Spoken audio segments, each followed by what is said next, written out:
I do it. I did it with my spear.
I've returned, the bard.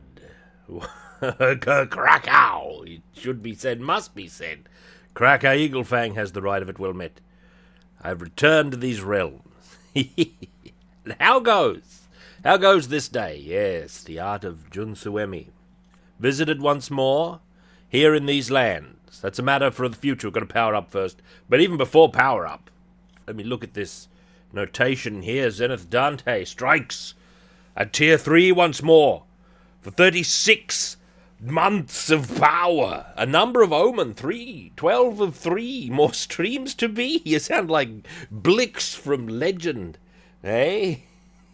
Black as midnight, black as pitch, blacker than the foulest witch. How goes? And thank you, Zenith Dante, and not to be outdone. True endorsement for 32 months of power. 36 months is the maximum, I think. 3 dozen weapons, more weapons.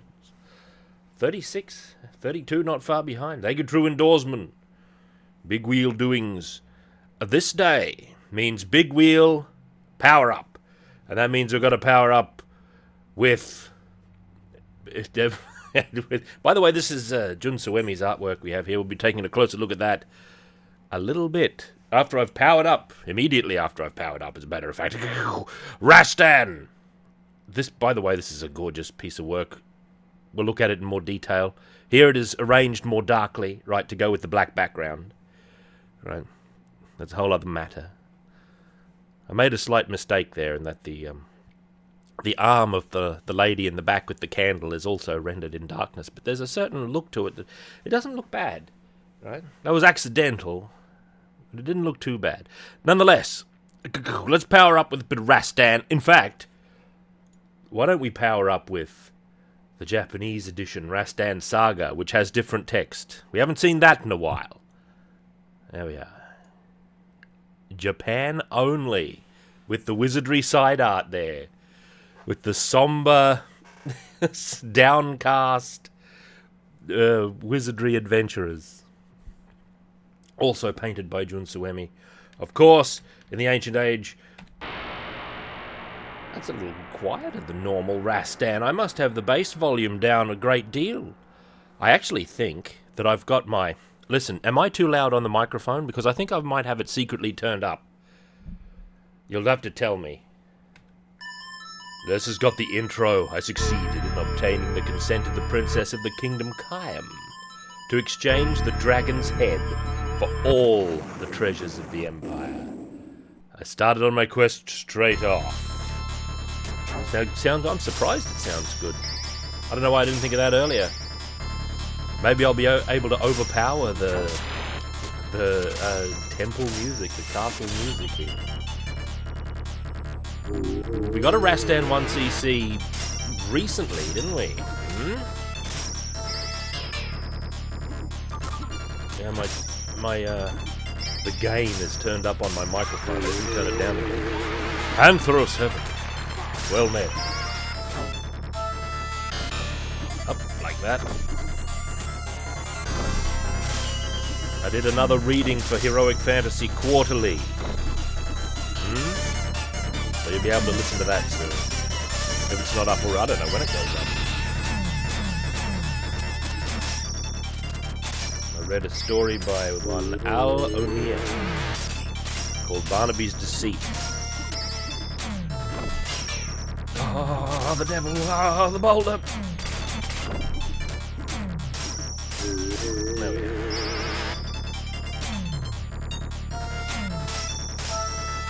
I like doing that sort of thing when the chance comes. One day I'm going to do a full, novel. Someone's going to want me to read their novel. That'll be an effort. I might need an editor. The editing and the fixing is the time-consuming part. Look at that. Look at that fortune and jewels I just obtained. The Princess of Kayam. I think, over time, my whole thesis has actually been spoken on this channel, in bits and bobs over the years. I think I actually mentioned all the key parts.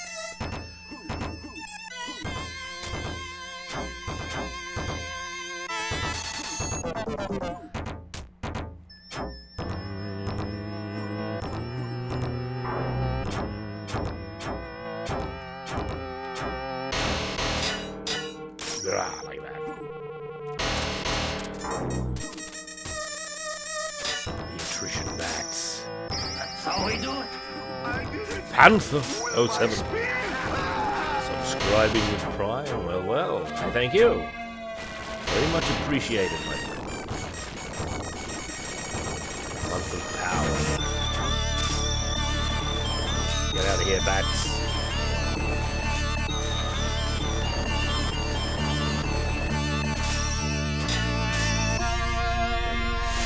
Swordsmanship of Rastan. I might be getting drowned out now. This is the notorious Sorcerer's Castle music. It drowns out all men. What if I'm too loud?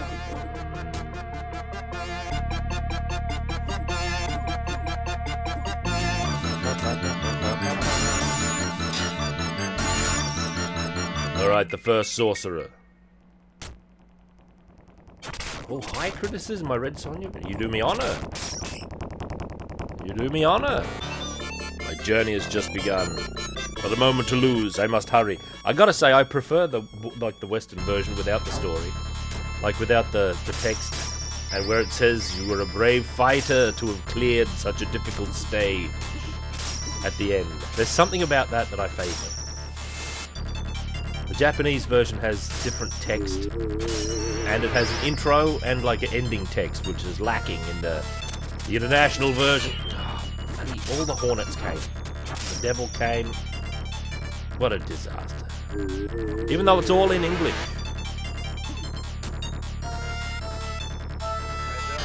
There we are. Werewolf Korra. 3 years of power. It's gone where all time goes. Thank you. 36 months of power.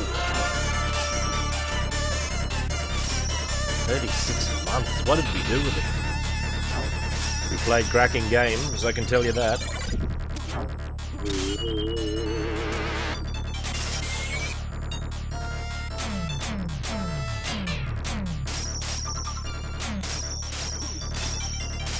There we are.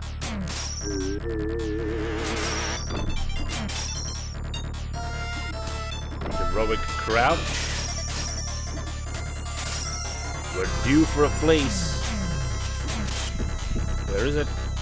Get back to it. Oh, the spindly killer fish down, damn it!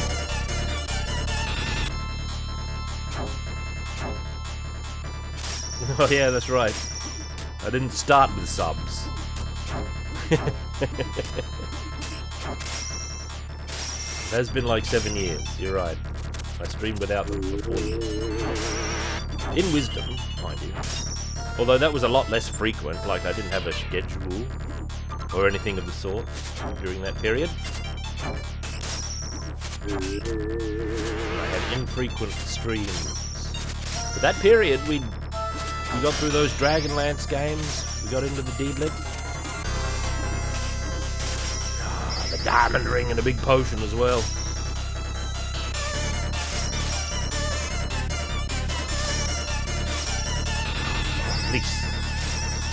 The spindly killer fish is in the way. There we are. Axe and diamond ring. That's the maximum power as far as I'm concerned. Yeah, clock tower. Great streams. And of course Shadow of the Beast 2, my highest achievement thus far.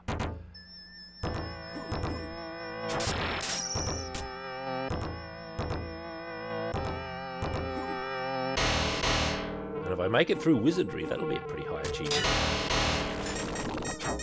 If I make it through, what characters are even going to make it? Are we going to have, like, other completely different characters by then? Yeah, this stream should wind up on the Normal Adventure YouTube channel. That's where they've been.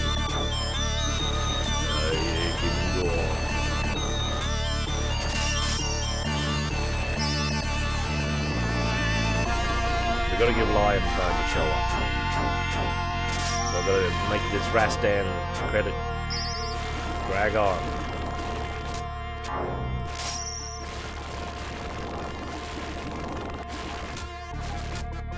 Give him the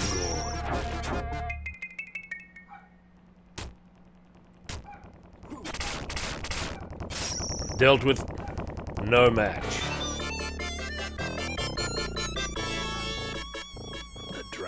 Curse. We take the axe right into the caves of Suemi.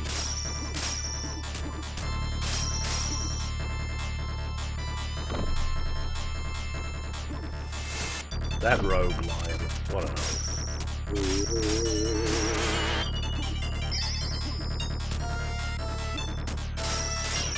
Axe to axe, one to another.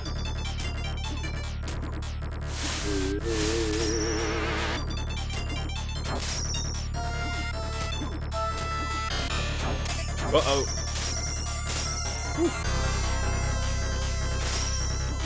I didn't truly believe I'd get pushed in, but for a moment, doubt surfaced.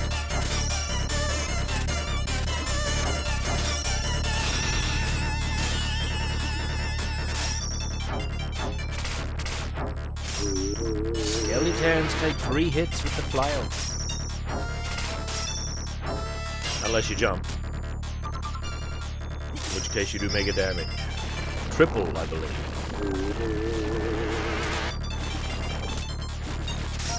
If Lord BBH is to be believed, and I think he is.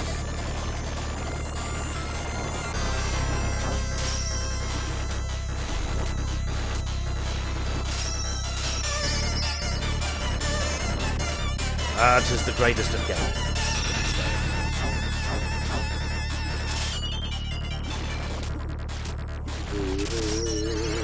Oh, another life.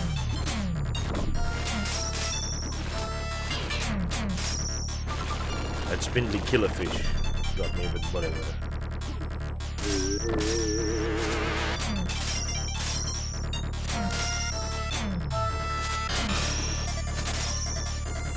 Keep this diamond ring.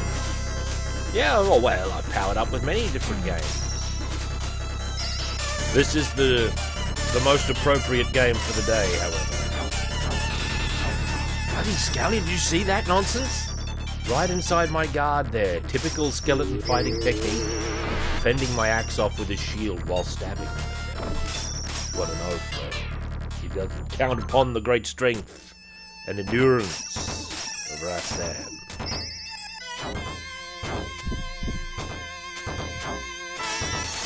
Yeah, there we go.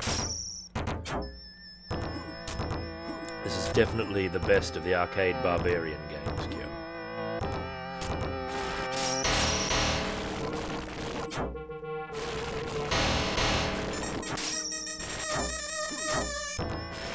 I've got to be careful because my low health will curse my everyday.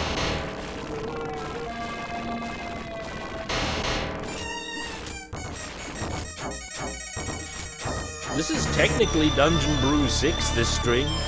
No way! These characters carrying Dungeon Brew 6?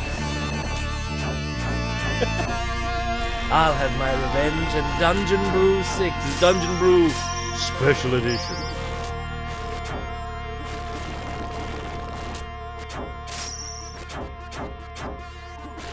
There'll be wizardry enough to help us.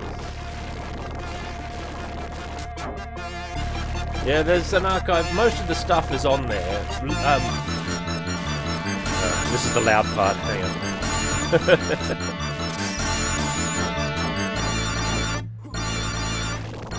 Most of the stuff is on there. It's just that a lot of it can't actually be seen. It's like private until I go through and figure. Because a lot of things are blocked and muted, and I don't know what I'm going to do with them, frankly. Oh, damn, I didn't jump. Oh, what an oath. I forgot what I was doing. Oh, I did it early and it got through the magic and I was saved. I was saved.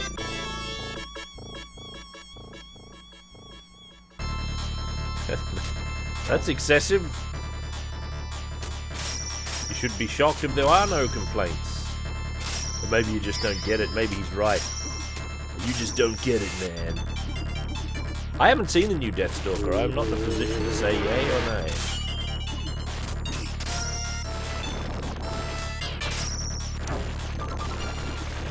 It looks like a comedy, though. Like an intentional. The worst kind.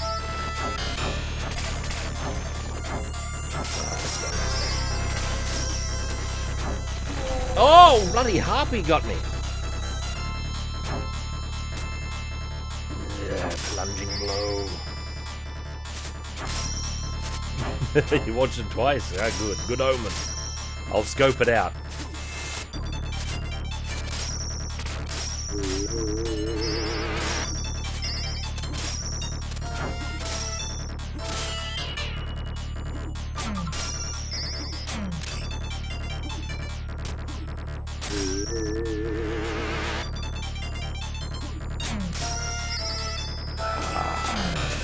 Little serpentine lizard masters maneuvering there. Very cunning. We traded places. We twin magic there.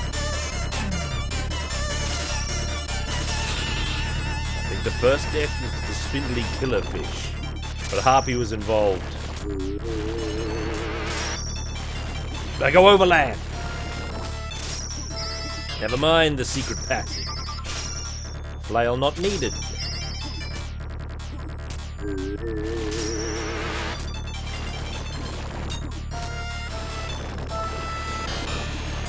Oh.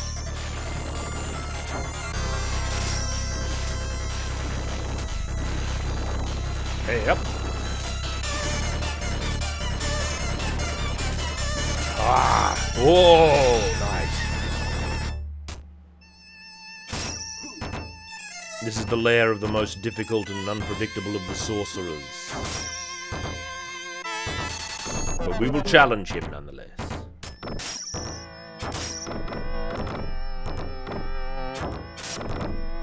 Oh, I have to relearn Shadow of the Beast too. I've forgotten all. Oh, Raston, what was that small jump? Shadow of the Beast 2 is great. We never did finish like the CD versions or anything, did we? Or the Mega Drive version in general. In the little book. Those lost lives, man. That's bad. Yep. Now we need this flail, or at least we want this flail. Oh, what? Oh, I'm having a lot of mishaps. That wasn't even due to the skip. That was just me doing a normal jump instead of a high jump. I thought it'd be enough.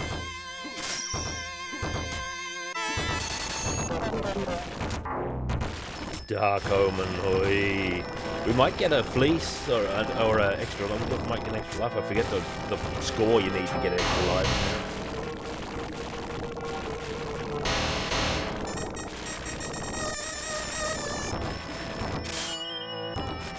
Get the... I don't want the same thing to happen.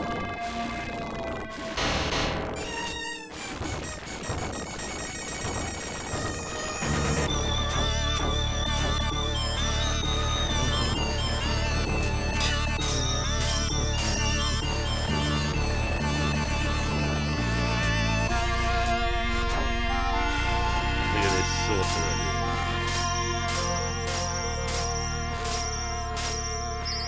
Alright. The fourth sorcerer.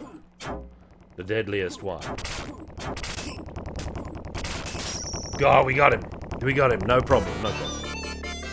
I regret why I made such a promise, but it is too late now to withdraw. No, you wouldn't believe. Well met, 24 months of power. 2 years of power. And well met. How goes, Lion? Pizza betrayal? Typical.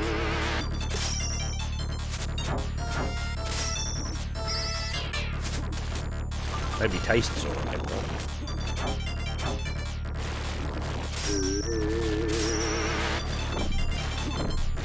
Oh god.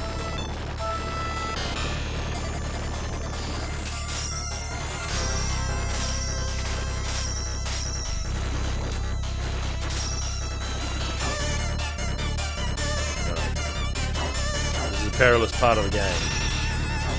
That's how we do it. I did it with my spear. There's Ashen. 5 months of power. My steel is more sharp than any man. Steel is sharper than the sharpest of men. Thank you.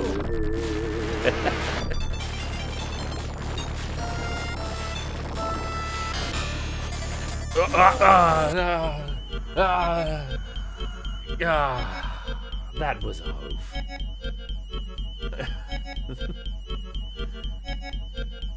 I got a good 1cc here recently. Now it died in the flame. But that's alright.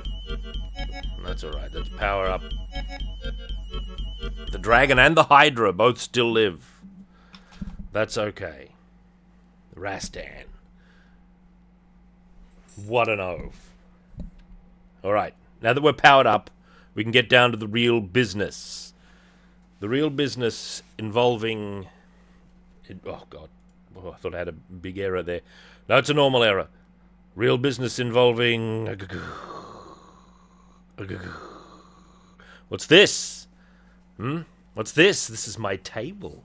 Eh? That's an omen of sorts. That means we're about to be viewing something physical. Something unheard of, perhaps. Something that requires a little bit of the Gothmog.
Jun Suemi's Wizardry art book, which I've been trying to buy for years.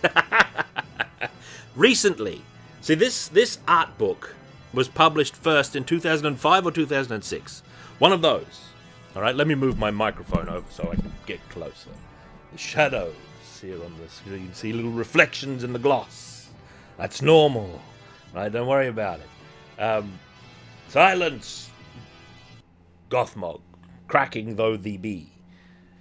This art book, right, first published in 2006 or 2005. I've been trying to buy it for years and I've consistently failed. Mysteriously, I have consistently failed by this lovely looking book. Sorry, I'm wiggling the camera there a little bit. That's all right. I'll try not to do that. But recently, just this month, it had a reissue. I think the original was a hardcover. This is a soft cover version. A reissue. And I was right on to get it. So it also contains the Wizardry art he did after it was published. So we're talking about some of the stuff from 5 Ordeals and things from 2009, 2010 or something like that. Something around that region. There is also another Jun Suemi Wizardry art book out there called Wizardry Works. But I haven't seen that one. I don't know. So this is a book of note to me, because I've been trying to get it. I've actually technically paid for it a couple of times. One of them at least got lost in the mail, like it just never appeared. The original version. But hopefully this version, reasonably thick, should give us some viewing enjoyment here. Oh, by the way, the belt has this extravagant quote here by Roberto Woodhead, with his signature, and it's translated in English in the back. All right, it's important. Here's the quote. "The Famicom Wizardry has long been my favorite version of the game, because by the time it was created, computers had improved enough that it could include everything that we wanted to put in the original Apple II game but couldn't. Better graphics, real music, and of course, amazing art. Jun Suemi's amazing artwork is one reason why the Famicom Wizardry is my favorite version of the game. The first time I saw Jun Suemi's amazing artwork, I wondered if he was psychic, because it was exactly how I imagined the world of Wizardry." Jun Suemi. Right, this is high praise from Robert Woodhead, right, the Grand Master of Wizardry. High praise by Grimnir. Jun Suemi is one of the most noted artists in the realm of Japanese gaming. Done many covers. His style is unmistakable. Carries a strong Western influence, even a classical influence is detectable occasionally. It's tremendous stuff. And to me, his definitive work is the Wizardry illustrations. All of the ones I've seen are collected in here, and there's some that I had never seen, which are in this book that we're going to have a look at. And I also feel that Jun Suemi's artwork is the definitive look of Wizardry to me. That's at least to me. I don't know how many looks it's got exactly, but to me, this is the Wizardry visually. This is the style. This is the belt here. Let me remove this for better viewing. We'll be able to see this cover art later on within the pages of this volume. I'm also very interested in this mysterious Valkyrie-looking figure here on the back. I don't know that we're going to get any answers about it. I don't know what version of the game that was used for. So there is actually an index of the art in here. And we see that there's all the major paintings, and it covers Heart of the Maelstrom, Bane of the Cosmic Forge, the Hilgeman Saga, and the 5 Ordeals, which is more recent. Novel stuff, monster figure design. So we should check it out. Mein Gott! I'm going to take the dust jacket off, just to make it a little bit more wieldy. There we are. Very nice dust jacket. So this is a soft cover version, which I don't mind. Look at this. Stark. Oh, here's the thing. We'll get rid of that. Actually, why don't we put this in the index? I'll put this little thing in the index, just in case we need to reference it. Now we can look at this. Now, some of the artwork in here we'll have seen before. I believe some of them are in Haku. Jun Suemi's other art book that we looked at once, long ago, which is actually on the Normal Adventure YouTube page. And I think it might actually be on the Twitch archive still. I might have saved that one on the Twitch archive in my 100 allowed hours. So I don't know. Let's have a look. Let's dare to open the page. Oh, what's this? Oh, that's right. That's normal. Wizardry. Oh, man. This is great stuff. This artwork is what got me interested in wizardry in the first instance. Right? Adventurer. Here's a definition of adventurer for any who can read Japanese better than me. I can't do it. Oh, Shinki Gensha. Published by Shinki Gensha, it says over here. That's a good sign, I hope. Now let's see. Adventure. Alright, straight into it. These we're familiar with. This one is apparently called Throne. This great multi-winged angel. Beautiful stuff. The unmistakable style of Jun Suemi here on full display. Right? This is the book I've wanted for a long time, Chat and Business. I've been looking for it because I knew that it had wizardry artwork that I'd never seen by Jun Suemi, right? That had never been witnessed. Like you go looking for his artwork and it's the same ones over and over again. There's this one and this one, of course, is one of the definitive ones because it's the cover art for the Lilgamen Saga here on PlayStation. And no doubt it had a better showing. Well, perhaps some doubt, medium doubt, it had a better showing on the Saturn with its more vertical cases, maybe. I believe they were vertical in Japan as well, like initially. So maybe it fit that one better. But I like how they didn't crop it. They put the whole thing on. We'll just put it to one side. These three mysterious maidens. Whoops. Whoa, careful there. With their halos, standing on the body of a slain demon lord. With the moon super bright in the background. Beautiful stuff. Beautiful colour. Oh, man. The priest, the mage, and the warrior is usually how we can deduce this. Unless it's three priests. You know. Three lordly maidens. It might be three lords. Yeah, it's a little bit mysterious. And there's no details in this, and I can't read the title. Well, kind of can. Let's have a look. Three women. Three female gods. This is called the Three Goddesses. According to that, if I've read it right. Three Goddesses. They kind of encompass like the three estates of adventure, you know, the warriors, the clergy, and the wizards. Not to say anything of the thieves, who are excluded from this this dynamic. Let's go forth. Oh, there she is. Look, never mind her. Let's look at this. This view of the town. Look at this classical architecture back here. Beautiful stuff. The great austere fortress up in the clouds there. And what's down here? Could that be the edge of town? Yeah, thieves are great. Thieves are in my reckoning as well. Man. The thing is, I don't know exactly what version of Wizardry each one was painted for, but if we look at the index, I think it tells us at least the dates. Like, so this was 1997, this landscape. The one with the Valkyries, 2002. And the previous two were 1999 and 1997, respectively. So there's a lot of... Listen, man. No, but a thief can become a lord, even. A thief can become a lord, Rocky Raccoon. If one attempts it. This is a mysterious figure. Is this a representation of the Valkyries? Well, perhaps. There is a Valkyrie class that eventually shows up in Wizardry, right?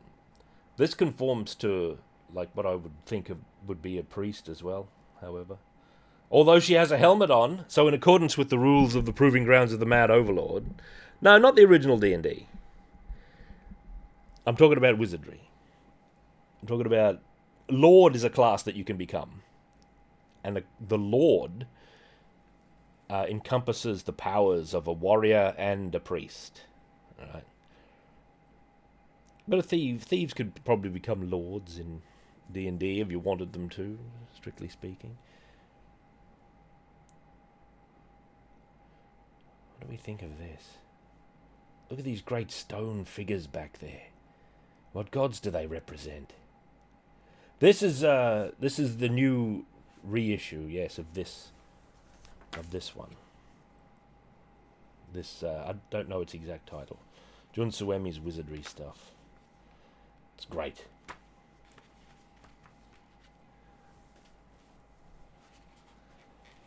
This is an example of kind of extreme, sort of larger-than-life costume design, with all the armor up top, and then there's the bare legs, the contrast between armor and flesh and all that sort of thing. It's really, really... There's a fly in here! Hey, how'd you get in? Bloody thing. The flies are bad this time of year. They'll take any chance to get in and ruin your realm. The winged helm must be a Valkyrie. There's some Valkyrie art later, I think, somewhere as well that's worth seeing. This one I'd seen before, but I'd never seen this one, I don't think. Look at this. Look at this combat against the dragon. The thing about Suemi's Wizardry artwork is that it's so accurate to the experience of the game. It's clear that he played Wizardry, and I think someone said, or I read somewhere, that he did indeed play Wizardry long into the night, right? Until the light was rising back in the day. So that explains why his artwork is so accurate. It's always like parties of 6, and usually if there's not 6 characters, there's usually some corpses or something nearby to explode. Like here, we've got an example of this going on right here. We've got someone who's fallen already, and in doing so, we see that the wizard has come to the front. Like in the front row, because this character has fallen, so the mage is close to the dragon's breath here, very close. This might be a priest as well, due to the lack of helmet. That's pretty interesting. Now, we've encountered no dragons so far in our wizardry adventure, except for those... Was there a fairy? No, a dragonfly, maybe. We encountered dragons pretty quick in... Anvil of Dawn, though. Here's an example of very accurate thing. We don't see a full party of 6 here, but we see a thief. Suemi usually depicts thieves as well, which I find interesting. After the great battle against this demon. Gas dragons! Oh yes, I think I saw gas dragons. Here the thief is plying their trade with this chest, which is also an extremely accurate wizardry thing for there just to be these chests, because that's what you find. That's how you find your treasure after a battle. A chest just sort of appears.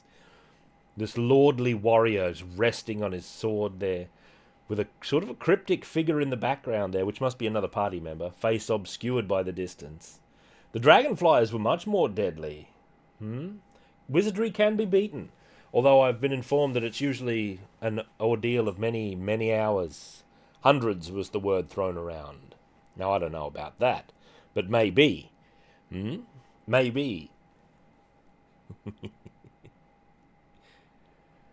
This sort of thing is not directly depicted by Wizardry, because Wizardry doesn't have that kind of fidelity. It's more abstracted. Like, so, a square that you pass through might actually be a fairly large area of space, because you've got to be in a square to find the dead party members. You don't just come across them. You've got to be in the square and then you search, you know. So this is all like one square at least. There's probably even more. There's party members off screen probably, no doubt. This is the kind of character the tea leaf represents as well. My elven thief. There she is. Careful there. Careful. What do the engravings on the sword say? Let me see if I can read them. Oh, they look mystic. I don't think they represent any known speech. I don't know. Nonetheless, it's very realistic, right? There's a realism to Suemi's artwork which is usually extremely admirable, and I've seen it recur across all of his work. See, his wizardry stuff is what I admire the most because it's in the genre that I like the most, like the fantasy stuff. But he's well noted for Nosferatu, for example, you know, and many, many other games. And like McCaw said recently, you always can just tell. You don't need to check who did the artwork when you see it. You just know. You just know as soon as you come across it who did the cover art. You might be a little more uncertain about certain bits of interior art, though. If you can read this, you're too close. Oh, you're dead. Man, it looks great. This isn't my favorite, but this seems to be like the most frequently referenced Wizardry picture. It's like the most chief one that comes up. And it's the portrait of a party, and it's a really excellent one, too. Look at these frontline men here. This dwarf and this warrior with his dragon helm. This one is a priest, no doubt, indicated by the lack of a helm and his mace, right? And there's a wizard in the back with a scroll, and it looks like, excuse me, it's a little dark with the printing in art books is usually darker than you find online as well. And a mage in the back too, and also, of course, a halfling thief or a hobbit thief. And they're in a very mysterious place. We can say, however, that they're near, if not the start of the dungeon, which I would guess because of all the light coming down the stairs, they're just on a new floor because of all the light, because of the stair, I mean. You're always near a stairway. So they're in like a square that has the stairway. This is what it looks like. I kind of wish the PlayStation version that we're playing didn't have the rope ladders for the stairs. I wish it had something a little bit better looking. But it doesn't. It's got the rope ladders to stand in for the stairs. This is a gorgeous piece of work. I particularly like... usually you only see like the halfling thieves and the like in artwork in like a D&D art from the olden day, right? Or D&D art in general, I should say. They're not often represented in heroic art. Even though like halfling burglars, right, have been a significant factor in fantasy across time. Look at this. This looks like the edge of town to me. This looks like a party going to the dungeon.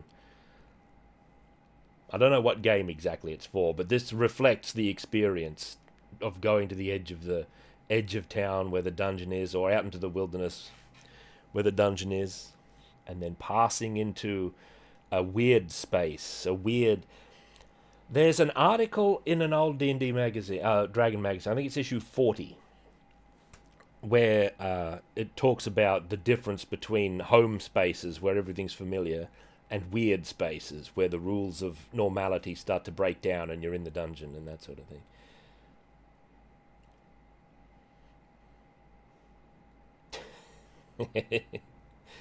Hey, look, you could make a good Doom skybox out of this, Lion. The misty effect. See, look, like this fellow back here is like losing sight of the foremost members of the party. You know, they're going from the world they understand into the world of mystery and the unknown, which is represented by the dungeon. Looks great. This layer of mist is very effective. Oh, it's beautiful. Look at this. This is an extremely mysterious painting to me. This one I had never seen before, because I had a flick through of this last night. I couldn't resist. But I've never seen this before. Right? There's a full party there, but what does this figure? What does it mean? The full party of 6. The warriors, a priest up the back, a wizard in classical wizard. That actually looks like the Kadash wizard a little bit. The old man. Looks incredible. This is probably another warrior as well. But with the way the classes work, you can't actually fully be sure. You know, you've got to con them, I guess, in the old EverQuest way. Look at that.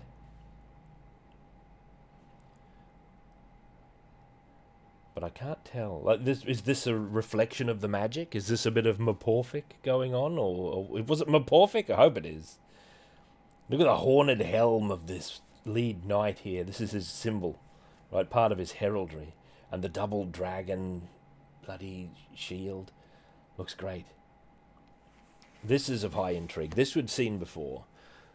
This is a greater demon being summoned by mysterious forces deep in the dungeon. This is where they come from. Somewhere all the way down there, they get summoned into this world by these wizards. This is phenomenal stuff. Look at the contrast of the colours between, like, the sorceress circle and the demon that's emerging from it is this cool blue, you know. And this... Jun Suemi's designs are also used in the OVA, the Wizardry OVA, and the demons resemble this one, you know. Yeah, Lion, actually, there's something else that I think reflects the OVA somewhere else in this book, which we'll come across quite directly as well. I'd like to check the dates. I don't know when the OVA was produced. I don't actually remember. So I'd have to check that, but it doesn't matter. This is my favourite one, as I've banged on about for a long time. But let's look at this. I think this is Legacy of Lilgamen cover art, maybe. This is the third scenario, I think. Legacy of Lilgamen. This great warrior. I don't know exactly who. Maybe it's Trebor. Maybe it's Trebor on a pile of defeated foes with his flail, which is a great-looking flail, by the way. All realistically proportioned weapons. He does have extravagant armor, though, but he's very lordly, so we shouldn't be too surprised. Jun Suemi's art often resists the excesses of a lot of Japanese artwork. It cleaves closer to something that looks inspired more by classical and historical sort of styles, so that it stands out more strongly when it clashes with weird extremes, which is like the Great Demon, for example, that we just went past, right? Or events of magic like this. None of the artwork that we see in here would actually really be out of place in Dragon Magazine back in the day, you know, where many of the great D&D artists would ply their trade. They'd submit work there and all sorts of things. And some of the best works of D&D were featured on the cover of that magazine. OVA was 91. Okay, that's interesting. I'll bear that in mind. Man, super good. So this is my favourite one. All right, I don't think anything's going to top it. This is my favourite bit of Jun Suemi artwork because it so accurately reflects the experience, not just of playing Wizardry. It's a very accurate Wizardry scene. It also encompasses the abject misery of adventuring, right? Because look at how down everyone is. Everyone's really, like, miserable. They've won, but what's happened? Like, one of their men is dead next to the chest with an axe in his back, because only 5 remain, right? Everyone's really downcast, but they've got this treasure. But the thief, who I assume is the thief, this halfling, looks completely miserable, and the cleric is casting the Calfo spell, which lets you detect magic. So this is actually a scenario that we've encountered where the thief has declared that it's one kind of trap, but we're not sure. We don't really trust it. We're too far from the stairs to risk getting poisoned. So we have the cleric cast a Calfo in order to, like, double check before taking all these chances on... this is an experience we've had. So even that is, like, miserable. The thief is like, unsure of their own abilities. The inscrutable warrior back there. The 2 dwarfs look pretty downturned. Although this fellow seems kind of eager to see what's in the chest, you know. And the way all the background is all shrouded in this mist makes it look great. This is absolute proof that Jun Suemi played Wizardry and had such experiences himself. All right, this I'm pretty sure was painted for the NES version. I can actually go to the index and have a look and see if the timelines match up. It's, let's see, 1989. I don't know when the Famicom version came out. I want to say it was before 89, but I don't know. 1989. This is one of the versions. And also it's the kind of scene that you don't often see in fantasy art. Like, after the battle, but everyone's miserable. You know, that sort of thing. It's they've taken a loss. They've won, but it's one of those Pyrrhic victories. They've taken a loss, they're worn down, There's treasure coming, but they're not even happy about that. It's bad, you know. This is what it is. This is what it's like. The romance is sort of swept away to a degree, right? The fantasy of being this great adventurer and getting rich, and like this is the reality. This is what you have to slog through, and I think that's great. Pyrrhic, you can say Pyrrhic if you wish. The Pyrrhic victory, the Pyrrhic victory. I've only ever heard it said Pyrrhic, and I assume that's right. And listen, this has other details that make it great. Notice the blackening of the hand of the cleric there. So even like the magic that's going on is in some way tainted. Like it seems this whole thing is a miserable affair. You know, this is a great piece of work that contrasts a lot of the more heroic and optimistic bits of wizardry artwork. Which, incidentally, I don't know that Jun Suemi has had like many triumphal, because as we've seen so far, this one's pretty triumphal maybe, but this is like before the battle. This is when our spirits are at our highest, like sort of image. It's usually scenes of battle or about to go into the dungeon. I don't know if there's any post-battle triumph. There's this, right? This would be one that I'd cite as being post-battle triumph, if it is. But there's still this element of risk. Like, it's not real that triumphal. We're just resting, right? He's resting between the encounters. We don't know where the rest of the party is. Like, when I view these, it's like I'm always counting the party members. Are we missing anybody? Is anybody dead? Like, what's happened? Like, there's an element of the unknown. This isn't a warrior standing on top of the corpse of the great dragon with his sword raised in the air in victory.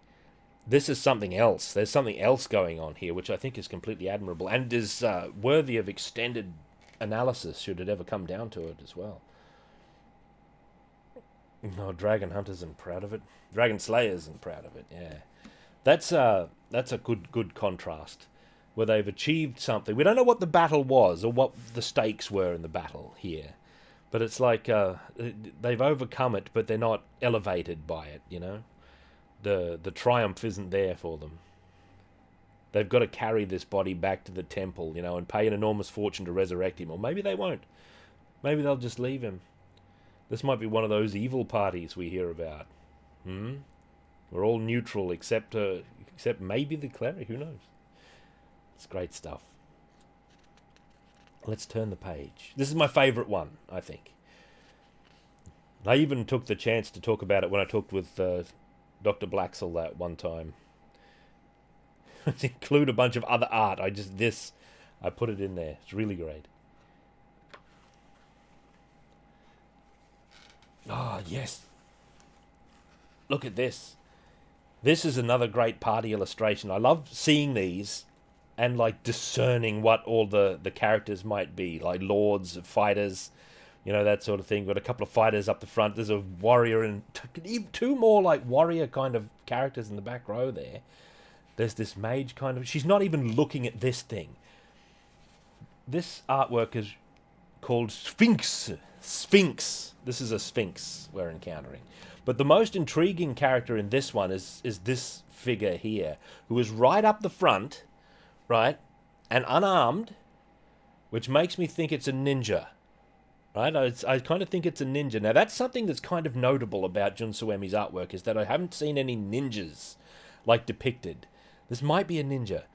Even in the like original instruction manual, when they're talking about samurais and things like that, they're not drawn in stereotypical like samurai fashion.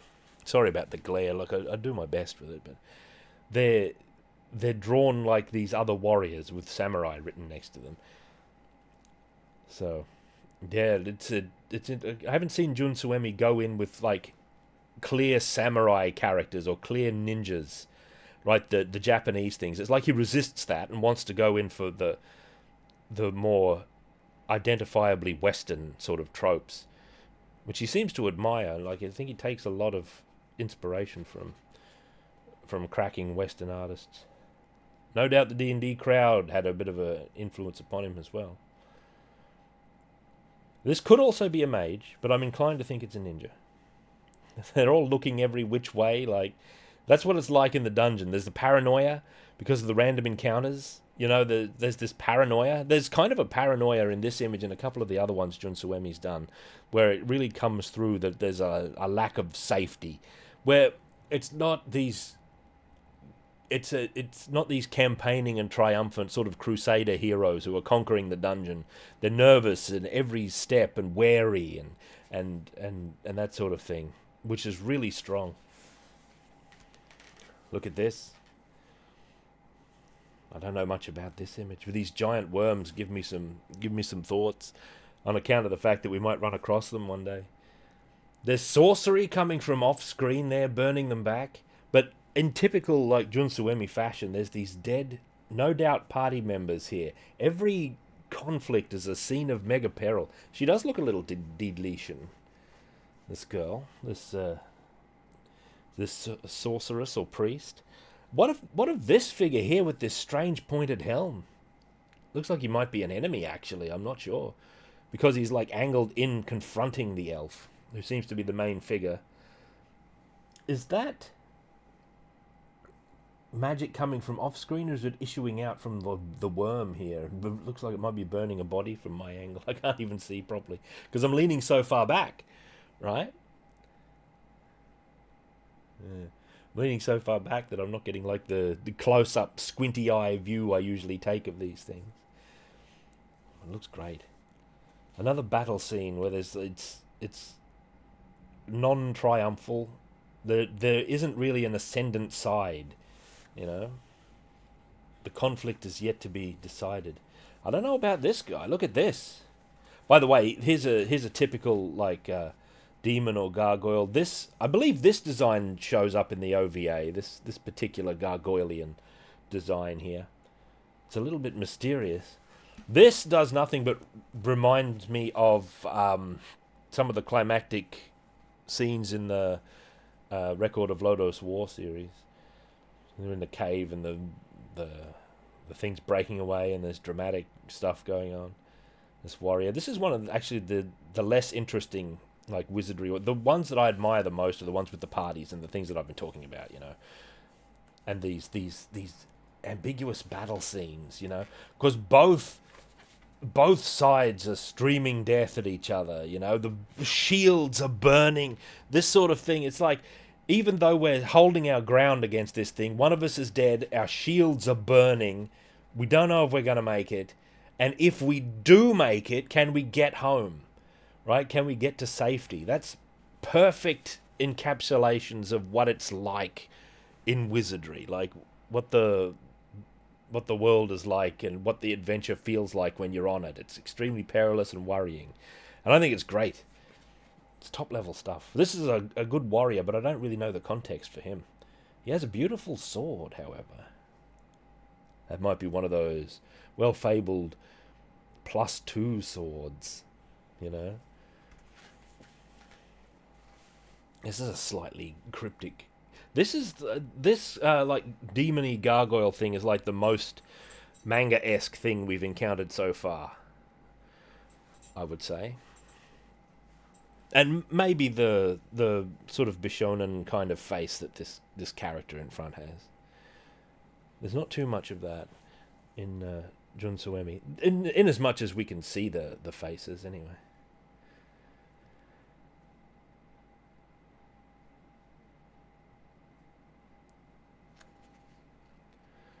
Twisting on the right. Twisting. Oh, Jenny Fens.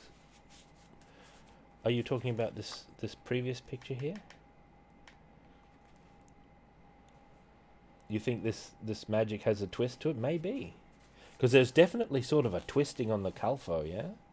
Sort of this spiraling. It looks like water. That's the other thing. It's like it's sort of liquid that drips from the hand and penetrates the chest to see what's in it, what kind of trap. That's what Calfo does, by the way. It detects the trap in a chest, and clerics can use it, which is a traditional sort of a cleric move. They have a trap detection magic in D&D, as of old, and this is sort of a really fascinating depiction of it. There isn't in Wizardry sort of traps otherwise. There isn't like traps that you could detect just in the wilderness, like a tripwire that fires a hidden crossbow or something like that. That's not a thing.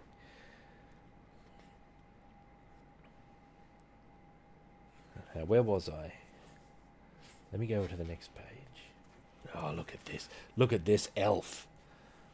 Jun Suemi's elves go heavy on the ears, according to this illustration. But I wonder if he changed style. Like, those ears are extreme. I'd put them in the extreme category, but I don't think the other elves have that. Let me go back. Oh, not really. Like, this is a more reserved... I wonder if this is a later drawing. Hang on. Later illustration. Does this book have the third chest opening illustration? A good question. I guess we're going to find out. I only had like a flip through of this book and I was like, oh my god, I didn't have an extended extended gazing. This elf is from 94 and Calfo was from 1989. So there's five years that separate. Yeah, those are fairly prominent ears too, I suppose. But I wouldn't call those ears are not like these where they stick out to the side extremely prominently. This is a gorgeous picture, by the way. This is a mage. Notice how she still has a dagger, though. Like, the sense of danger is, like, reinforced because she's got this dagger. You know, she's no completely easy mark. She's probably very experienced. She's got this quizzical look on her face, too. Typical elf, where you can't exactly determine what she's thinking straight away or what she thinks of you. She might be bemused. Who knows? It's typical elf business. It's a wonderful illustration anyway. It would make a tremendous like character portrait. I would not hesitate to base like a D&D character on this one image. I've made many D&D characters in that fashion where what's this? The Mydralian brigands at this hour? Well met. Mydra. What was I saying? Ah, yes. I many times I've just found a picture of a character that I thought looked interesting, not knowing what it was painted for or the context, and just based a character on them. That's a really good way to go about making D&D characters or characters for adventure like that, because it takes away some of the burden. I was about to say that there's no guarantee that this is a lady elf, although she looks quite feminine. I'd say it's a lady elf, but you see, you can't always tell. Of course, a lot of heroes that come out of Japanese artists often have a feminine look to them, but we have quite a few like gruff-looking, mature sort of male characters. This one I'd say is like a Bishonen style of thing. This might also be a male elf. Like, it's hard to say. Like, look at these warriors. This grizzled sort of fellow there. He's been through, because as we know, wizardry characters start their adventures very young, as well. And elves are forever young. So who can say? This is a highly intriguing image as well. This dancer, like, what's going on? I've no idea. I don't know what this was painted for exactly, or what version exactly. It might be a specific character that shows up in later things. I just don't know. But I do know that I think this is an extremely good bit of work. Looks like a mage to me. Again with a dagger, like at the hip. I'd say this is a female elf. You know, I'd say it is. This is super good to me. Look at the light emanating from the hand up the top there.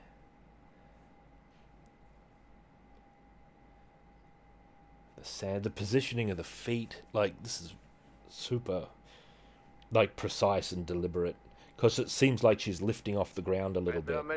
There's not enough motion to show like a leap exactly, I don't think. It's like she's starting to hover. Tafufa! Well met. The 17 months of power. Thank you. Very mystical. Who knows where this is in the dungeon? Oh, by the way, this is no doubt a Milwa, or Lo Milwa being cast. And if so, that would make her a priest. You know, the light spell. She's probably a priest. Potentially. She needs more armor if so. She definitely doesn't have a helmet on. Let's go forth. Oh, we're in the succubus territory here. Look at this cryptic warlock and his succubus that he's summoned. This is so good. Look at the extensive collar. Yeah, starting priest. Sometimes you don't have enough money.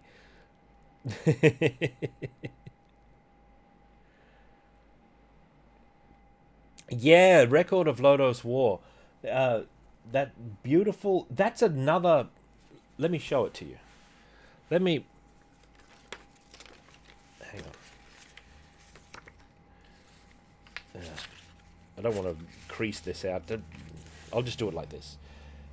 That's another Jun Suemi sort of downcast image. Let me see if I can find it. It's in the archives. I should just be able to type Lodos and it'll just show up. This one. This is a great Jun Suemi downcast fantasy illustration. There we are. Deedlit looking miserable. Pan's there looking like away from her, out into the something, wondering what we're going to do with our lives at this point. It's such a great, like, an unusual image. He's got an eye for the unusual, this. He does do, like, dramatic covers as well as any, like, survey of Jun Suemi's work will reveal. Of course, he did the Nosferatu cover, which is dramatic, but also not a big action scene. I don't know if I've got the Nosferatu covered to hand, actually. I guess I don't. I do have his Conan, when he was doing the Conan illustrations, which I think I've put on my screen like 5,000 or 6,000 times now. Because he's in the costume, he's in the gladiator costume.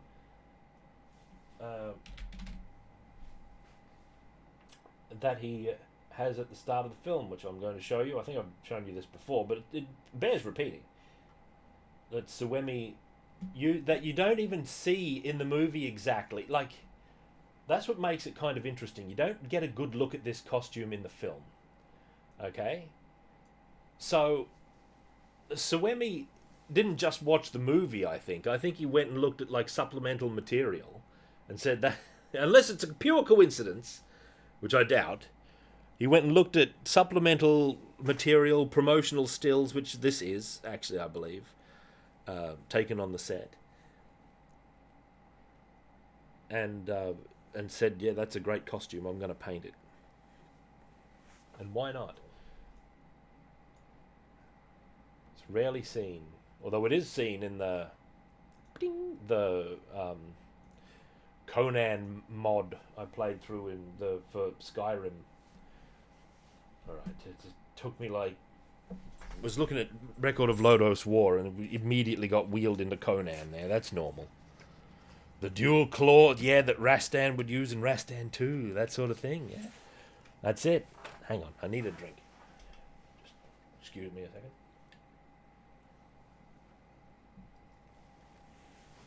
Alright. Alright, where was I?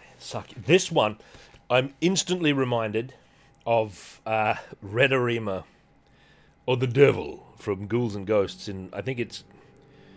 Which one is it where he's sitting on top of the pile of skulls? I think it's Super Ghouls and Ghosts just after the fire pits. Either that or it's in Ghouls and Ghosts itself, but I don't remember where. I think it's after the fire pits in Super Ghouls and Ghosts. You know, this is what this reminds me of. Now, so far in Wizardry, we've seen no succubuses. But here, however, is one. This one and this one, these might represent... I was going to say, not really.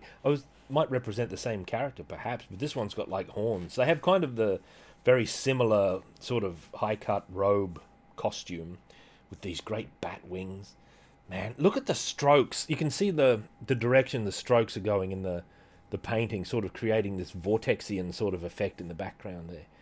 Sort of helps to reinforce the unreality of the situation. I like paintings like this where you can see the texture of the canvas that's sort of underneath it as well.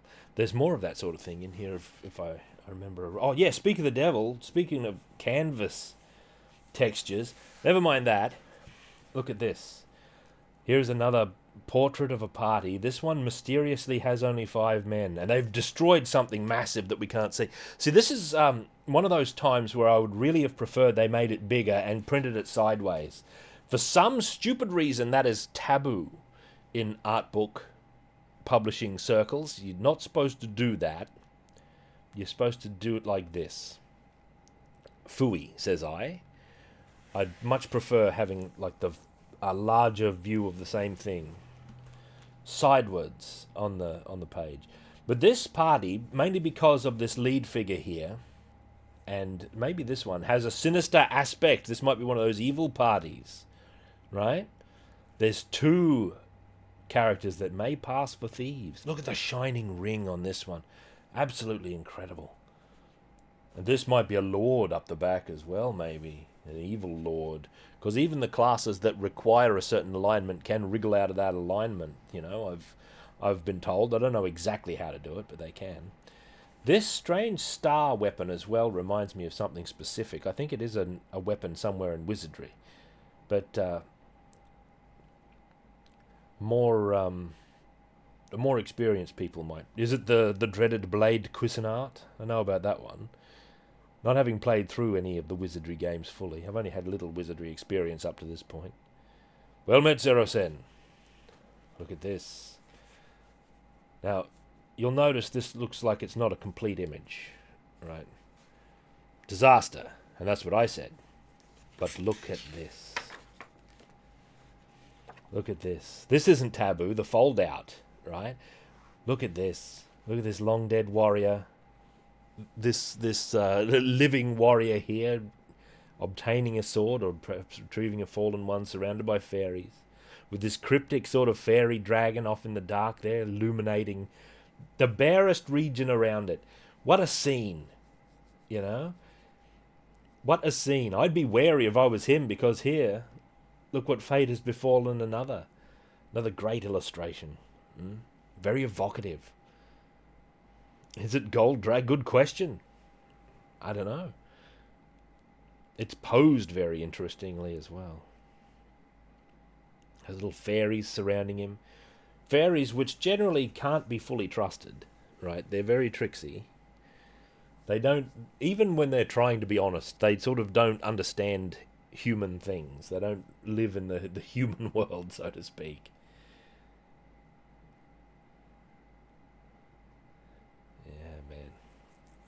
Nothing beats this sort of thing. Let's look at the other image, because there is one on the reverse side. This is another one of those battle scenes, right? Look at how wretched the monster is. It looks like something that would come out in an Evil Dead film almost, you know, with its sort of sunken white eyes. But look at the valor. Like, who's on whose side here? These are apparently like orcs maybe, or minions of the dragon. Look at the heroic warrior with his 2-handed sword. You know, his helmet and not much else. Like, swinging into the midsection of that warrior, while this other one, hair streaming behind, charges forth into the mega beast. And there is a fireball in play, which you can no doubt see. That's sort of hurling toward the dragon there. Projected, perhaps, no doubt, by this wizard, right? I think that's its belly. But the best detail here is this character with the shield, with like javelins or arrows sort of stuck in it. I don't know who that is, by the way. That might be the party thief, because thieves can have shields, right? And I don't think Jun Suemi would miss details such as this, being a veteran of... Oh, you're welcome, Azrael. You're welcome. The thief shielding the mage, yeah. Uncommon valor. This is the most ascendant I think I've seen a party be in this artwork so far. You know, this is the most hopeful and triumphal kind of... look I out. want the axe. The axe is coming up. Good. I like the sword better. Deedlet has received a gift sub from an anonymous user. Who could it be? Right? Pan would never think of this. Who secretly admires Deedlit enough to gift her a sub? Pan's too oaf to think of something so apt. Right? I think it's... Maybe it's one of the villains. I don't know. Maybe it's Pirates secretly subscribing Deedlit so she can keep track of her. I don't know, man. Yeah, Pan is an oaf. He is an oaf. Maybe Woodchuck. Maybe Woodchuck is behind this. Playing Wizardry so far has been much better than the Record of Lodos War game. And it was pretty good. But it ain't no Wizardry. Yeah, Pan will become a great veteran warrior. I don't know if you ever see him in that sort of role, though. Udochaku. Got to be careful with these folding pages. Here's another sort of cryptic warrior. This one's got the aspect of like a dark warrior. He reminds me of Genjuro Kibagami from Samurai Showdown 2 a little bit. And that he's a warrior, but he has a haunted aspect to him, or if not haunted, sort of an ambiguous sort of look. Look at him pondering there while the wind whips up. The sort of high colour of the background, the pink and the white there. It's mainly pink, actually. He may be a vampire, you're right. Give a bit of ambiguity to what's going on. Maybe that's why he reminds me of Genjuro, because he's got those bright colours, but he's a sinister, somewhat sinister sort of samurai character. Yeah, in between the chains. This might be Barracuda. The Barracuda Murmagil, pondering the ways of evil after ambushing one too many Murphy's ghosts. It is a lot like an Elric kind of thing, isn't it? That's very much a introspective, like warrior, sorcerer sort of pose that you'd see on Elric. Yeah. That is a gorgeous sword as well. The armor's bloody... Look at how the reflection has been done. This is a great technique. And one that you might be able to transfer to miniatures if you were clever. You know, there's a few orthodox techniques of doing non-metallic metals, and I'm not sure they go in for this sort of thing. But maybe. Oh, look at this. What's this? The title of this is Prebor. Prebor. What is this? Why, it's a humorous remake, right? It's a humorous remake of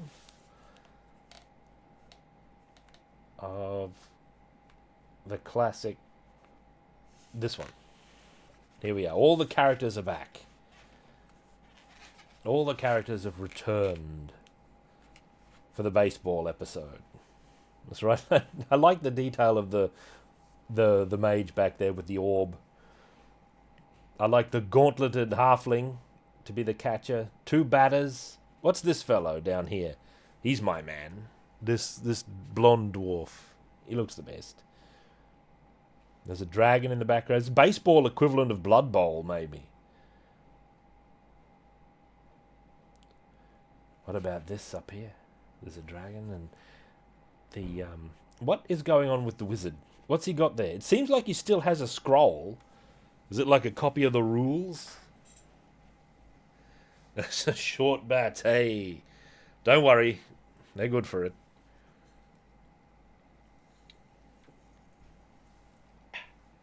Excuse me. What about this? This is very intriguing because he's got some heraldry going on here. Right? He's got these the Vorpal rabbits. This demon, perhaps. Is this like a resolution of like the fellow from before? Because the hair would seem to reflect the horns. He doesn't look that different. This might be the same character like ages later. After he's given fully to evil. But he seems between good and evil a little bit because of these angelic figures here on one side and the Vorpal bunnies which represent evil. As well we know on the other. How intriguing. He also has a pink bow, like, around his, like, unicorn horn there. It's very strange. Maybe one day this will be resolved. He also seems to have multiple arms. as in more than two, because we can see kind of an elbow here supporting the shield. Maybe he's neutral. Yeah, it could be. But what is he? What is he? He's a demon. Right? He's got characteristic Japanese demon horns. So I don't know. It's a nice illustration. Ah, look at this. What is this thing here? Speaking of fairy things that you would encounter deep in the dungeon, what could this be? It's like this strange, like spooky, not spooky, but otherworldly sort of child carrying a wizard's rod here, this wizard's staff. Another Elric equivalency college graduate. He might be a Melnibonean, you know, infused with some strange power. I love this sort of thing. This is a really good image. Look at how white it is, except for the staff here. This shock of like dark color with this bright red. It looks great. I wonder what's going on. Is this the hint of wings at the back here? Are we dealing with a fairy? Could be. Childlike empress. Yeah. Now we were talking about like Bishonen style characters here. Well, here we are. Look at this. This fully like armored character has this youthful face peeking out of it, which I think is really good. Holding a crossbow. So this is late era wizardry somewhere along the line when the ranged weapons started coming in. The only way to attack at range, hey, could be a ghost. Yeah. What's that? The only way to attack at range in the early games is to use magic. There's none of that crossbow business. But here we have one. It's also a very realistic crossbow. And the warrior next to him, quite androgynous of face. Right? Could be a woman. Don't know. With these flowing golden locks like the fighter in Dragon's Crown. He's also of the Bishonen school of characters. This is a great portrait of a couple of characters, though. Standing like before they go and suffer the horrors of the dungeon. They look like characters that benefited from the wealth of the previous generation to me, who have not yet suffered the hardships of actual adventure. They've got all the gear. You know, the kind of people who on a dime will decide they're getting into scuba diving, and they spend all this money on all the gear, right? They get all of the best stuff possible because they're such enthusiasts for 2 weeks. They scuba dive once or twice, and then they never do it again. That's what these characters look like, right? Because they're so youthful, okay? I know that a lot of the great heroes of Japanese pop culture and fiction are these youthful heroes. And many heroes are very youthful. But this looks like a couple of kids, a couple of like noble kids who are about to try adventuring and who probably aren't going to like what they find. Because as has been shown in the previous pictures, adventuring can be a miserable thing. Or maybe they're super successful, I don't know. But they certainly encapsulate the youth that Wizardry characters have, and old D&D characters have at the start of their adventures. They grow into their adventures. They grow to older age. If you see an aged adventurer, it's like coming across a professional gunfighter who isn't dead. Like you're dealing with someone who has some skills. If you find an adventurer who is older, you know, they've probably been through stuff and they know their trade. This one, it's like, this looks like a serious adventurer, but there's something about it that, I don't know if it's like the face is like trying to look grim. It's like posturing. It's this posturing character to me. That's what I read in it anyway.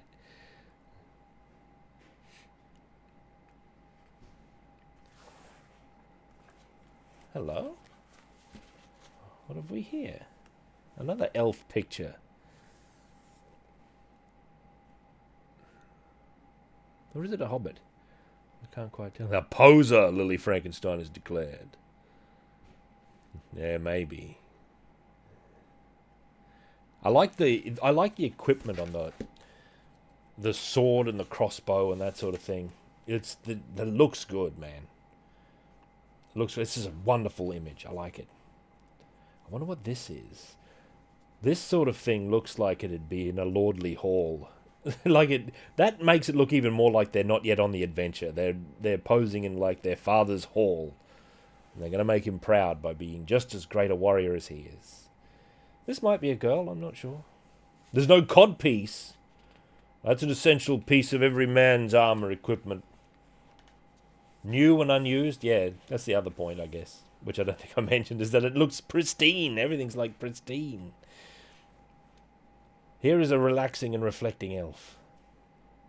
Now this is actually going to be a good test, because this is like also a prominent ear elf. Which page am I on? Oh, I guess they're not numbered. I'll just have to.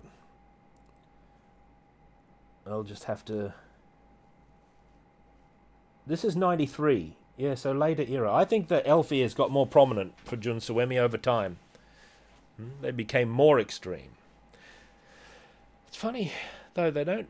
There's like a realism to these ears that you don't often see in elf ears, in that they're very cartilage, like very... I don't know what to say. It doesn't sound too rough for an elf, but knobbly. Like, they're very actual looking. They're not these backswept, like, idealized ears. They look like like something that would be organic, which is relatively rare, and which is in kind of contrast to, like, this highly idealized sort of angelic face this character has as well. This is another androgynous sort of character, where it's not easy to determine whether it's a male or a female. Probably a thief. Might be a specific character as well, I'm not sure. It looks like a child, but elves often do. So it's quite hard to be fully declarative. There is a cracking image coming next, by the way. This image on this page here is in high contention for most ascendant adventuring party. Look at the casual spellcasting going on here out of this mage. Reclining on the coils of the serpent itself and blasting it with some sort of magic, I don't know which. The cunning dwarf is getting behind there. This great warrior, another warrior.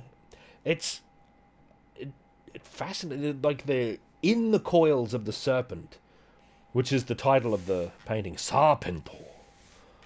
Serpanto. I didn't know they went Serpanto. Serpanto. Look at it. This is maybe the most heroic fantasy image there is. It looks like the party is fully ascendant. Although it's a very menacing beast. It's giving no ground. You know? It kind of does look like a tiny party in a regular sized snake. What is it that does it, do you think? Is it because they're both so relatively small in the frame there? Like, it's not like a party in the foreground and this gigantic snake reaching back forever. Like, it does reach back forever, but the party is also all the way back there. It does look like a party of pixies. It also looks like they're kind of in the undergrowth because there's all this green, right? The posing on the main man. Okay, action figure posing. He doesn't have a shield. Maybe he's distracting it so the death blow may come. Fascinating magic. I wonder what spell that is as well. Because this is a rare, like, outdoor wizardry battle, unless we're so deep underneath we've encountered strange ecologies under the world there. Yeah, there's no maybe the characters are meant to serve as sort of a size themselves. I like this great warrior with the axe here, though. We haven't seen any axes in our wizardry adventures.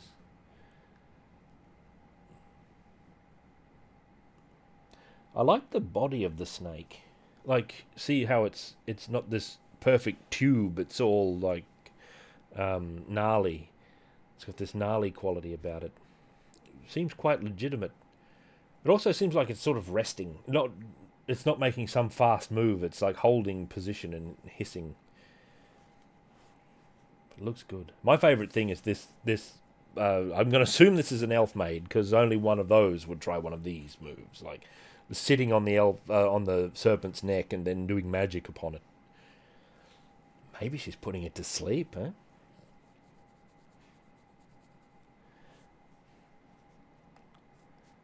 Gotta get to the next image or we'll be here all day. Ah, here's another... This reminds me of that fairy image from before. Not that one. This one. It's kind of a similar kind of thing. I can almost read the title. Yellow girl. Yellow something. Yellow something girl. The D20. There's a D20 etched in the wall there. Not D20, a D12, I should say. The D12, viewed from above. It's a D12. Snake is not slept. Yeah, maybe she enlarged the snake. I don't know. Is this a warrior at rest? Is that her sword and shield behind her? I don't know. Maybe she's the girlfriend of one of the warriors and is minding his stuff near the dungeon entrance. It's very cryptic. She's not dressed for adventure. Maybe she's like some sort of strange fey thing you find in the dungeon as well. You know? Next to this strange D12 sigil. A hireling pin-up girl.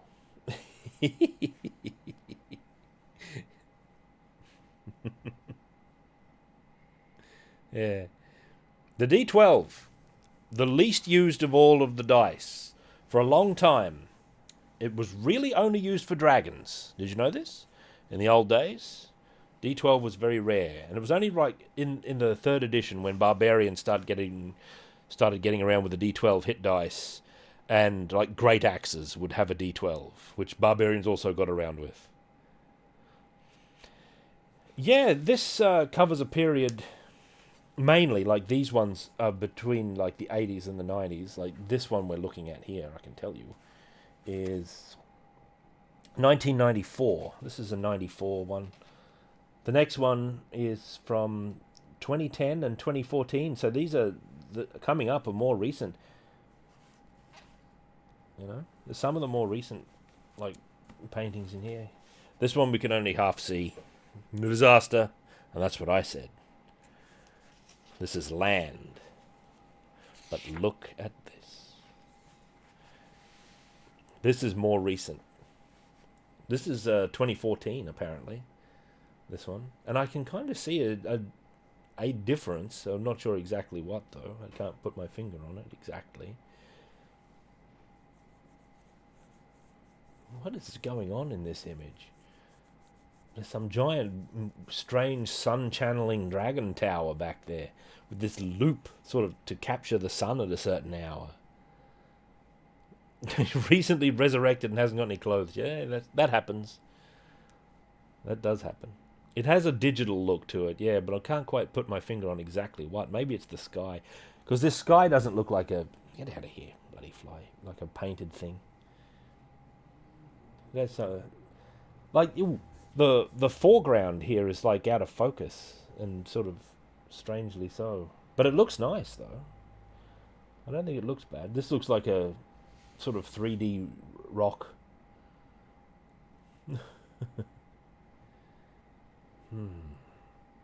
Don't know what's going on. It reminds me of Ease though with this great tower. This is far too grandiose for me though. That's outside the bounds of wizardry as I know it. This probably goes in for one of those Japanese wizardries. Well, yeah, it's still got Suemi's style in it. We'll see a bit of digital looking material later on in like the monster pages. In the most recent... Get out of here. Sorry about the fly. I don't know how it got in here. There's a giant quest marker here. Here's town. Maybe the edge of town is over here. Maybe these are like adventurers coming from one scenario to the next. Could be. And we have to look at this extended. This is from 2010, this one, apparently. This, another giant demon battle. The design of the mega demons hasn't changed over much. It looks like the Overfiend, actually, a little bit. Oh, this is quite late period, because here we see... here's a chest with a bunch of traps in it, looks like, that these fellows have fallen afoul of. However, This also looks like the OVA because there's like a party they come across who's been killed, and they're like impaled on all of these swords, right? There's all these swords they're impaled on like this. Reminds me of that. Now, I didn't look closely at this when I had my secret flip through, so this is way too late period if this is 2010 to influence the OVA, but maybe it goes the other way. This is a trapped chest, I'd say. Look at that. What is over here? Zombies? This is like the complete set of ghoul things. Zombies? What are these? Some sort of dark sirens or priests? And here's the party, all 6 of them, striding forward boldly. Right, look at how Gandalf, this wizard, is here, by the way, with his hat and his robe. Very Gandalfian. Striding up against that great demon. This is the kind of encounter you can get into, by the way. There'll be like 3 zombies, 2 priestesses, and a mega demon. And the demon will cleave off levels every time he touches you, too. Because he drains experience, as is normal.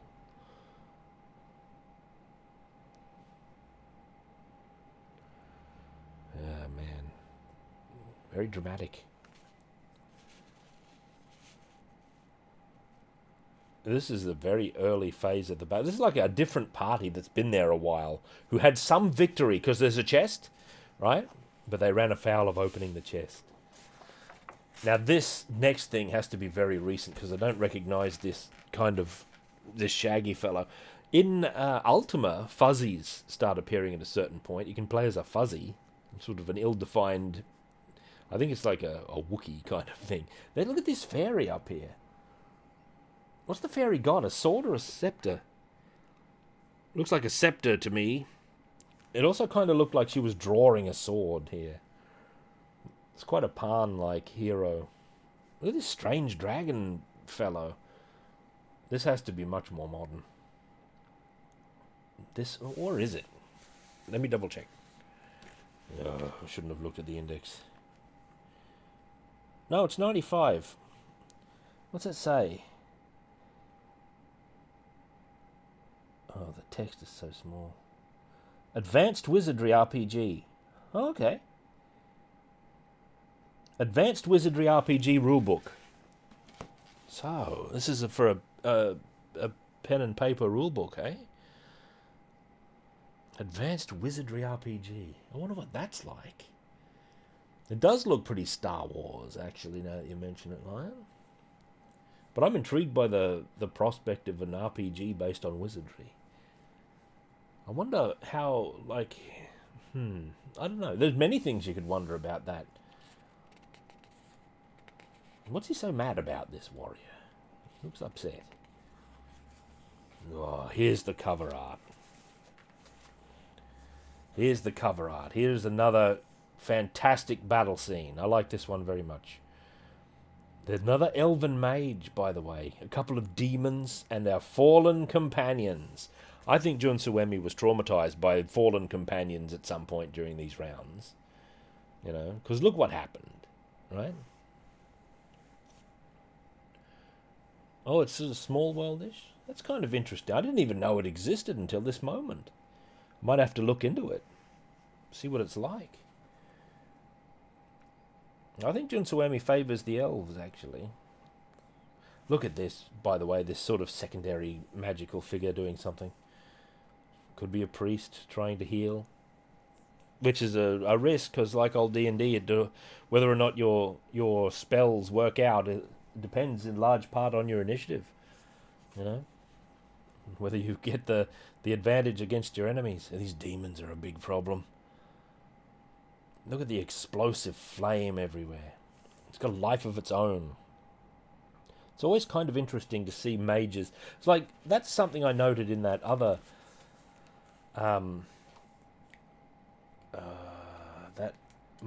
this one. Where the mage is hurling this fireball, but it's not projecting from their hand exactly. It's like coming from... It's like they're directing it. I won't unfold it again, but it's like they're directing it forward. Right? So it's kind of interesting to see as we see with the mage here, where it's sort of suggested to be connected with the staff, but they aren't exactly putting their physical body into casting it. Like you see sometimes when they're casting a spell, they'll be throwing their hand forward and hurling like a fireball or whatever it might be forward physically. This is detached from like the physical realm. There's sort of a gentler, the posing and the like going with it, which is something that I found a little bit unsatisfying in Dragon's Crown when I played the sorcerers, was that there wasn't this visceral like impact to finishing off the enemies because it was your magic doing it, right? Which I didn't enjoy as much when I was playing an action game such as that. That might be a tilt-a-weight. Yeah, you're right. I think it's actually a pretty good bet that that's a tilt-a-weight. This demon doesn't seem too happy about it. Tilt-a-weight's the highest, most powerful fighting spell. It's described as a nuclear blast directed at your enemies. This is obviously much more modern, this one. It's got that digital look about it. It's got a silvery look that the other one also had as well, which is just a consequence of the beast. This is a sea serpent by the looks of it, because look where its tail is, assuming there's only one of them. It's rising up out of the water, and there's a coil here, and it comes back around. It's sort of the hints of maybe a shipwreck? No, maybe not. Maybe it's just like rocks coming up out of the surf. Where would you encounter this? Ah, for Xanadu. Or is it Fact Xanadu? I don't know. I'd be into playing that game. Tilt. No wonder. More evidence of Wizardry's great influence there. This is strange, man. It's just like a beast that rules the sky as well, because these look like avian wings to me and not an aqua beast's wings. Maybe it just lurks in the shallows. Untranslatable, yeah, maybe. The ultimate bad world. A bad word. Ah. Here's Werdner. Werdner and probably Trebor, right? That's the villain, Werdner. He created the dungeon for him to hide in and work on the amulet. See, the basic premise of the scenario is that Werdner betrayed Trebor and stole his amulet, which protected him from all of his misfortunes, right?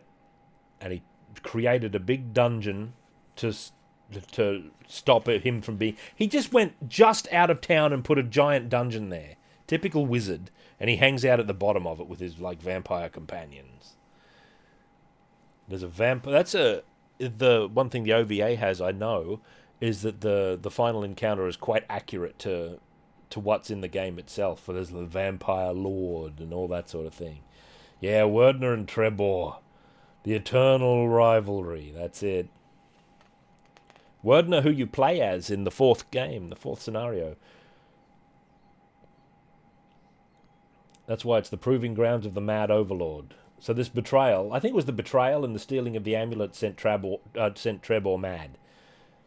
Right, and he wants his amulet back, and he'll get his sanity back, I think is the premise. But he's still Lord of the Land, and he sends people down into the so-called proving grounds to see if any of them will make it. Any of them will defeat Werdner. I don't know, it seems unlikely. Werdner thought himself superior and more worthy of the orb than Trebor. Yeah, that seems likely. That's how it is in the OVA as well. It's Trebor. You never see Trebor in the OVA. What is this? I don't know what this is. This is the last of the full illustrations, which is but this is the thing on the tower from the. That's the thing on the tower from that more recent, like 2014 image. There. There it is. That's that. So part of the mystery is solved.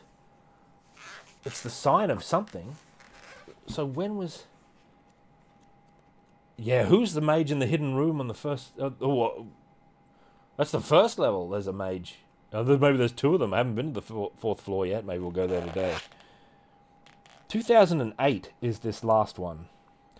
And the Werdner and Trebor portraits were from last year, 2024. So those are new additions to this printing of this book. Everything after like 2006 is new, because this is the definitive edition. She might be the god, yeah, or the chief servant of the god. No, that's 2008. This one, this comes later. This is after. That's 2010 and 2008 for the one I'm actually looking at, which I've lost to the Werdner and Trebor again. Here we are. And we're back. Yeah, I don't know the mystery of this character. Very Japanese design, though. With these sort of array of, like, veins at the back here. Like these air veins for aerodynamics. Man. It's really nice, though. I like the double horizon. Because, like, there's a horizon here. There's sort of something that you'd see in a heavenly scene, where there's a horizon and there's above and below this horizon of clouds. So there's two skies, almost, and that's where there's the two skies meet. And this thing dwells between them, perhaps. Channels the sun into the land. This might be some deep, like, retroactive, big cosmology that was added. Now we get into the monster stuff, which is the rest of the book.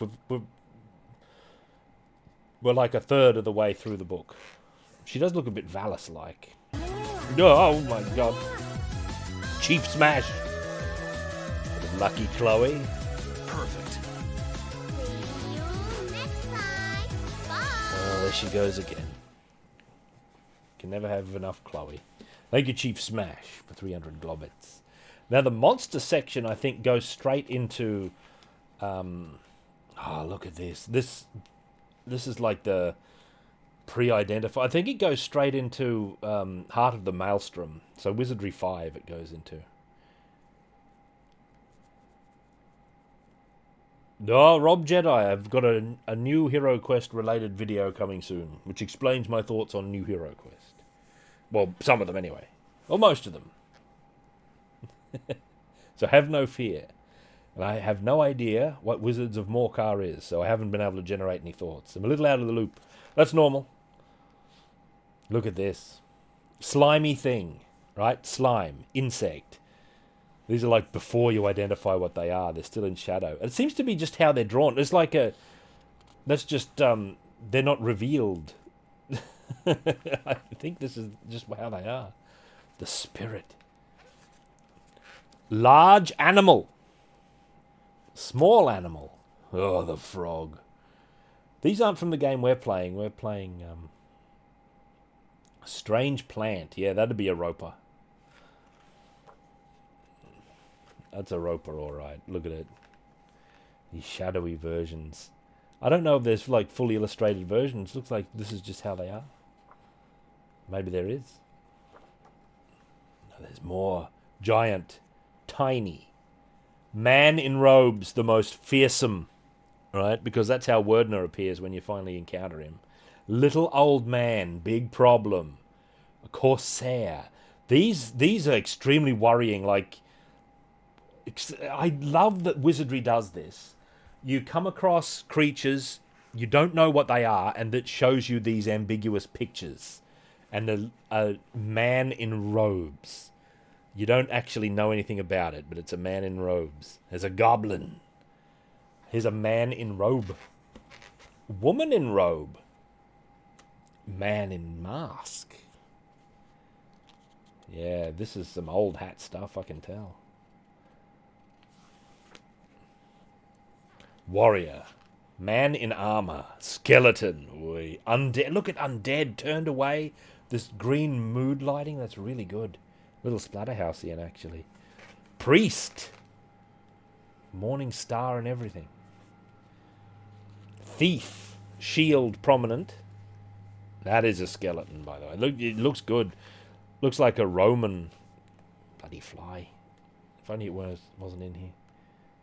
Looks like a Roman skeleton a little bit.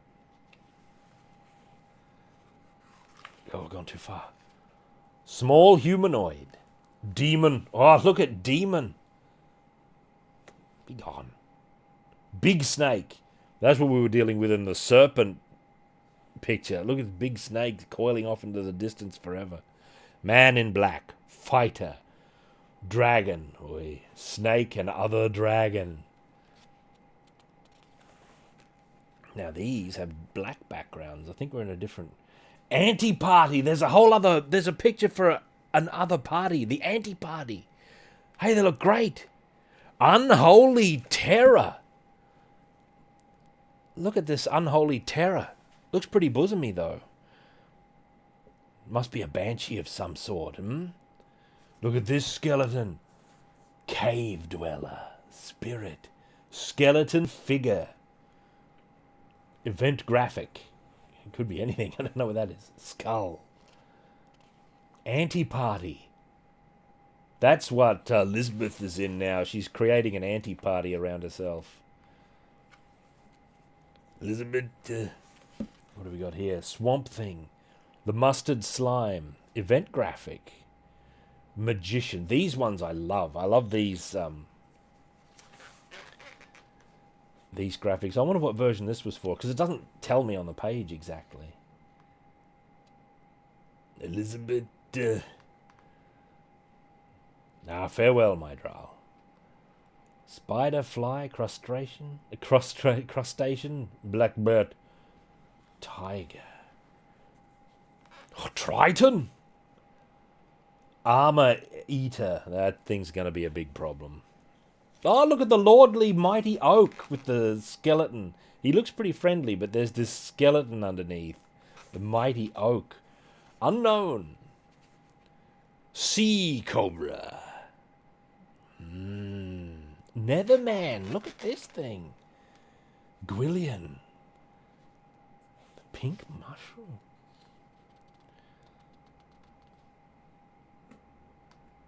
What Medusa wear, lion? Alluring Kelpie lady. Gotta watch out for those. The Beauty. Sly Nymph. There's little... Royal Lady. There's little to choose. But, oh, there's another The Beauty up here. When do you encounter these?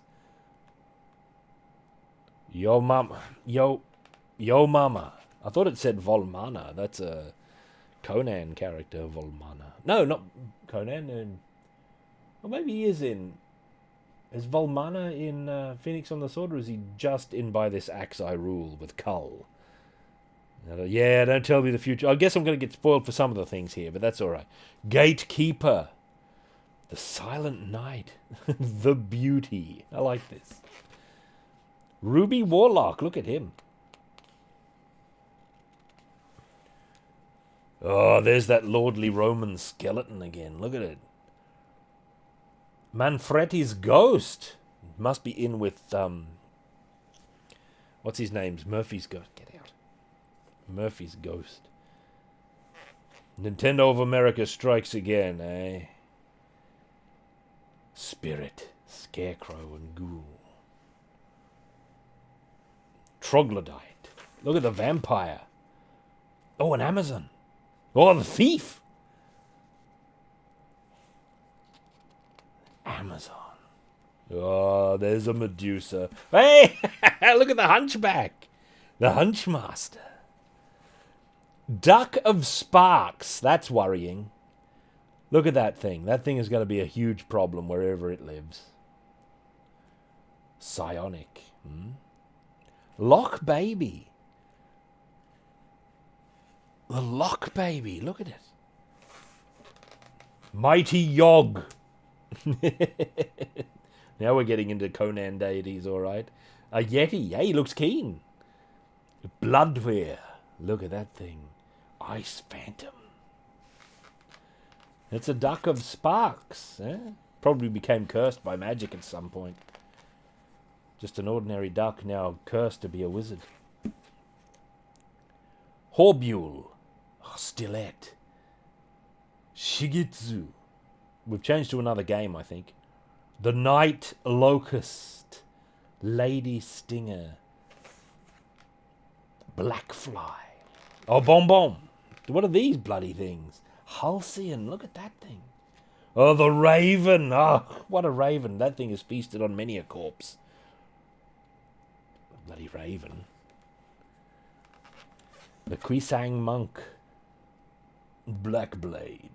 Nessie. Oh, Leech Lizard. Now, this thing is definitely a Wizardry 5 on the SNES at least.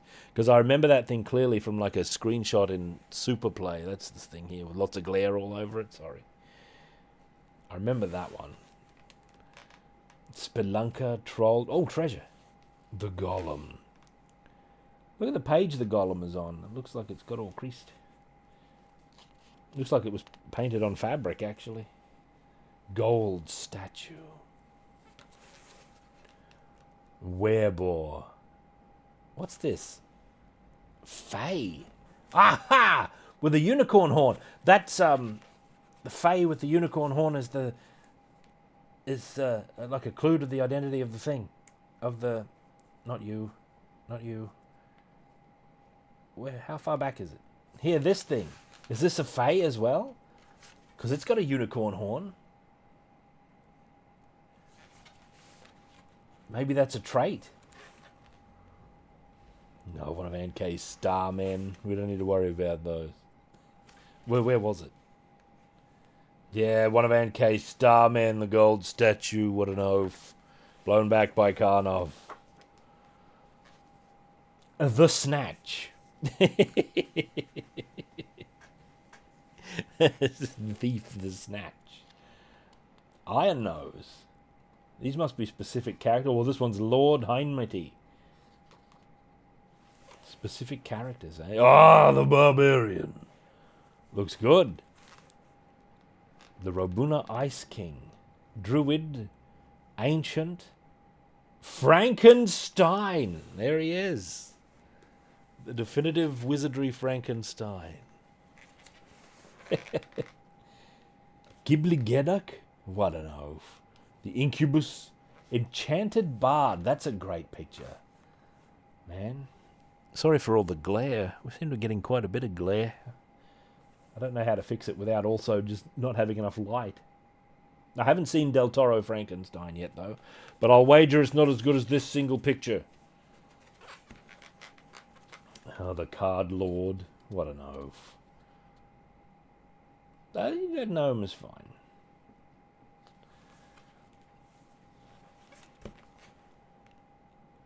Kalkidri? Look at these demons. Oh, Pit Fiend.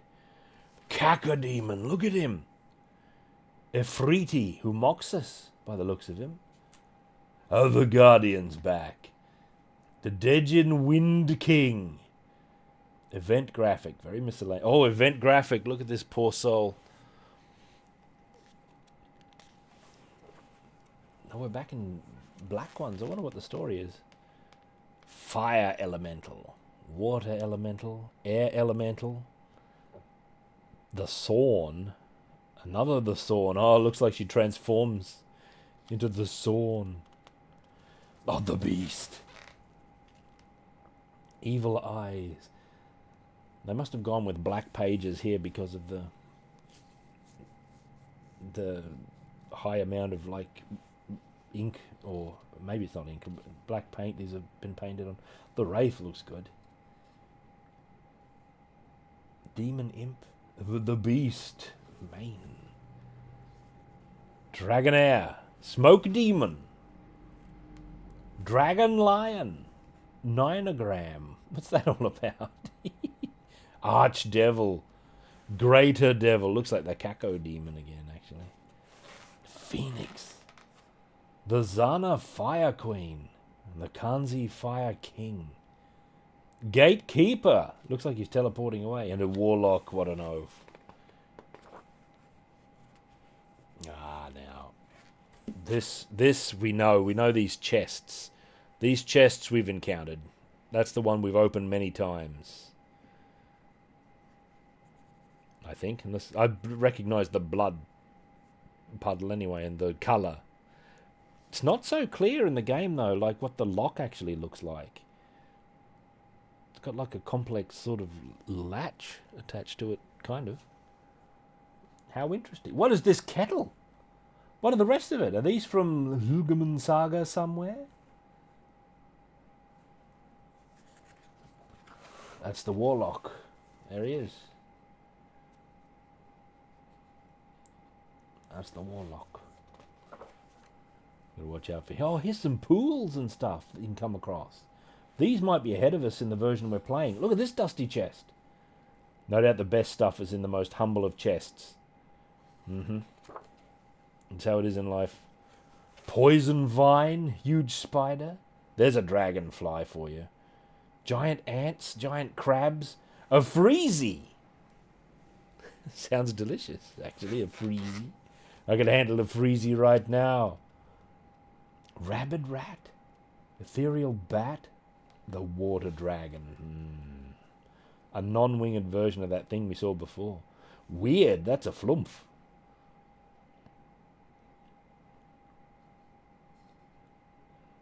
Dungeon leech? Remnant, what's that?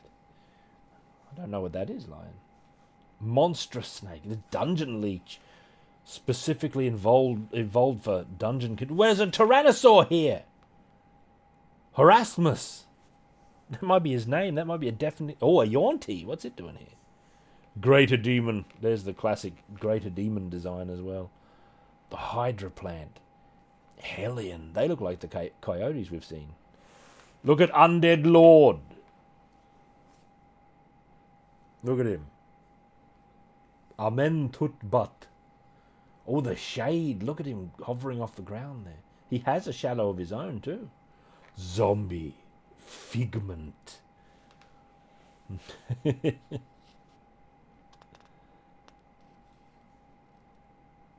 skeleton lord there. The undead lord. Oh, look at the gremlin leaping forward. A bork.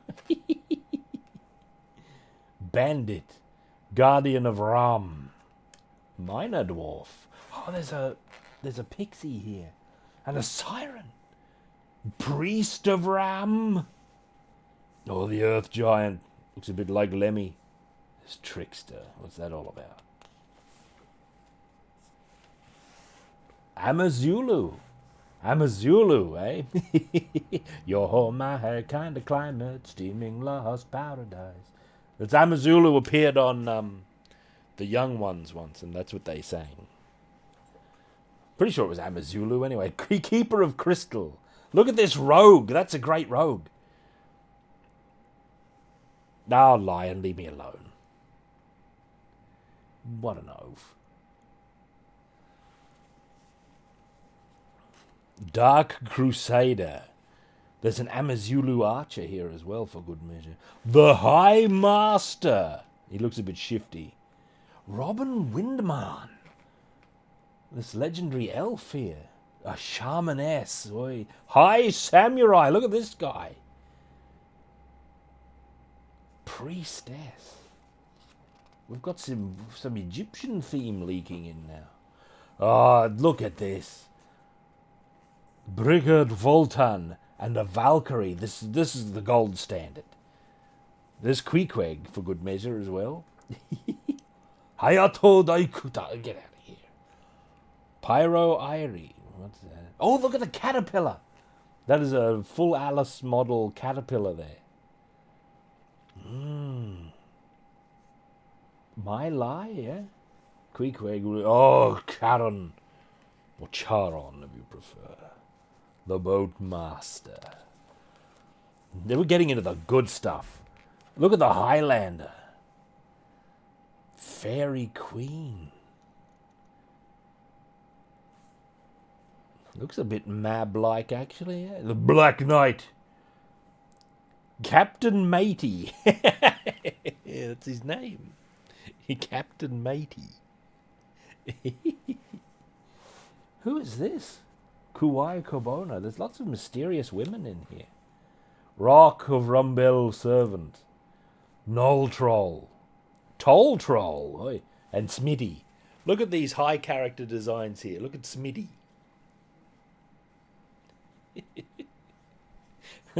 These are very characterful and good. Very charming. Delphi. Oh, the Oracle. Zorfitus. This looks like one of the gnolls from... well, he doesn't really look like one, but he's a floating wizard head from Lands of Roar. What are we dealing with here? Idol of Maumumu. Amazulu Queen. Look at her. How regal. How regal. Queen Ghost. Oh. What's this? Zophitus again. And Bela. Rebecca. Another... Oh, Dracula is involved. We're getting into some late era wizardry, because here's a starship, like 6+. Wizardry 6+ or thereabouts. We start running across starships. There's the Cosmic Forge. Man of Mystery. And of course, dominating the page is Death. Looks good. The Man of Mystery. Queen Becky. Queen Becky, I shall call her. The Soul Trapper. No corn. No corn. No horn. His horn's broken off. But no corn. Not unicorn. Different. Fate Spinner. Oi. There's a succubus. There she is. She looks good. Damned. Lion of Hell. Look at the Gorgonic mane. This is actual lion footage we're seeing here. This taken last week, no doubt. Just before publication of this periodical. And this is the most modern stuff. This thing, at least, I've seen on like screenshots for 5 ordeals. This is like 5 ordeal stuff we're in now. Displacer Beast. Bugbear. Blink Dog. Nowhere near as charming as the earlier work. Man, it's a shame. It's like the digital look. Same for these portraits. What are these things? These ferret men. Sparkle and Madras. Domina. Are these 5 ordeal portraits of folk? There's one of those ape masters as well, like we saw in the earlier picture. Ah, the Vampire Lord. That's the correct design for the Vampire Lord, because we see it in the OVA. That's just what they look like, the Vampire Lord. The Vampire Queen as well. A Reaper. No Life King. That's what he's called.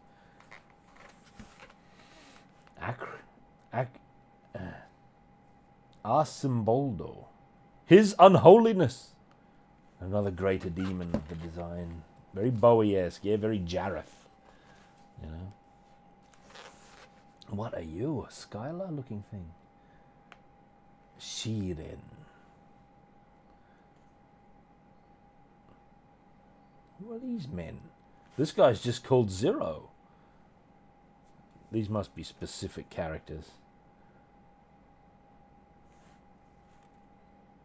How do I say this? Arahawi. Arahawi.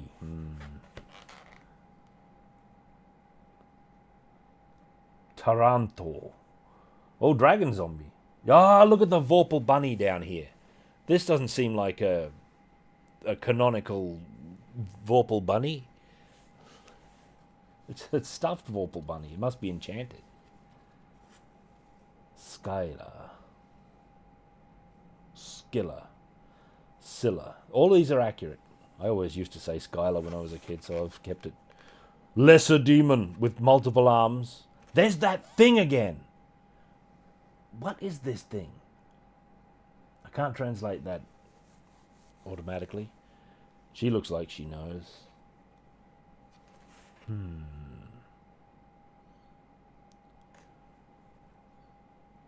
The monument thing must factor into these late era wizardry games somehow.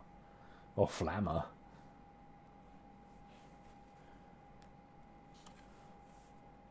What's her name? Ruche. Eschaton. Oi, that's a formidable name. Armor. Oh, we've come to the end. Here's some suits of armor. And here's a Boris Karloff Frankenstein down the bottom for good measure. The most interesting part. Plate +1. Dungeon. Oh, look at these panels. What does it all mean? I'd like larger versions of these. How come they're not getting the full treatment? Look at this. These 4 Flumberge wielding skeleton lords. Look how good this is. Hogwash to some of the other stuff. I guess there's no room. Hogwash to this being so short. This black and white art should be in like full representation. It's gorgeous. Just because it's black and white doesn't mean it's like a lesser art exactly. I guess something had to give. Like, what are you going to do? Cut out the giant paintings? I don't think so. What? Hang on. Does the Index of Art say anything about these? Novel, etc. 104. Yeah, 114. Novel, etc. It says, and then monster figure design comes after this. So this is for like novels and stuff, yeah. I think these are really good, but I can't look at them properly because they're so tiny. Except for, of course, this one, which is wonderful, wonderful work. Look at this adventuring party down here. Staff of Life, eh? That's interesting. I suppose I'll learn one day what it's all about. What are we bargaining with here? Some terrible beast? We've got like some pure-hearted elf girl standing in front of it, holding it back. That looks like one of those furry men in a furry man helmet. There's a cat man here, like a Puss in Boots style of character down the bottom. Ah, look at these characters. This reminds me of that girl from before sitting next to the Gladius. Sorry, I keep hitting the thing. You know. It also reminds me of that other elf we saw.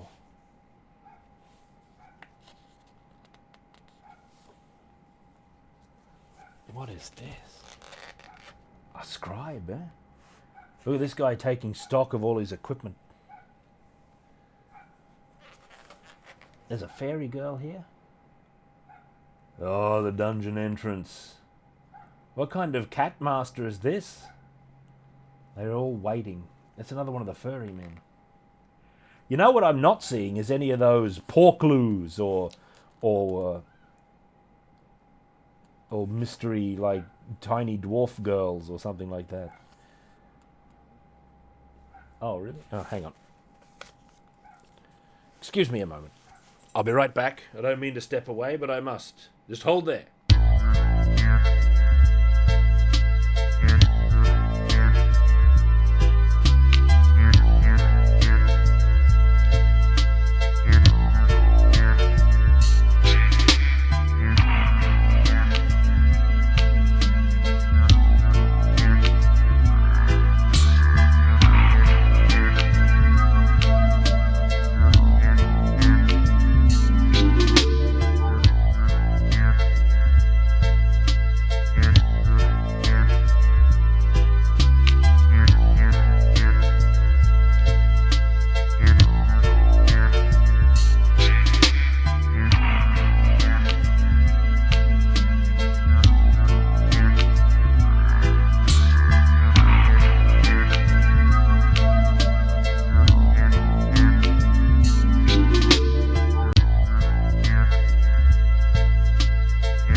Don't worry about Noodle.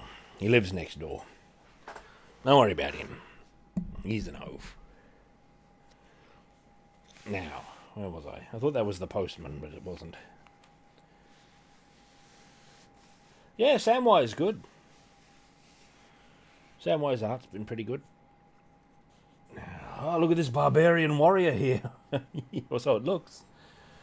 Over his ale. We almost need a second edition of this book so we can get this black and white art reproduced like fully. Ah, look at this. This resurrecting of a fallen man, eh? Look at the Temple of Kant here, with this priest presiding over all these shrouded corpses up on these, like, pews, I guess, as ascending, like, galleries of the dead here. How interesting. That must be what it's like in Dragon's Crown as well. Dragon's Crown is also heavily wizardry influenced. A noodle stream. Who is this, like, young priest here? It's hard to determine anything.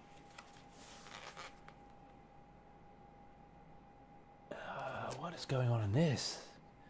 Is this a summoned beast here with a giant club? This sorcerer summoning him up, maybe? He's got him in a magic circle there. Maybe he's holding him, casting a spell on him.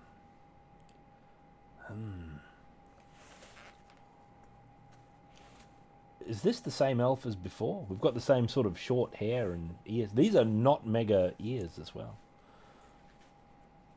It could be. Remember that cryptic elf that looked quite young? Still in the monsters, still not. Yeah. Oh, I thought it was between those pages. Wrong. Not you. This one. Is this the same character? Could be.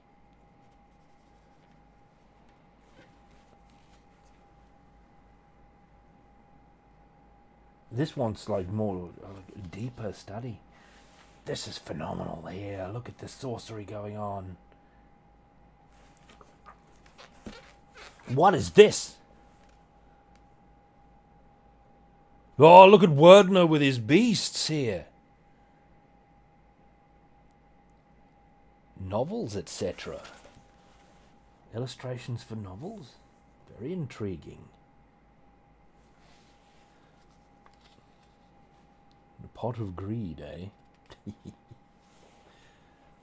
I wonder what other undiscovered things are in Jun Suemi's body of work. Like, I think I'd like to explore it beyond his game covers. He's credited in the OVA, the Wizardry OVA. I don't know if he worked specifically on it or if they just used his designs. He was credited for monster designs, but he already... Look at this halfling with a crossbow. He already did all of those for these games ahead of time. What is going on here? There's a great demon up there. Is it a hierarchy of demons, maybe? Or just a cluster of chaotic demons? Who are these?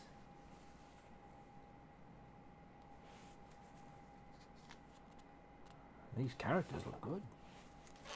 Oh, look at this worthy salesman here. Look at his huge magnifying glass for identifying things, no doubt. One of Boltak's men. Oh, look at the dead. Who is that Werdner in the background there? The clash of steel. Oh, there's one of those heads that we saw, the servant of something. Ah, he's a minstrel playing. Look at the drama.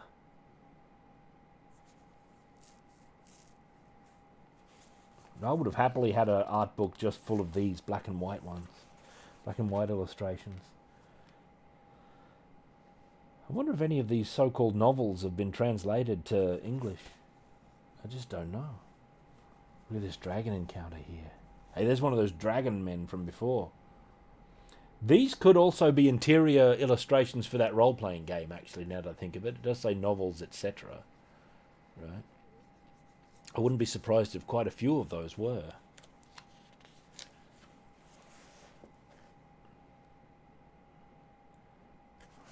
Nice. Look at this here, this elven samurai. He doesn't really look elven. Well, he does in every aspect except the ears. If I cover up the ear, you'd think, oh, look at that elf. There's a samurai. What's happening here? Yeah, it's all Jun Suemi. This is a Jun Suemi art book. Now, oh, here's this dude. Look at this. Demon Lord. He's a dead... That confirms it. Demon Lord. There's his design. Let's have another look at the painted version. Oh, it's after that, isn't it? Before that. After this? Before this? When was it? So deep in the past, I don't know. Yeah, there he is. The Demon Lord. Yeah, man. Provision has been made for 4 arms.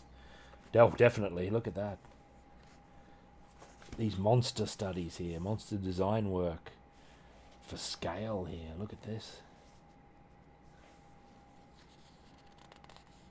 Yeah, pretty much the same era as a lot of TSR stuff. I think he was well influenced by some of the TSR greats.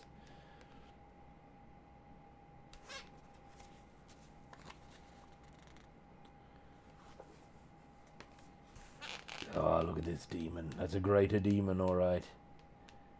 A mega beast. All these things you got to worry about when you play Wizardry. Oh, what's word now? We'll get to him. What are these dragons? This looks like it might be like the one that came out of the water in that other painting from earlier. There's the amulet. Wordner. Oh, what a villain.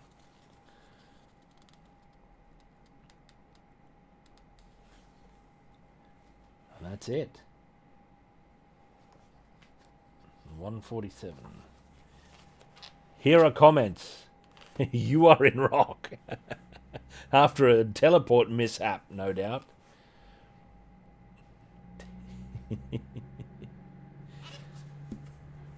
There's Suemi's signature there down there.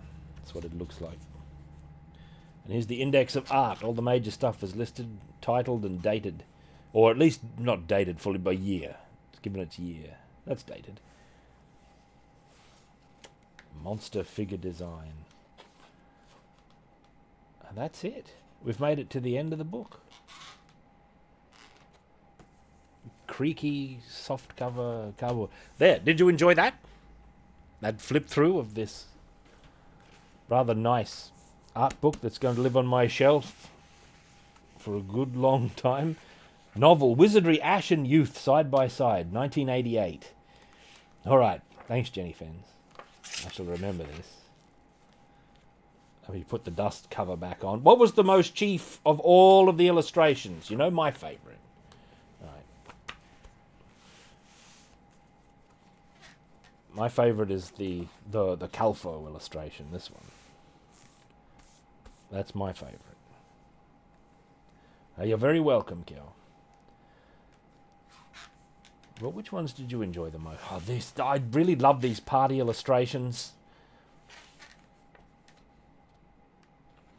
Super good. This is a great art book. Just seeing these, like, stuff like this that I've never seen before and that don't show up in, like, or haven't, and probably will now, actually, since this has been reissued.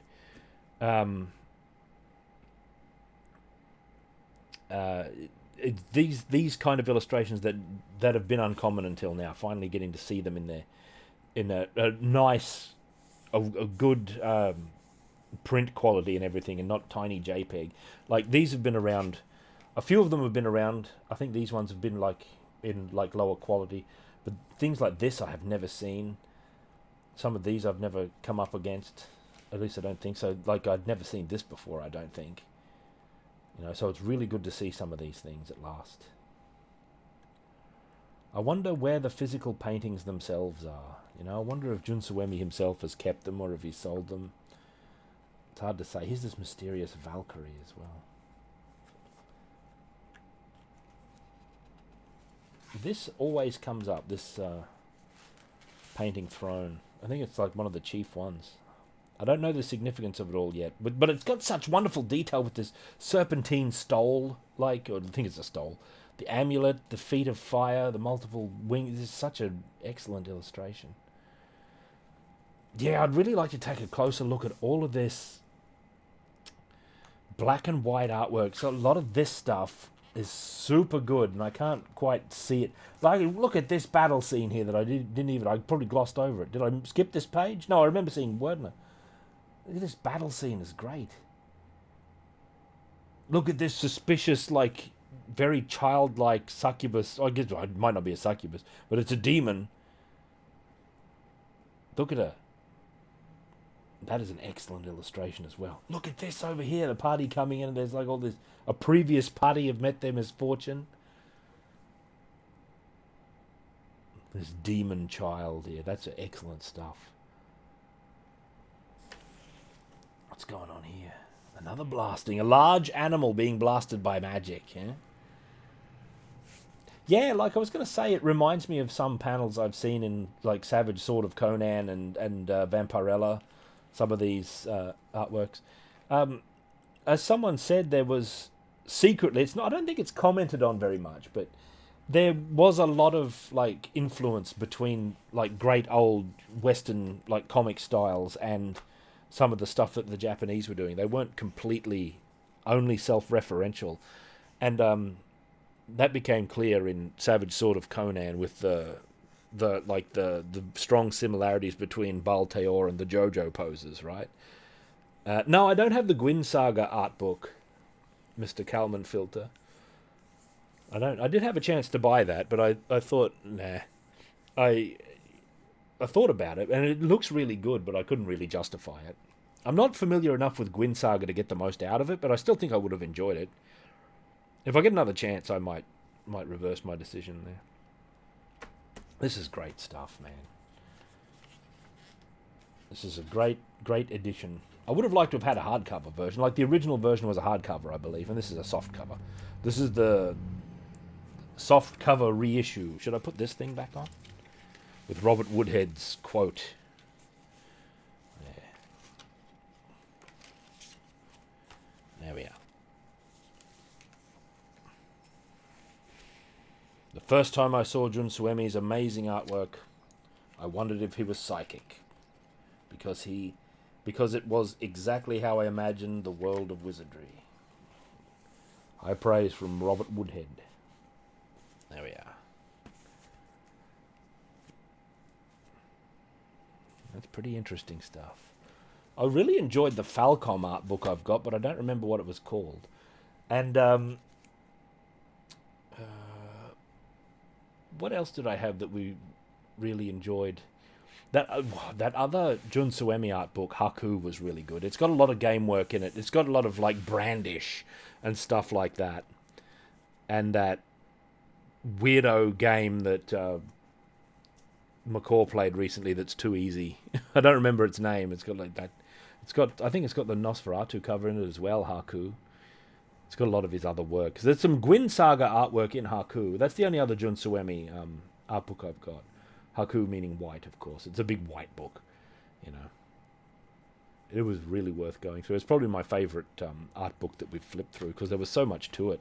And it was really good to come across his illustration for the Ravenloft game. You know, because we didn't realise what it was at first. And then I noticed like the characteristic bouffant hair and like headpiece of the elven mage, and I thought, that's her. This is the... And all of the characters are based on the portraits that are in Ravenloft. You know? Strahd's... what is it called? Strahd's Possession. That's it. Yeah, it's expensive. It wasn't that expensive when I tried to buy it, though.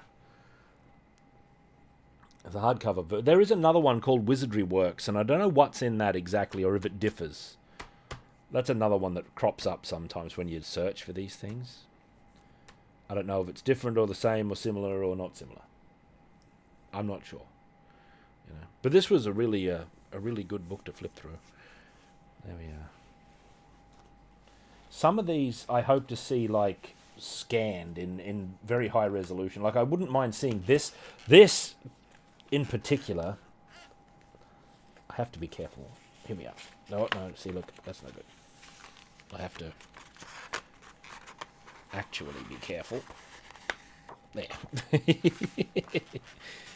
This, I'd love to see this full without the crease. Right? This and of course, this on the other side, full without the crease. Love to see it. Right? Really love to see it. Lion's giving me beef. Don't listen to Lion. He's too much of a rogue. There we are. I've manipulated no more because I'll probably tear one of the pages or something off like that.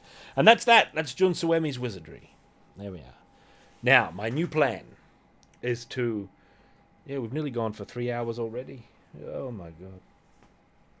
My new plan is to go and recover, come back, we'll have another power-up, and then we'll play some Wizardry proper and see what happens down in the dungeon this time. Will we make it to the 4th level? No man knows. You're welcome. So I'll set this aside, or I'll just leave it there. I will leave it there and re-establish my Jun Suemi side art, because we're going to need it in a minute. And I'm going to take a little bit of a break, and I will return. Where is my Jun Suemi side art? Ding, dong. There we are. That's good stuff. There we go. All right. I shall see you all shortly. Shan't be too long.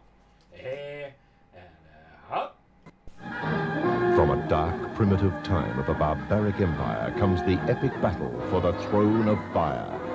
A time when the power of evil triumphed across the land.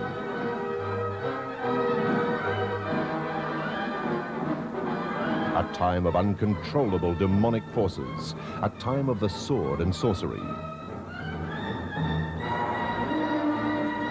A towering spectacle of merciless warlords, fearless warriors, lusting women, and awesome conflicts. The Throne of Fire. After you drop me off at Felicia's, round up the boys and meet me there. Good idea. Now let's get going.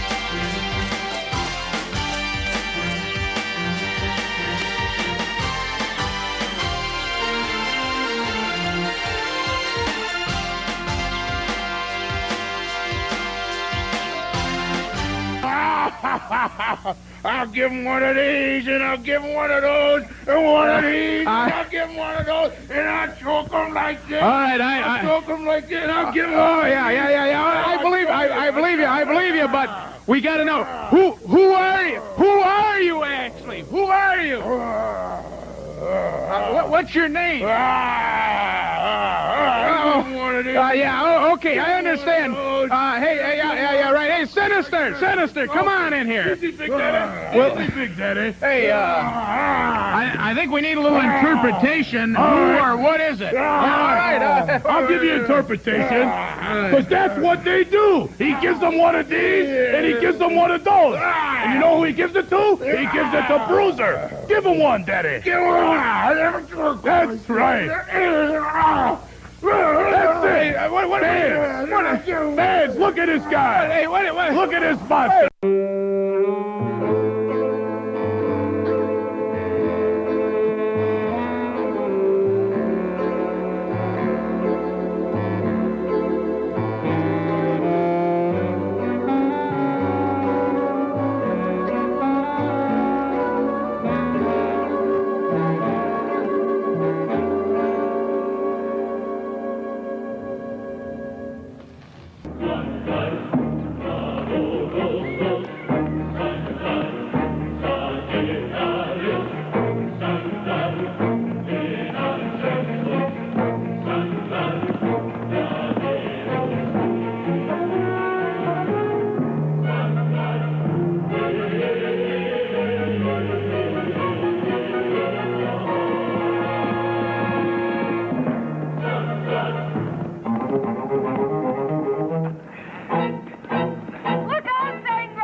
Don't you think I can take care of my own? Yeah!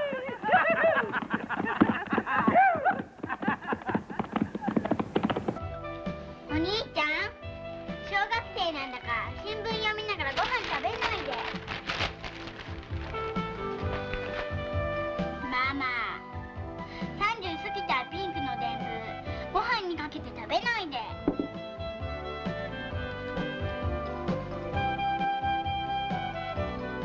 お姉ちゃん、高校生なんだから居眠りしながらご飯食べないで。静かに。 Taking a big chance charging at a man with a drawn longbow. Must have heard about my reputation for fair play.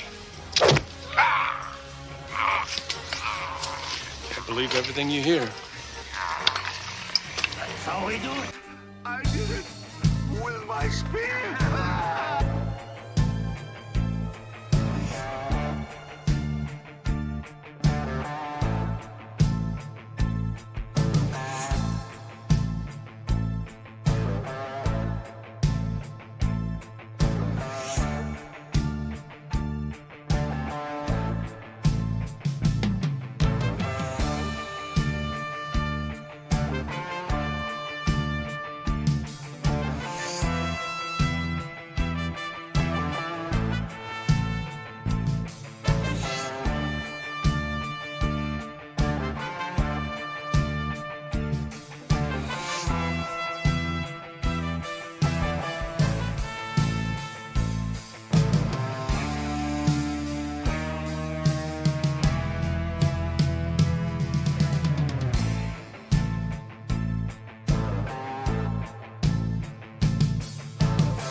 Don't you just love being in the spotlight? I don't remember having such a big audience in a long time, do you? You haven't forgotten the routine? You bet I haven't.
Ator, they were Hagen's men, soldiers from the Kingdom of the East.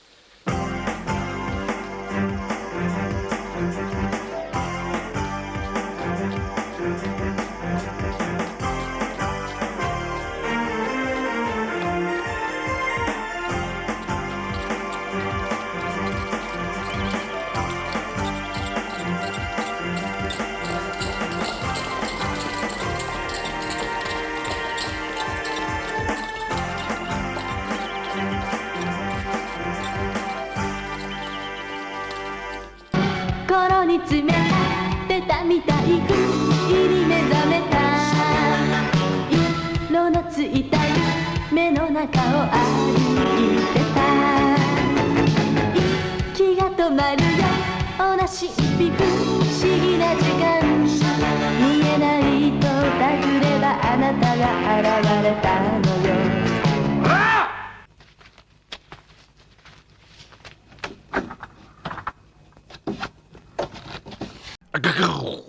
I've returned. The Lords of Dew. Excuse me. I'm back. Let me just fix this. Lion has given me a list of how many times Wizardry has been ported in Japan. I'm not sure I can count this high. Wonder Swan Color in 2003 is the most recent according to this list. I don't know about that. I'm not sure about that at all. Now, sorry, Lion. Interrupted the best part of Gunan. Well, at least I didn't interrupt the Puma twins again. I want to repower up. Actually, I want to play Metamorphic Force, the Japanese version. I'm going to repower up with Metamorphic Force, and then return in good vigor. Here, I learned my lesson. I learned my lesson about interrupting the Puma twins. You just don't do it, man. Metamorphic Force. Let's play it. The Bear Master.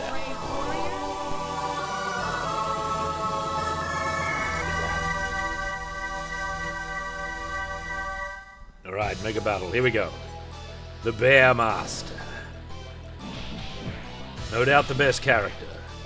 I realized what his alternative throw is too. I think it's what is called a flatliner. Right?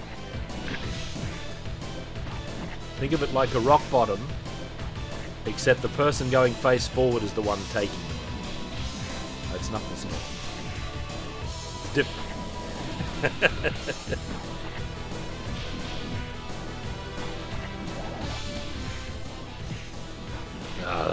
Ivan the Bear Master. Alright. Transform into the bear. Now maximum strength is no... I immediately got hit. You call that bear mastery?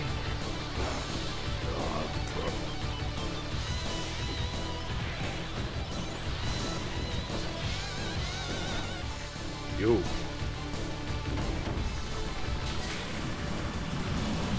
I really just meant to pick up the energy there, but whatever.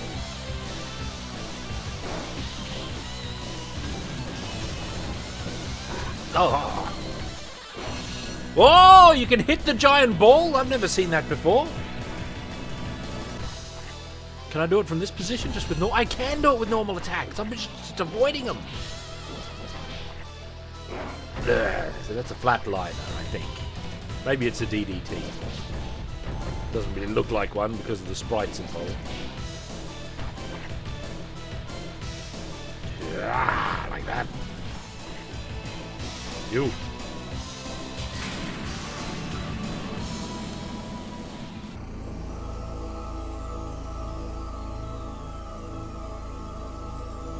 Here comes the demon. I won't let anyone step in this area.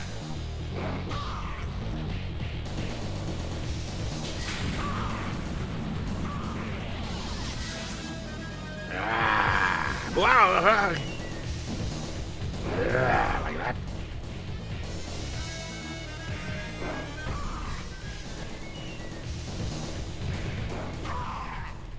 Dealt with. Now the dramatic death of the demon. Like that. No match. You've done it! This is my character of choice.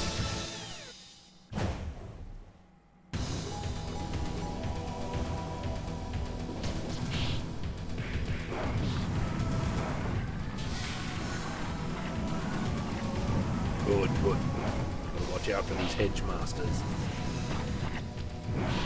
No, These guys are a big problem because they jab you. I don't know the exact safest way to deal with them.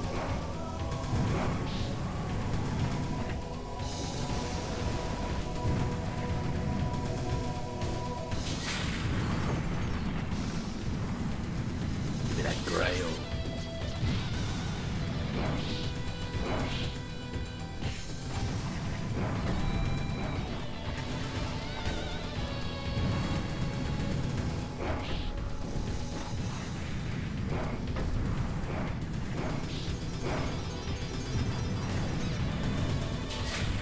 Good. Shouldn't have done that. Whatever. Bear Master demands mega combat. Oh god.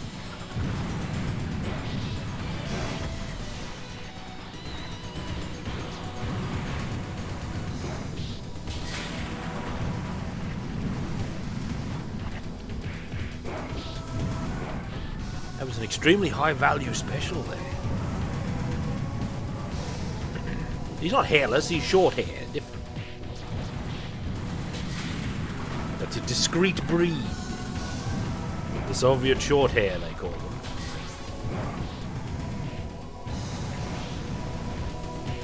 A native to the Soviet Union.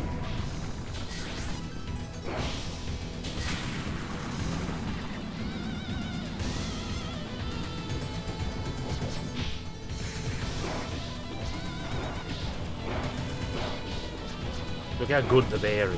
Ah!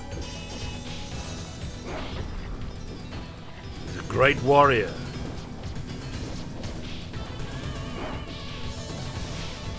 Oh god.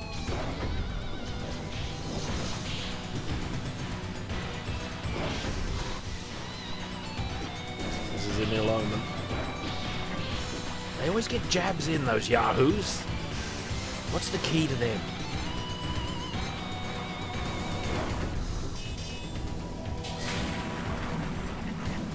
It's a mystery.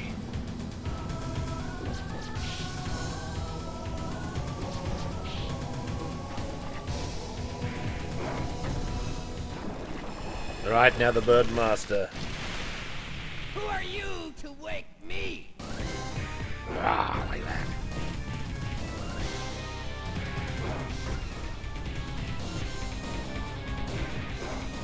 This is the battle technique of the Bird Master.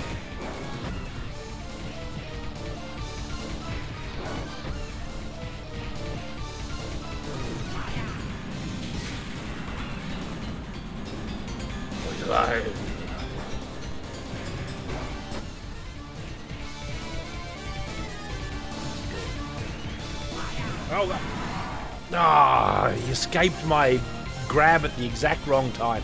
This is a disaster.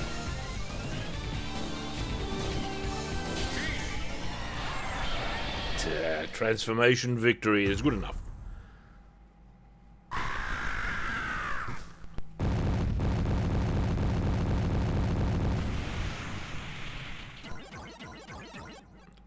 Now we'll be lucky if we can survive against Nimrod.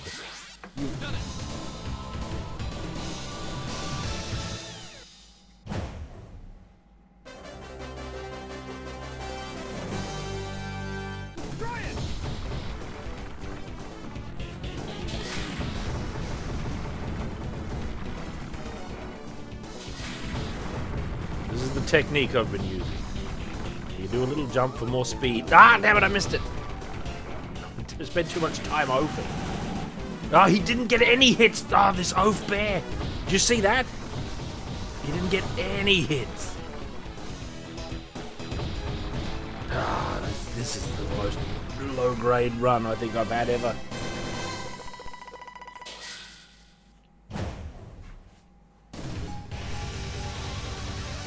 Now we're in the ice realm where Pachyderm lives. Where is Pachyderm? Here he is.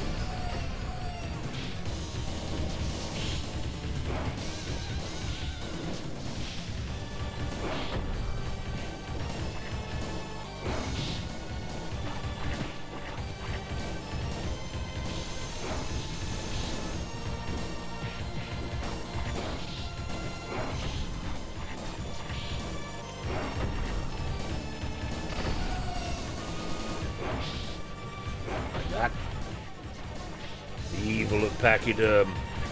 The evil of Nimrod. Oh, the boomerang masters. Where is Nimrod? Oh, you're too late, Gremlins. The Sturges are already destroyed. Get out of here, Nimrod.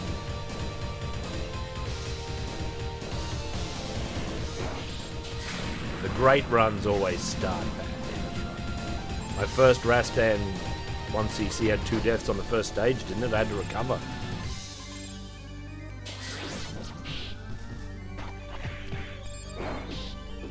Oh, damn it.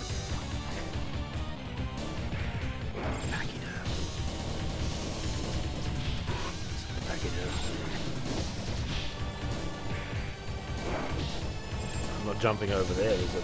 Oh, this isn't safe.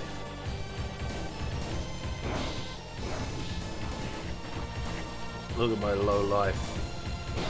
Gonna have to deal with it.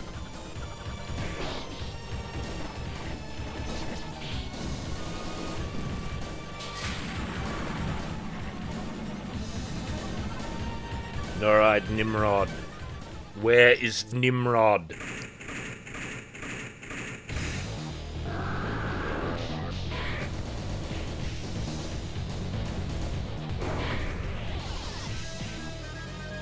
This is my Nimrod technique.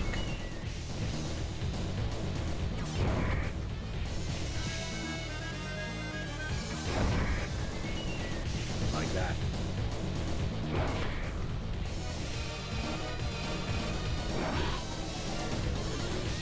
Drop your thing already. Oh, Nimrod cast down like that.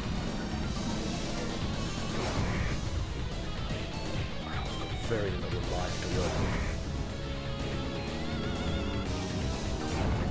Oh god. Oh, Nimrod. Oh, no, I'm a mortal man.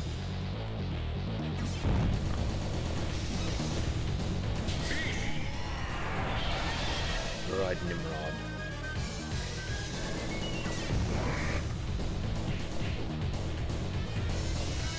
If I defeat Nimrod, I hope I get lots of life pickups. Oh, Nimrod, he blew me back with his psychic powers. Oh, no.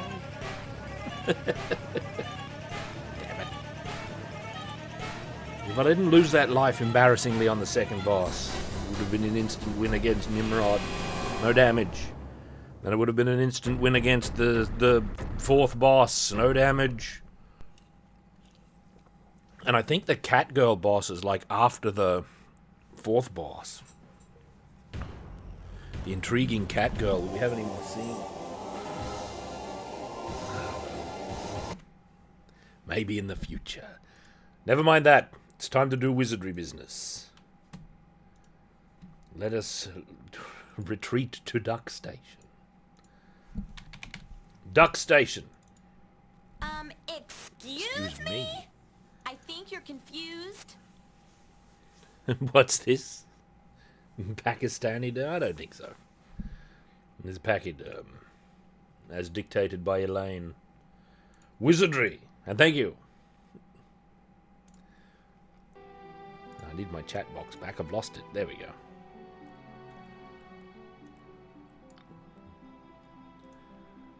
There we are. Wizardry. Let's play it. Scenario 1. There's that Suemi artwork, by the way.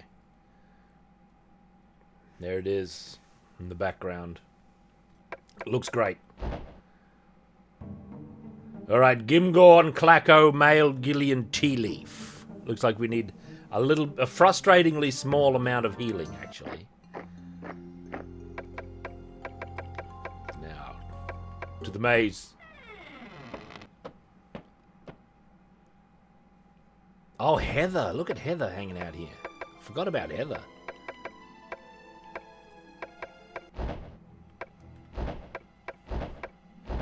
Heather can do the healing here. We don't need much, so we should be alright with just Dios, right?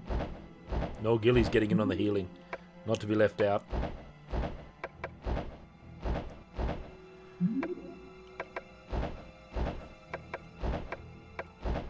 I wonder at what point we should think about changing classes. Like, changing classes is kind of key to this game, as I understand it, but I don't know exactly how it works fully. I know you keep your hit points. I think your stats go back to their original state. You go back to level 1. And you've got you keep the spells you've learned, I think. I don't know if you keep your other skills. Like, I don't know if you keep thief skills if you change from thief. I'm not exactly sure. Oh,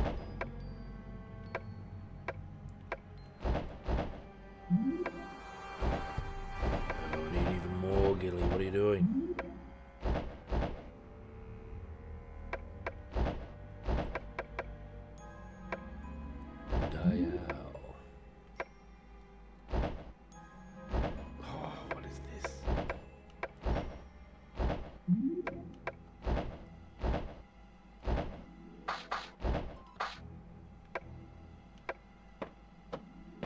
This has become the A team. The B team has become the A team. We lost Murmagil. He turned evil, so he's off in Lisbeth's party now. And we replaced... And Mail joined in this play. Bruce Campbell involved? Well met, flip side. Let's go to the inn. Heather will stay. Oops. Gilly will stay. Alright, we've got all our spells back. A broken helix, eh? How interesting. Let's get down to the maze. Now, we could just take the elevator down to floor 3 and see what happens to us. That means we shouldn't cast Lomilwa, although we probably should cast... No, this is Heather's job. Maporfic. Right, look at those armor class totals. I'm light on wizards. There's plenty of wizards that we can encounter, though. We're in the dark zone.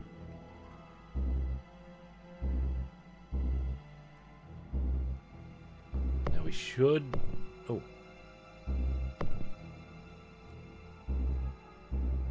We should encounter the elevator up here somewhere. Right. C. Okay. Yes, we found our way to... We've got to remember the elevator. That'll be a good way of evacuating. In fact, when we go to the 4th floor, which we might well do here coming up, the elevator might be the way we get there. Look at that massive amount of unexplored space all the way over there. Oops. Oh, hey, it's the key. Ah, yeah. What is that little man symbol? Erebeta. Pit door. Oh, shoot. There's a chute as well. That's a spinner. Okay. Alright. Oh, we can have Lomilwa. There we are.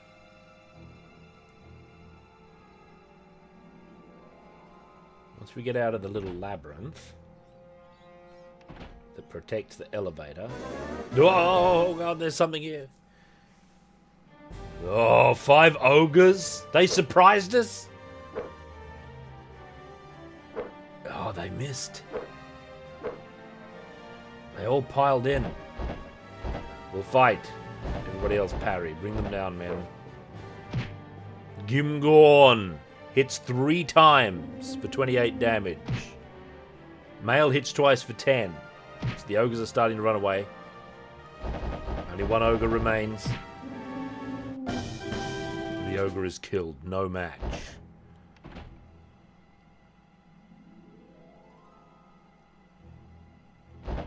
Oh, wait a minute. That's the elevator. How do I get out of here?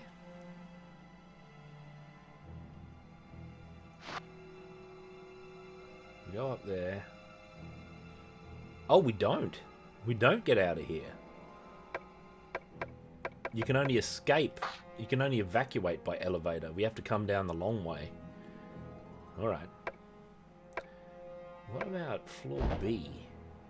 I think the elevator might be completely contained on floor B as well. Yes, it is.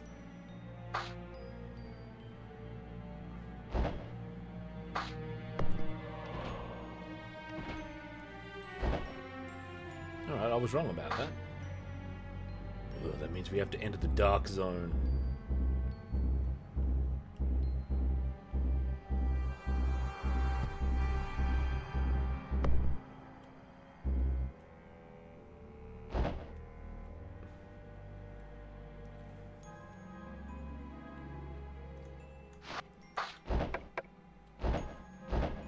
Lo Miloa. There we are. The spell of light.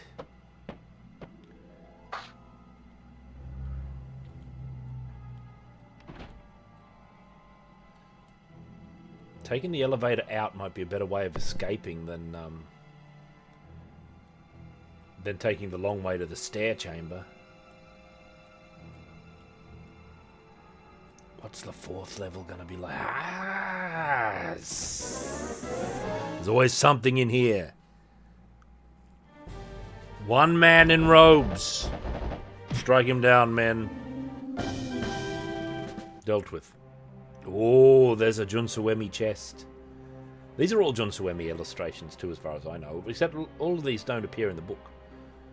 Inspect, tea leaf. Gas bomb. Disarm. Armor. Well. Yeah, this is an excellent version of Wizardry 1, man.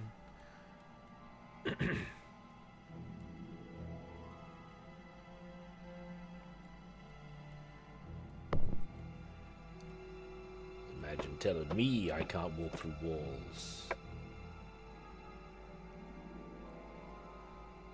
Now, there was, all the way over there, phantasmal unexplored hallway. Let's see if we can figure it out. It might be completely locked behind pits, though. One more step. And there's a pit there. But surely we can get beyond the pit.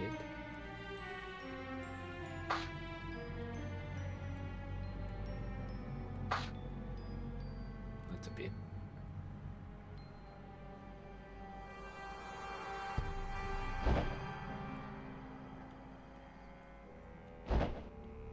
I will not turn around.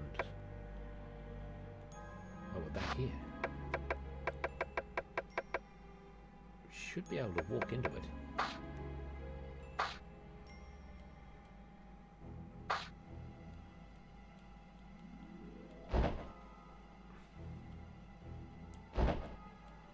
Steady. There's a pit right there. There is a mysterious amount of unexplored hallway, though. I don't think any of the rooms lead out into it.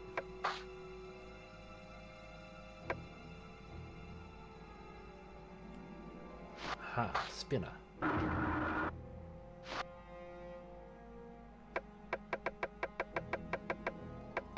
Okay.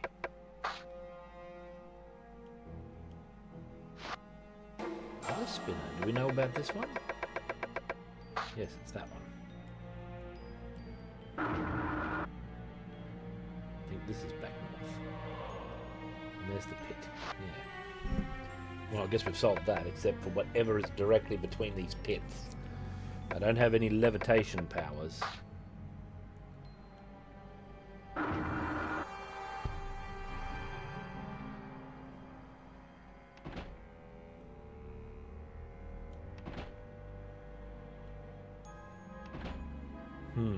The true question is, when do we dare go to level 4? Do you think we're ready now? I mean, we could be.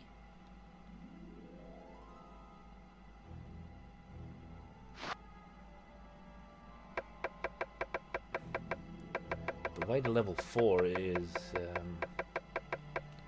right there. Right there in that little closet.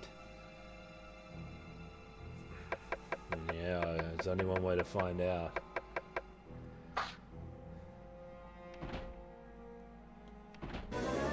It's beasts.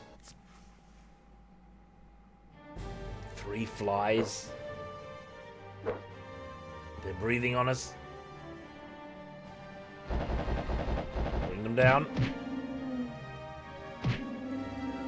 Look at the big damage we just took. Fly is killed. Those were dragonflies. There's 10 levels. 7 priests. Oof.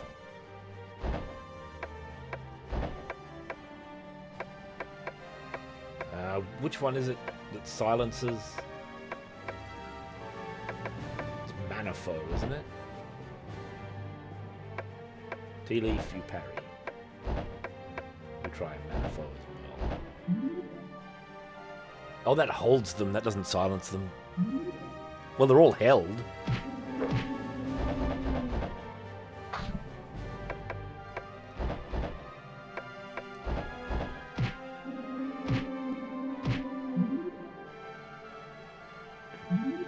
Montino silences, that's right.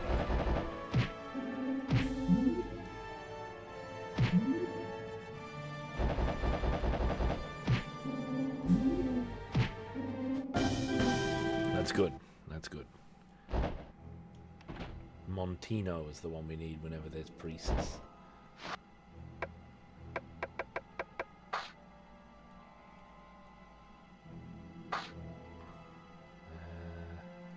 Down one or across? Yeah, down.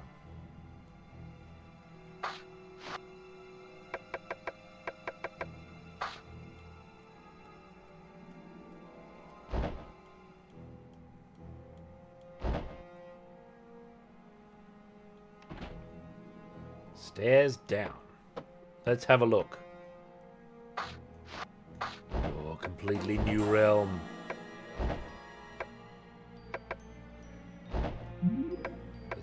Get our health up a bit. We don't know what's down here.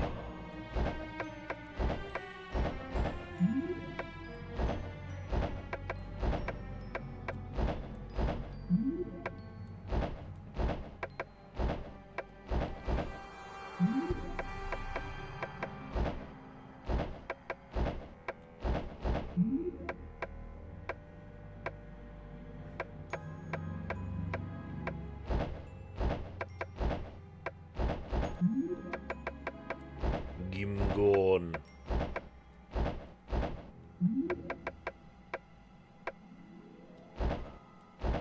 Alright. Oh, this looks ominous.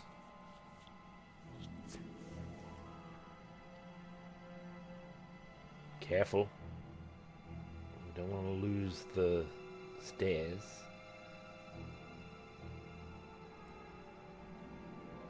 Level 4.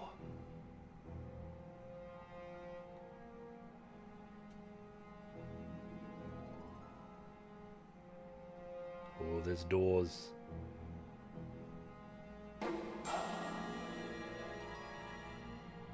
Gimgorn and Clacko.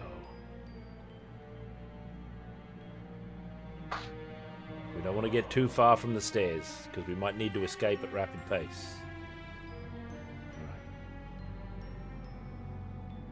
We've got the first part of it sort of adumbrated there.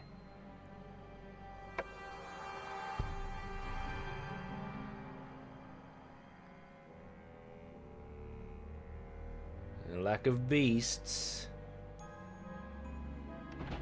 Oh, here's something. A friendly group of were-rat. I don't know about any were-rats. I'm going back. We need more experience. Were-rats. I wonder how deadly they are. Oh god, there's beasts here waiting for us. It could be kimonoed men. 4 priestesses. God, they look awesome. Look at them. These priestesses. Montino. Surely Montino will be sufficient. Claco strikes one down instantly.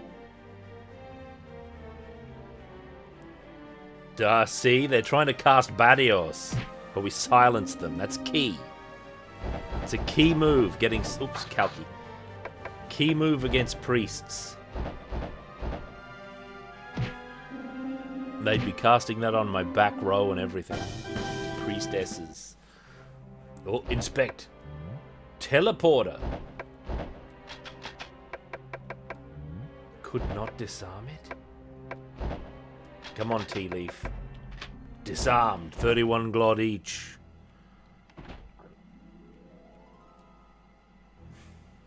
Yeah, small damage spell, but when you've got a group of like 4 priestesses all casting it and they all happen to do it on Tea Leaf, that can be a big problem.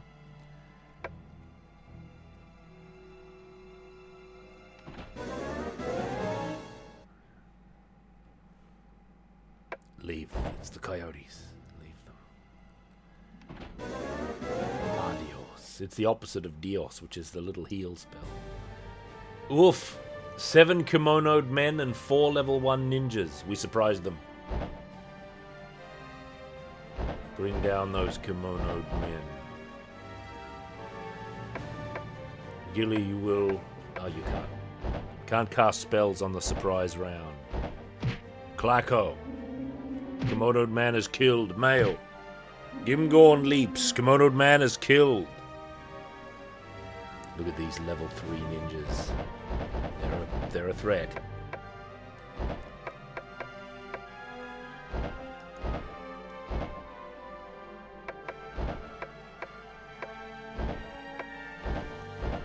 Try to paralyze them. Oh, they're attacking. Gimgorn is poisoned. Oh, we held them all. One's not held.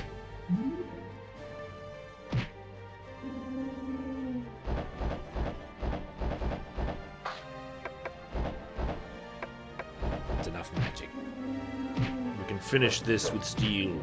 A lot of poison going on. Male's health is starting to diminish. Lots of experience. Heather. Latomorphis.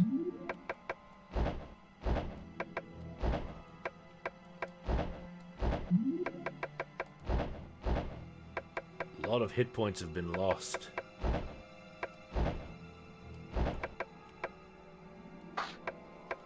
Dial.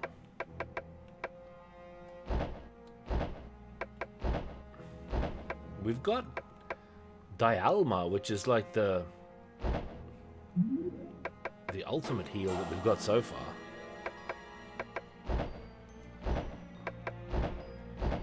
Didn't seem too ultimate there. Not bad.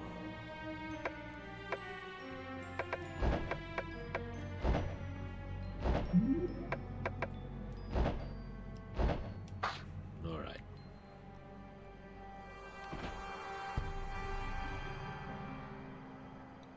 Male is an oaf. When she levels up, she might get a lot of hit points, though. I don't know how far she is from leveling. I don't think she's that far. Friendly dragonflies. This might be kimonoed men. Oh, amphibians, mangy dogs, and vorpal bunnies. Attack those bunnies.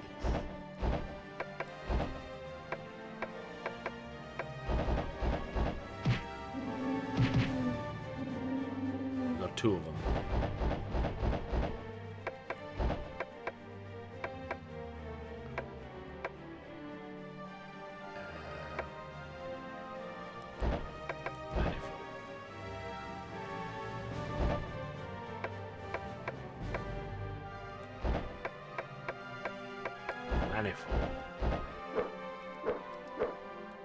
Oh, a lot of non. Everyone's fending off everybody. These giant toads are getting held, though. Gimgorn stabs one death. 3 times he hits Gimgorn.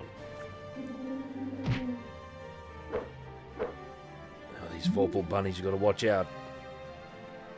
We're holding some of them.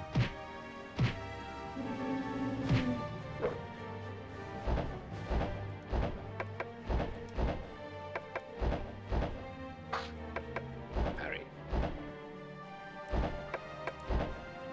Oh, spell points exhausted.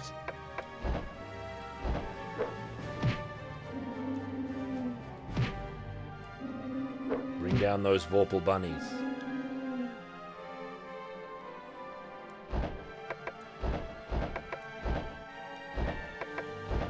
Sure of them. Good, that's them.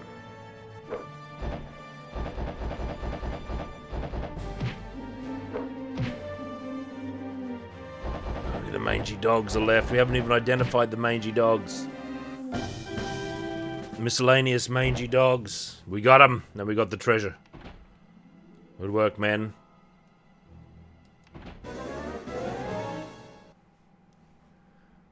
Giant toads, let them be.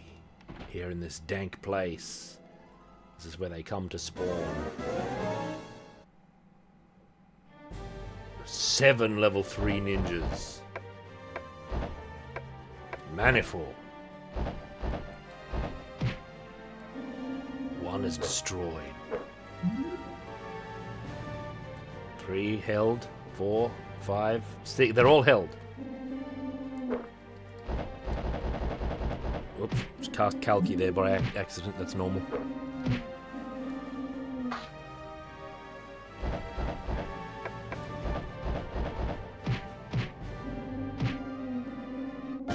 See, that fight was won with the casting of Manifold there.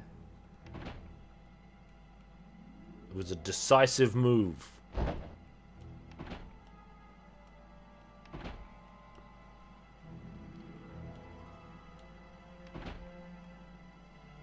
Here's the stairs up. We're not ready to go up yet. We want to do more battle. Wait. Oh, God. Look at this.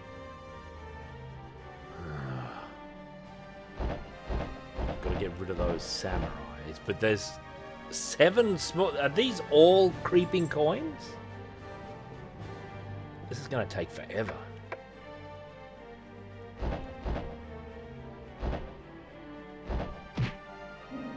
Get those samurais out of here, man. He should be able to finish off the last samurai.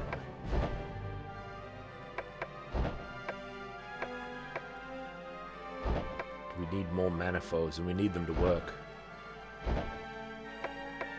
Can you do a manifold, Heather? Try to hold as many of these creeping coins as we can. Not held. We held some of them. Creeping coins breathe on the party, and they also can summon other creeping coins. See, look, a small object breathes on the party for 0. But you've got to... When they do it, they come in these huge stacks. They all do it, and you've got to go through all the battle reports.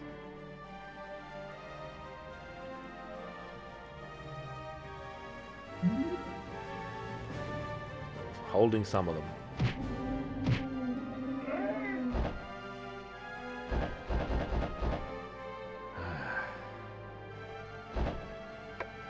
Can we do another manifold on that one?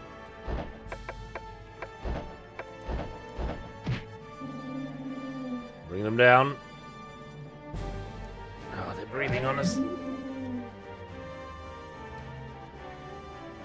That group is completely held. That middle one.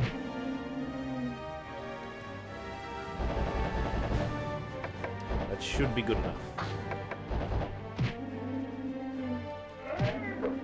A lot of experience, though, is your reward for all this.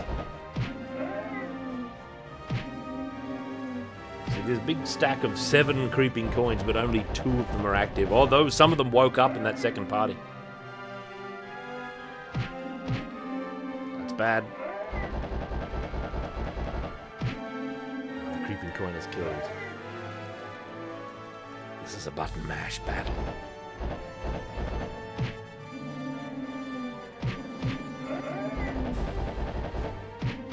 I think you get experience for the ones they summon.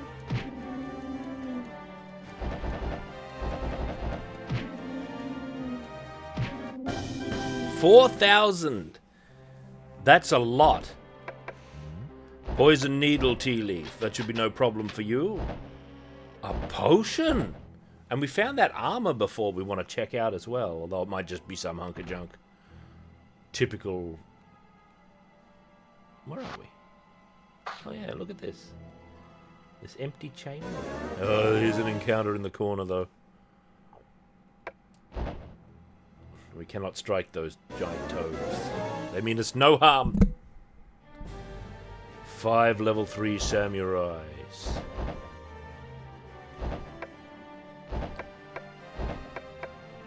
Manifold.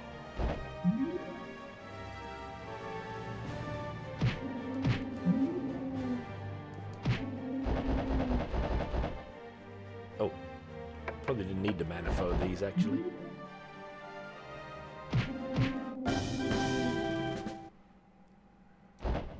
Good. We're starting to run low on spell point. At least Heather is. Might be worth taking the elevator back to town, actually. So we can make a fairly quick escape by going through here and then here.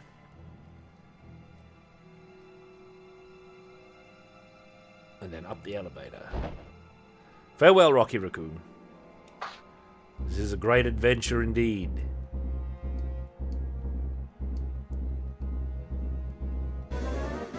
Oh, an encounter in the dark. A friendly group of bushwhackers. Luke and Butch. On their way back to Titan Towers, I guess.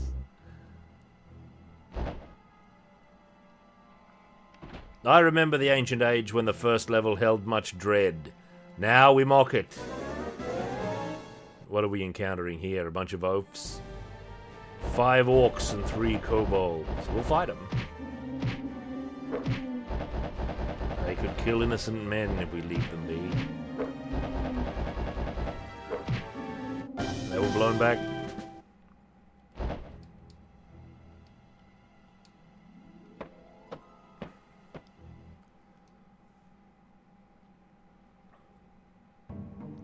Adventurers in.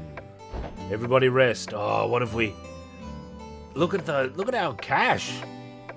Let's get in the economy rooms for a change. Right? Everyone is recuperating. Gimgorn needs 38,000 to make the next level. Oh, yeah. If Macho was in the party, the dice would be rolling on whether or not they'd be friendly.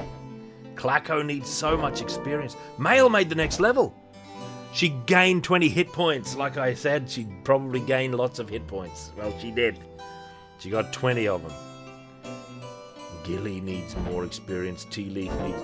Heather's in the next level. Good. She only gained 1 hit point. Look at that. Leaf. Go to the trading post. We've got a few unknown things. What is this potion trade, master? Potion of pure spa.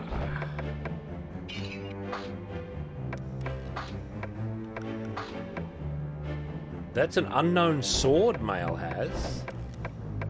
500. Long sword 1. -1? Is that a cursed item?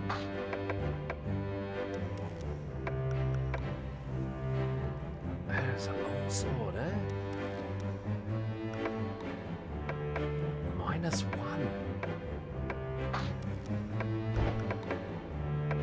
So you can uncurse it for 500. I don't know if that's worth it if it's just a normal longsword, but what if it turns into a +1 longsword? What do you think, Mail? Should we risk it? Oh, it's not a cursed item? Okay. Longsword -1. Now, someone had some armor. Heather's got it. Not uncurse. Identify. 375. Plate mail. Big. Is it -1, or what does it mean? It must be -1, because look at breastplate +1 there. Awesome, -1. What a hunk of junk. Plate mail. I think everybody who can wear plate mail's in plate mail already. And Gimgorn is in plate mail +1, such is his strength.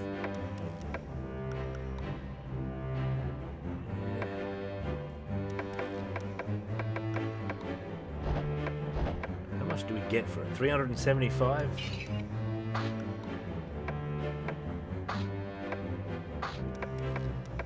What about Mail's minus sword here? She gets 500 for it, but it's a little bit mysterious. They're -1. What is it all about? Alright, we need to heal. To the maze.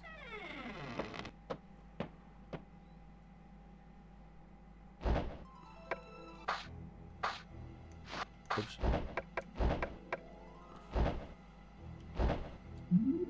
Alright, the biggest rolling heals.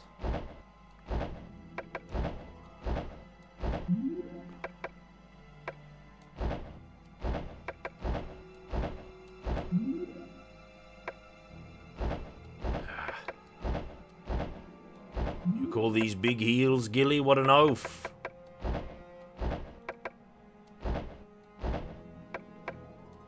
Dial.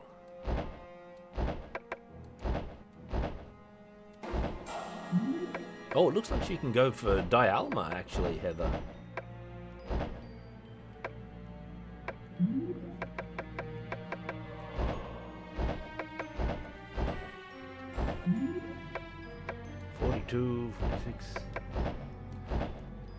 The big healing magic really makes this a lot less laborious. There we go. Now we're ready to go back to town.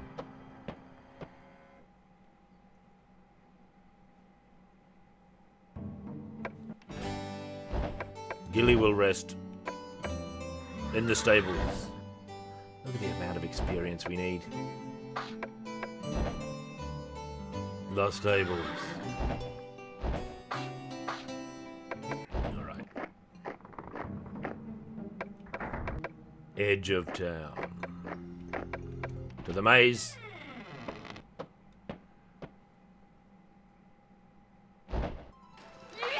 Whoa, chimp theory. Well met, as prophesied. The prophesied raid. Full torch has appeared. Well met.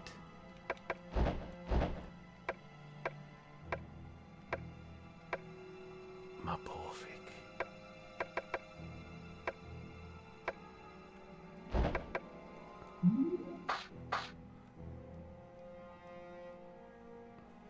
I suppose, since if we're going to level 4, we can't take the elevator. Oh, we could go straight to the level 4 elevator. Before I do, I just have to step away for a moment. Sorry about this. I shan't be long. You lot wait there, hey up?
I've returned.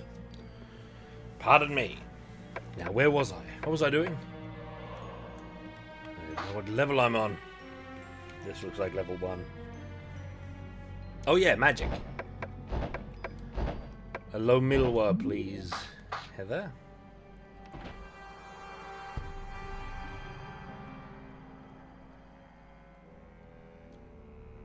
The powerful chimp theory.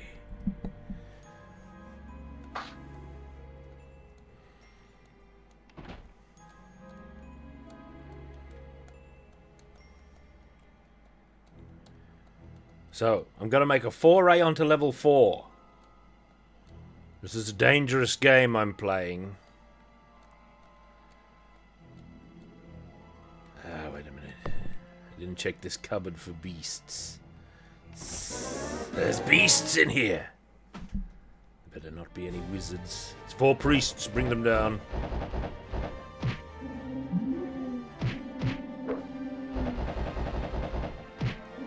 Good enough. Inspect tea leaf. Disarm the poison needle.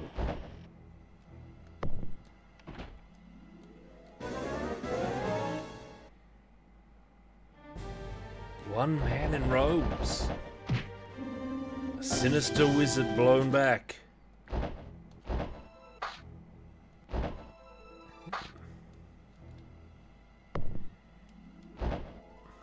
Look at that, we can hide the party and we can have full screen, full view dungeoning. Oh, it's laborious to get to the stairs. Which way are we facing when we come here? Okay. Oh, wait a minute.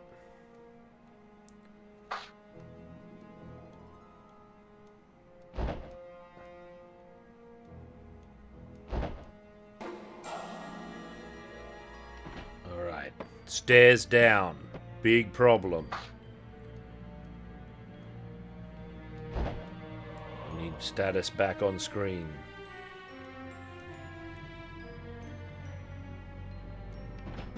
Oh, it's something, it's something. Boring beetle, I leave them. Oh, it's something, it's something. 4 bishops and 5 men in armor. Oh god, what are we up against? 4 bishops? Gilly, help. Silence the bishops. Heather, hold the men in armor if we can. 24 damage, the bishop is destroyed. Silence the 3 remaining bishops. The men in armor are all held. Look at that, they're trying to cast Barrios and Cantino. This is good. We made the right choice.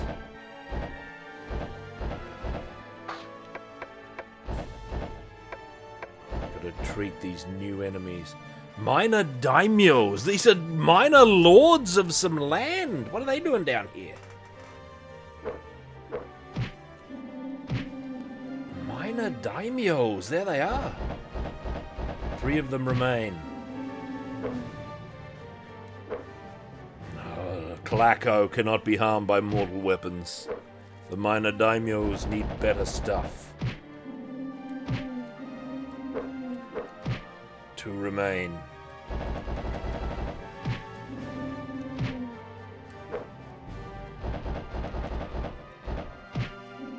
Defeated. Big experience. Oh, okay, tea leaf.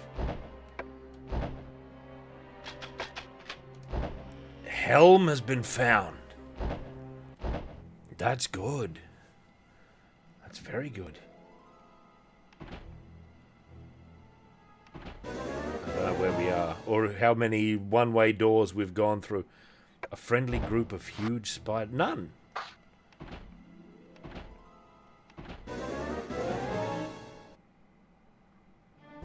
Two dragonflies. Bring them down before they do anything drastic, actually. No, better.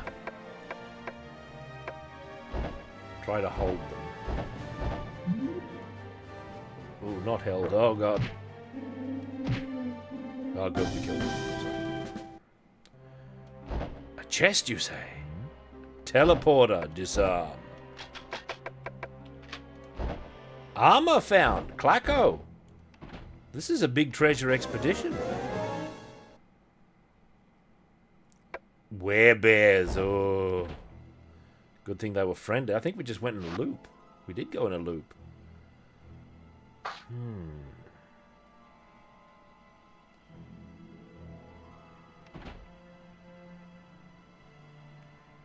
Okay.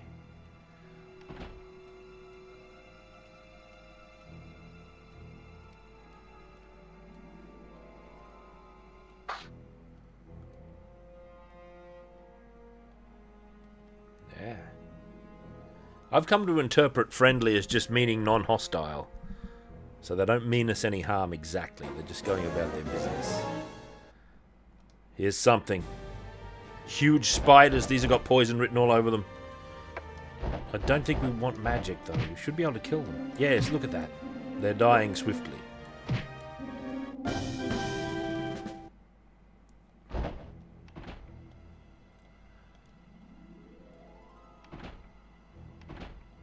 Oh, there's a lot of these door passages.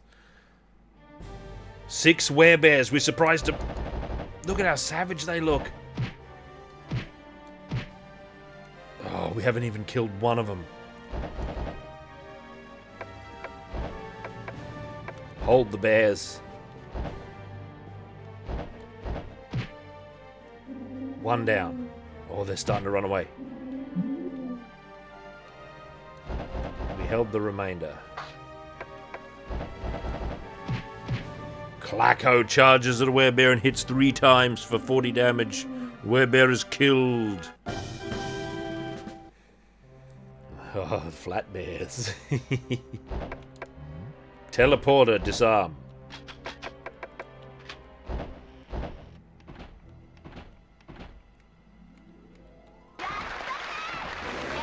This is a most strange place. Oh my god. Usunu. Well met. Usunu. Ice Moon is also good. Thank you very much. Leave the friendly werebears. Ah, look at this. A choice of direction. I'm a little bit worried because we're a long way from anything.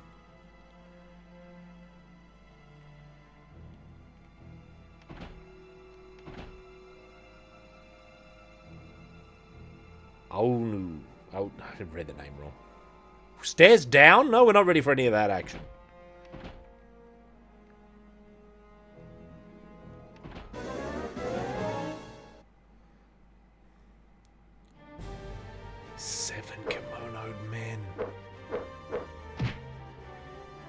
Clacko is poisoned. Male is poisoned. It's the kimonoed men. Spell. Manifold. Spell. Kalki.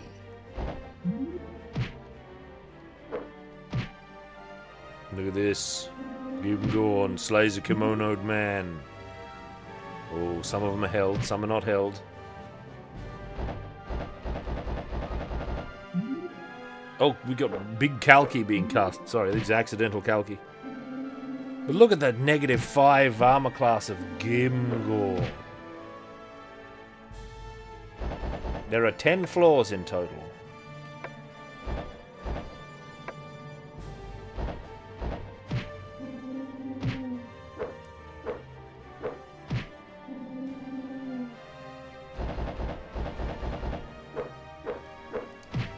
Well, at least they're only level 3 ninjas.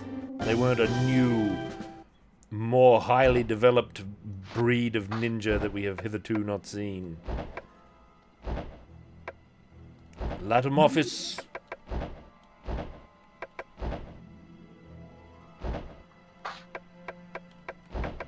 Heather. Latomorphis.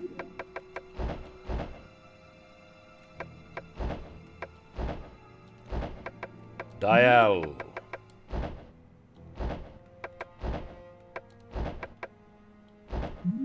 Elma.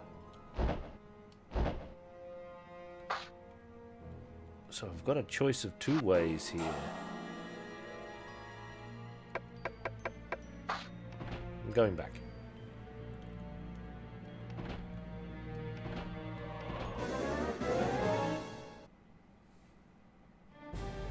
One weird humanoid. Let's see what it is. It was destroyed. We didn't identify it. We just decapitated it immediately. It was too weird to be dealt with. So this parallels somewhat the other path.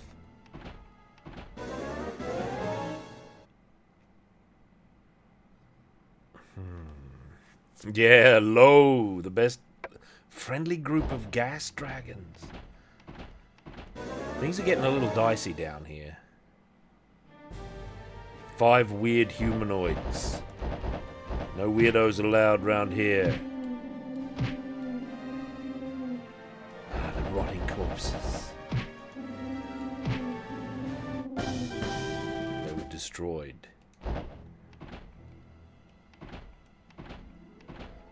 I'm being a little cavalier here, actually. I don't know about my behavior. Because look at me. Oh, look at this. What a strange pattern for a dungeon.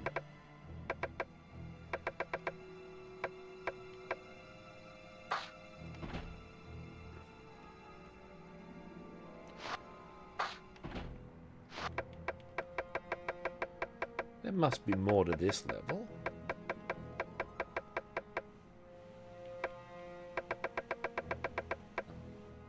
Maybe that Oaf Trebor or Oaf Werdner just got a bit bored designing this dungeon.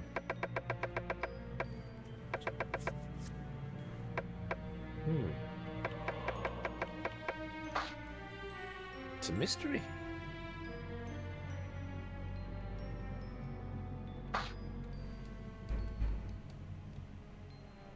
There's many doors though, and doors are like the key encounter trigger.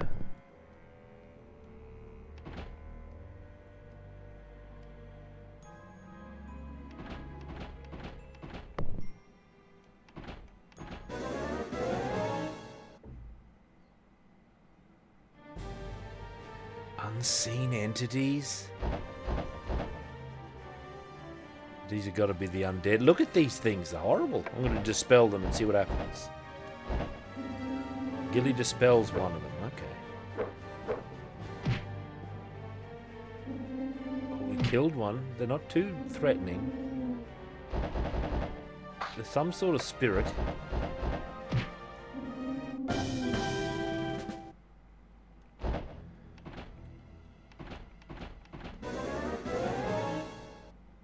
Farewell, nifty noughts. Oh god, 3 dragons. Look at their awesome artwork. Fight the dragons. Manifold. Kalki. Oh. The breathing male takes 6 damage. Tea leaf takes 6 damage. We got one of them. Not held, not held. Ooh. Alright, good.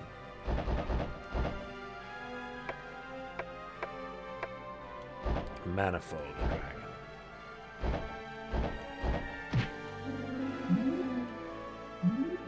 Watch out for these dragons. 3 dragons killed.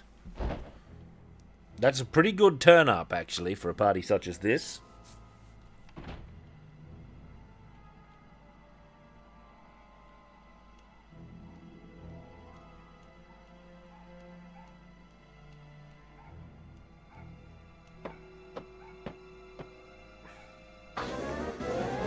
Oh. Giant toad, leave them be.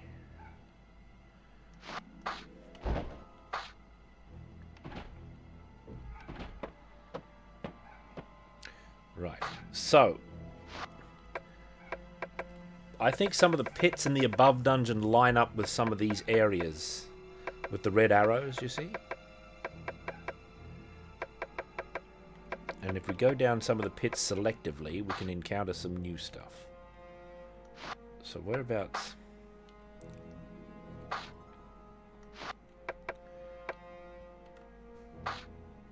Let's try this.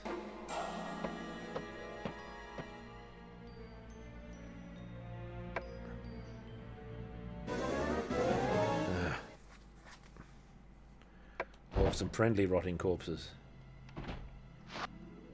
So... I don't know if the pits line up.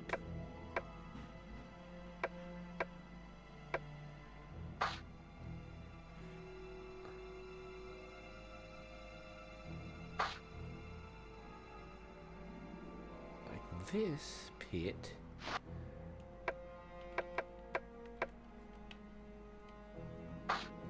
Can I not look at other dungeon floors while I'm on this screen?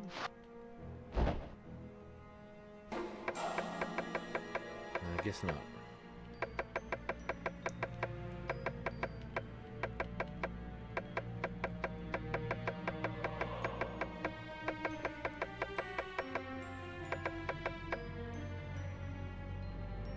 Hang on. I don't know if the stairs go straight down either. So down and over. If I fell down that pit, I'd be in this large dark area down here.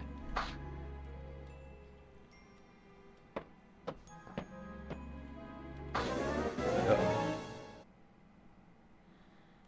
Leave them be. Let's try it. Oh, doesn't lead down to the next level? We stay here? It's not a pit, it's a pit?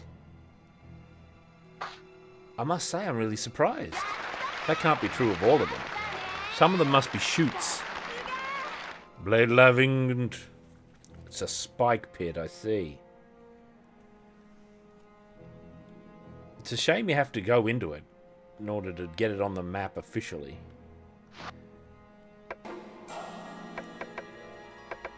I feel like we've got to investigate them. Look at Male's health, though, man. This pit investigation is for jokers.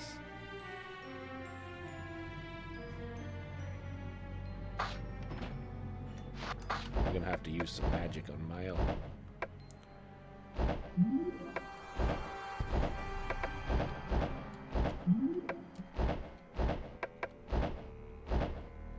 Those spike pits really do some mega damage, don't they?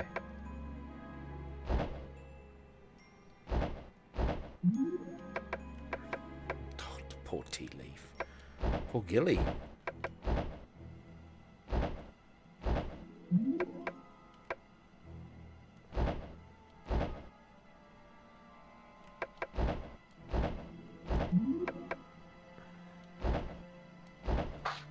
That should be enough to survive.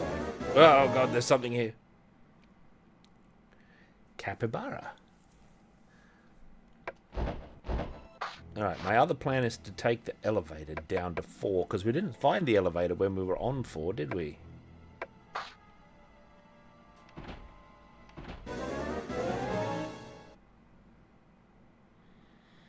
Friendly priests, well met, we say.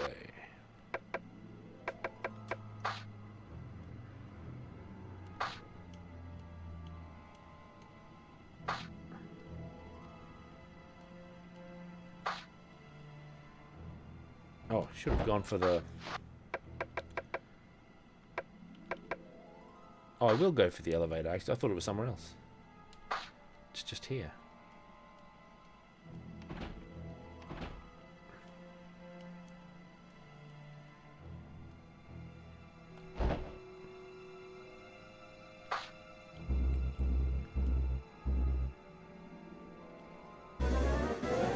Oh, there's a beast down here. In the dark. We have nothing to fear from them, men.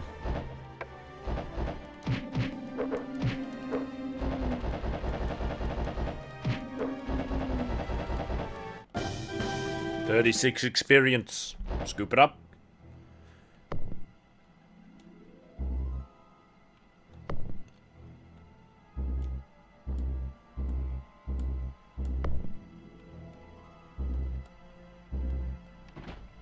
Yeah, look at this. A smallish man in a long robe turns toward the party and shouts, "Begone, strangers." He might be a gnome. Oh, we gotta go to the inn. Oh, the economy rooms. Who could resist?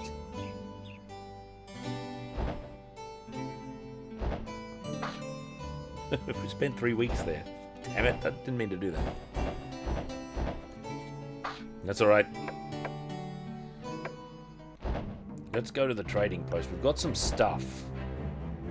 Mail's got a mystery helm. Regular helm. Sell. -1. But it's not cursed. -1. I don't know what that means. Yeah, apparently I've accumulated an awful lot of money. Not quite sure how we did it.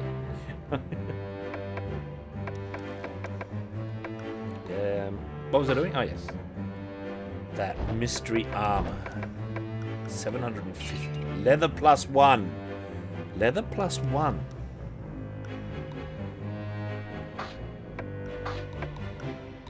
Is that a tea leaf thing?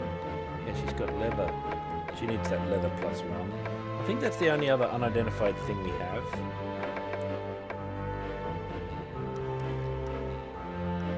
Ah, worn and seeing better day. Well, that's weird because it costs 500 glod. Check it out.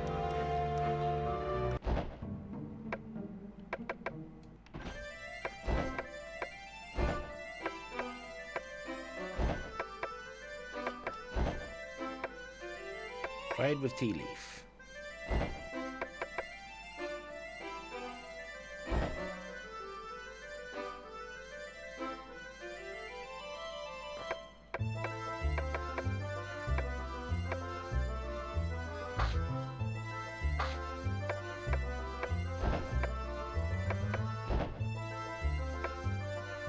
Staff +2.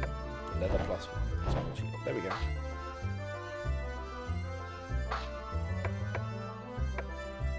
Divvy gold. Leave. Now we need to do some real healing.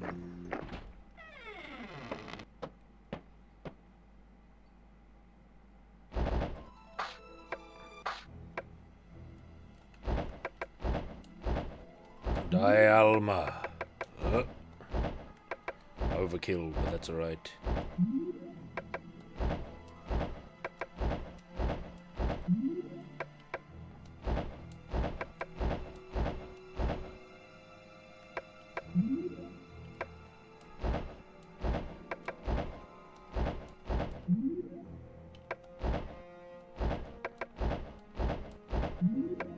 Who else needs big? Gilly himself. Dial.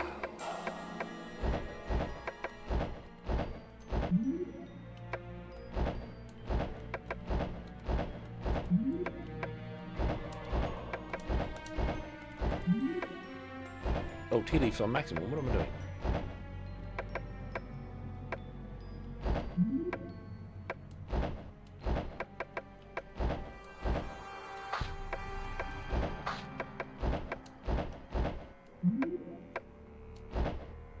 There, maximum. We'll sell that sword then.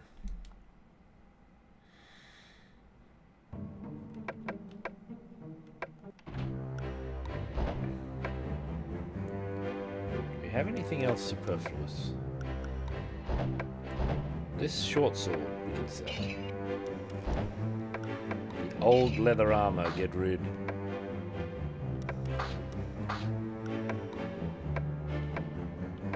There it is, longsword -1.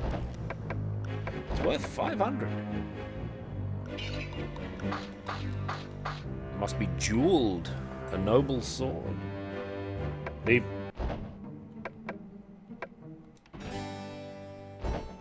Gilly. The stables.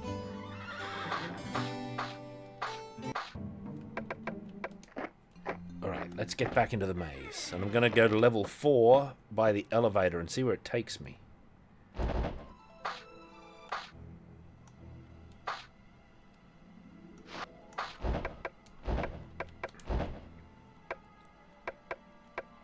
Not that. Mapofik.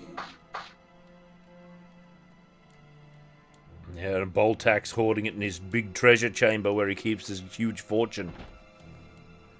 The evil of Boltak.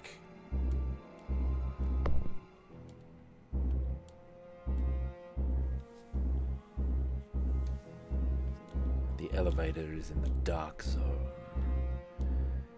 I gotta say, the first level of the dungeon is really involved. Yeah, I don't know where this has taken us. Look at that, just outside the normal area. Okay.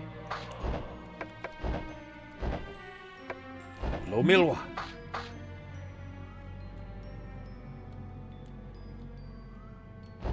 Oh.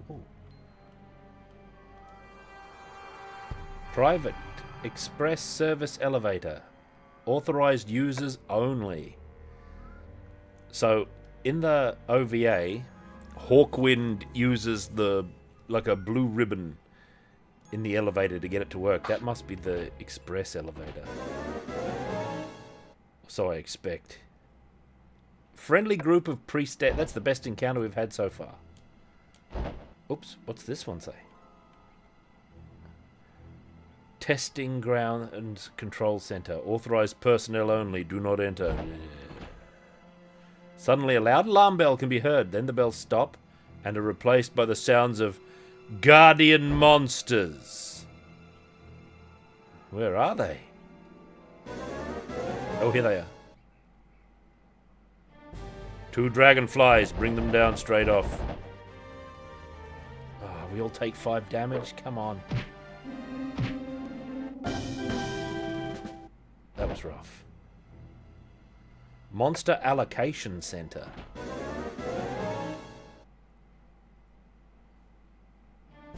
Oh, God. They surprised us?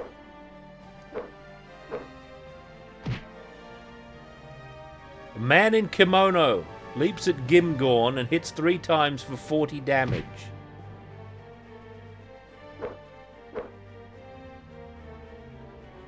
We run away. Oh, damn, we didn't run away. Oh, this is bad. We're in big trouble. We're taking such huge amounts of damage.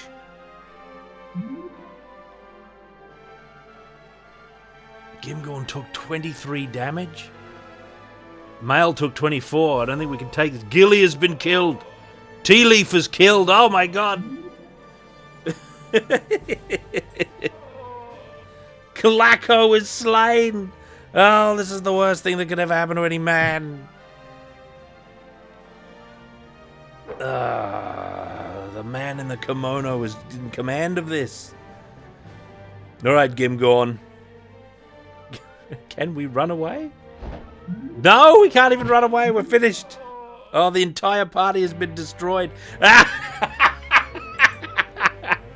What is all these giant monsters? The 7 bloody fighters. You know, I probably could have survived that if I'd tried my holding magic on them immediately. It was only a matter of time, eh? Only a matter of time. That's alright, at least we know exactly where they are, so that we can send a rescue team down to collect them. Meanwhile, back in town. Oh god. The wizardry experience is kicking in. We already have Gringle. Gringle's already there. We got Bobston, Gringle, the Genius, Monka, Macho King Randy Savage. Who was this?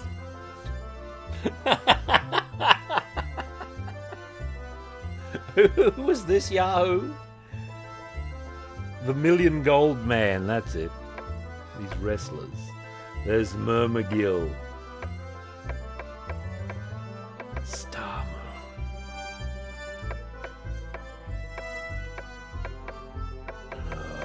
What if we take Elizabeth out for a spin? Because we can have Elizabeth. We can have Myrmidon, who is pretty mighty. Star Moon. We can take this mage for a spin because Star Moon's neutral. Meermoth is only level 1. Pocket. Pocket the Thief. He's pretty high level.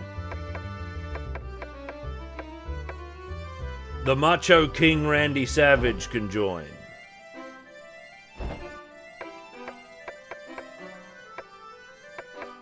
Monkar's a priest. So we got Elizabeth, Myrmidon, Star Moon.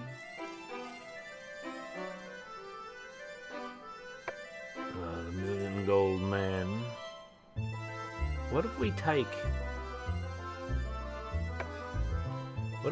Meermoth, the neutral magic elf? Only level 1. Or we could take Gringle because Gringle is favoured by Rufus.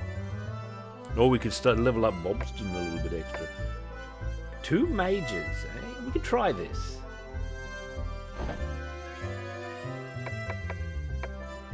We divvy the gold. Leave. Now, how do we look? We don't all have maximum health.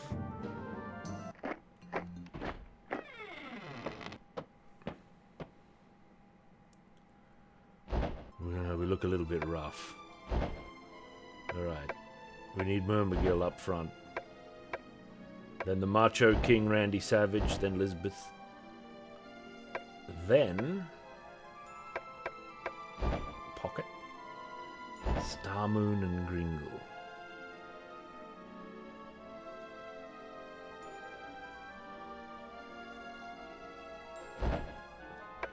That's pretty good.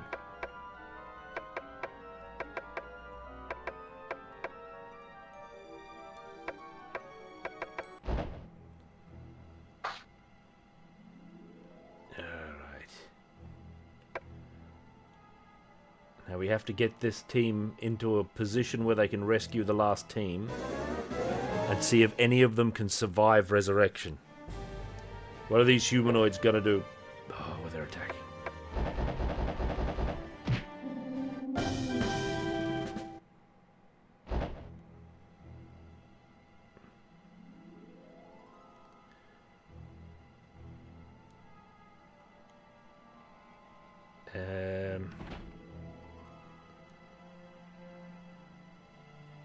We're gonna do it right. I'm taking enough liberties using the auto map, Kyo. It's like this is more than enough. This is too much using this auto map feature. I mean, what an oath, right? That's not how it was of old. So I'm committed. Now the Macho King Randy Savage, he doesn't have many hit points. I think we need to stay on like level 1.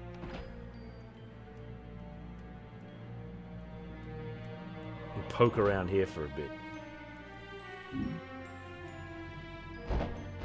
Research. We'll do it. And because our party is evil, that means we can take liberties with these non-hostile monsters.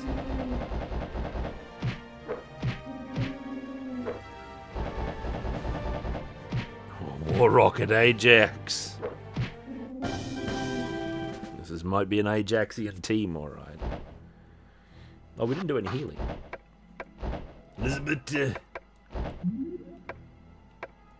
We're not going to need big healing if we're only hanging around on level 1 to level up Macho King Randy Savage.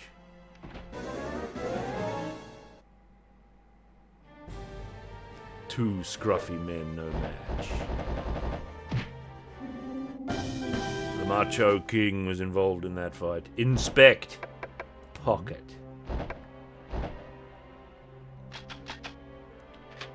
Look at that. Oh, we found a sword. That could be a mega sword. You just don't know.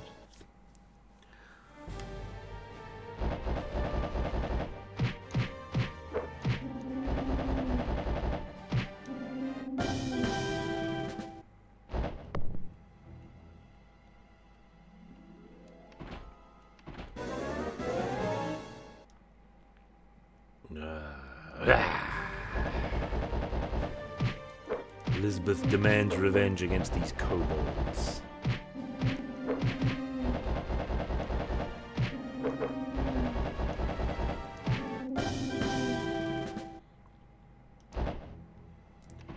Look at our evil front line there. This is all because Elizabeth.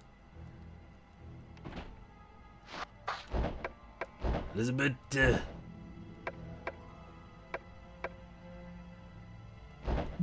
I don't feel comfortable without Lomilwa. Actually, you know what?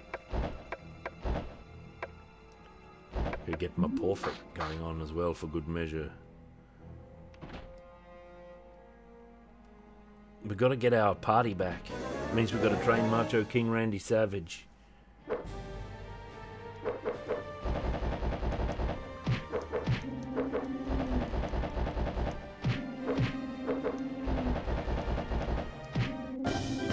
Struck down. Oh, pocket.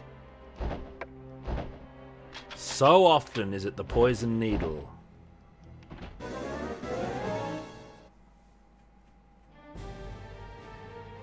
That's a good question. I don't know how it works, Rufus. I've never done it.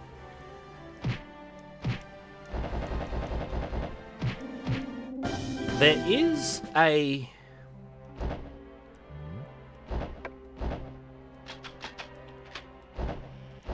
There is... What is that function? There's like a party recovery option in the menu or something, isn't there? Let's see how this goes. Hopefully Macho King Randy Savage doesn't die in this giant melee here. And he's fine. I hope you don't, because it'll... Oh, well, it'll be multiple trips with an undersized party.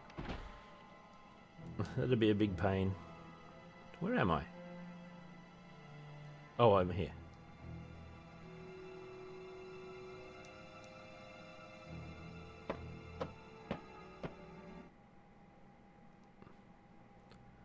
Let me have a look. Edge of town. Restart an out party. What does that mean exactly? Restart an out party. Well, my party's certainly out.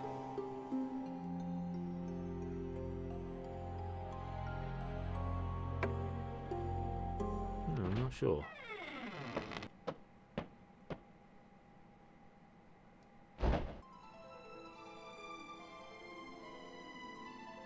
Oh, I see.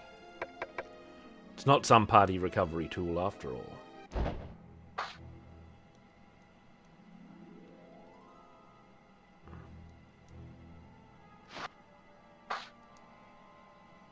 My Lamilla is off.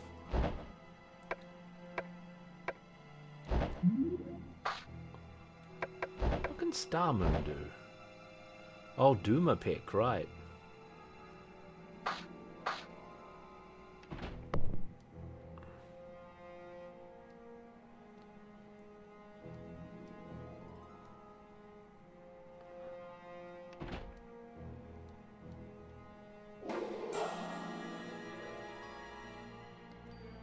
We don't actually want to take on the Murphy's ghosts at this juncture.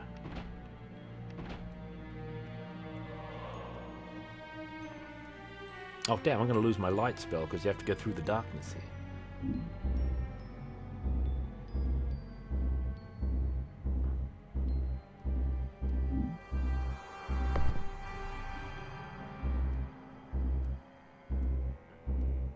I can't believe Mail is dead.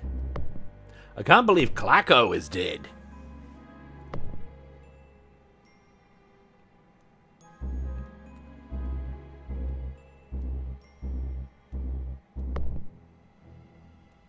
Oh, there's something here.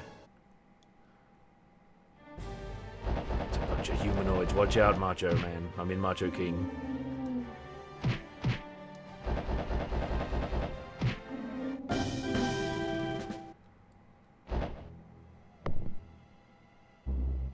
I wonder if 2 fighters and a priest is like a worthy front row. It might be.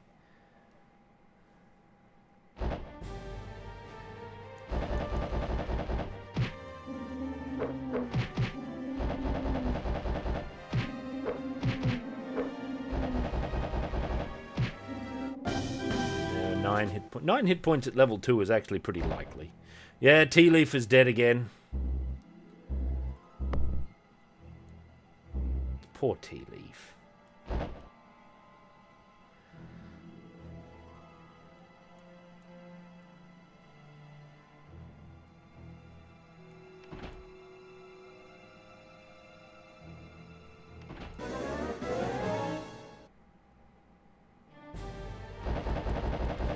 Well, you don't really get to choose.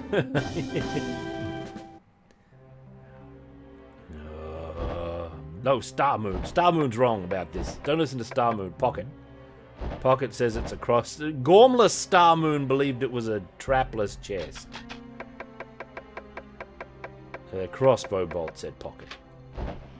And Pocket was right. Ah! Oh, Macho King's looking a little undercooked.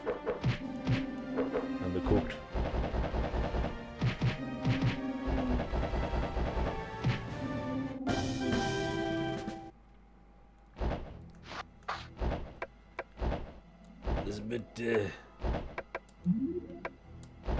Macho King.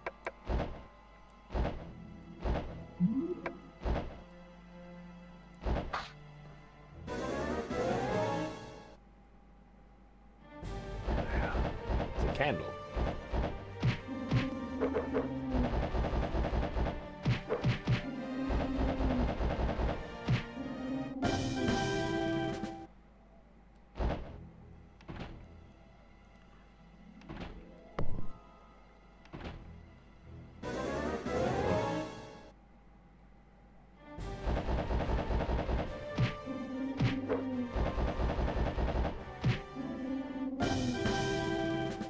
'76 experience.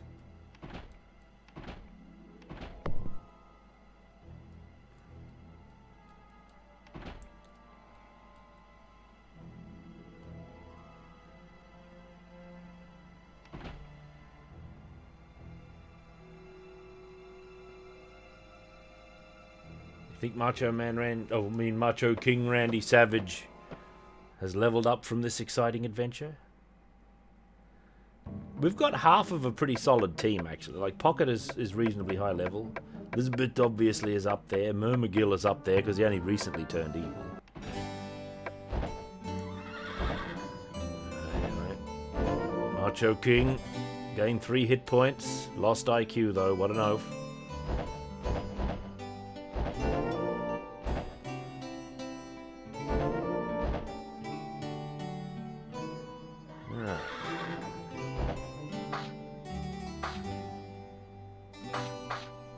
But what am I doing? Leave.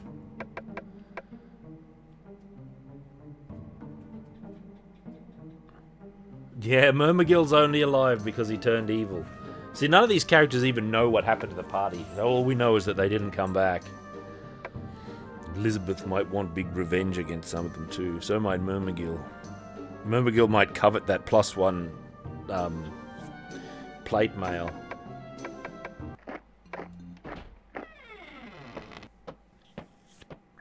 Are we in fit enough condition to start fighting those Murphy's ghosts, I wonder?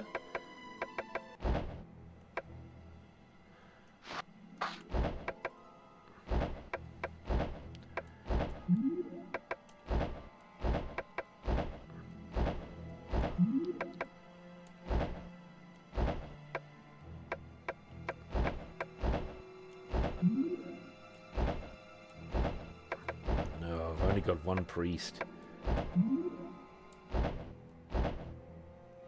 Imagine only having 1 priest.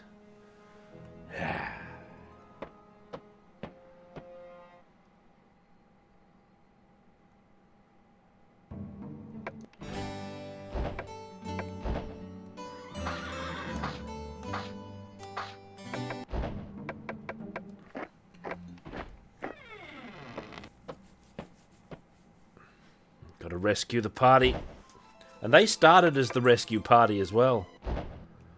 This turned into a shambles. The Barracuda, Myrmidon, his unrequited love for Lisbeth. But now he has to watch out for Macho King.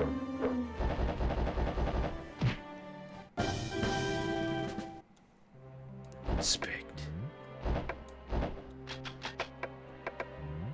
Oh! There we go.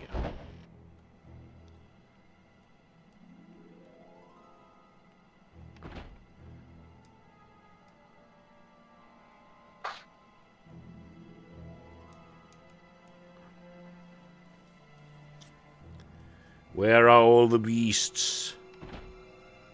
What if we chance an excursion to the lower floor, Macho King?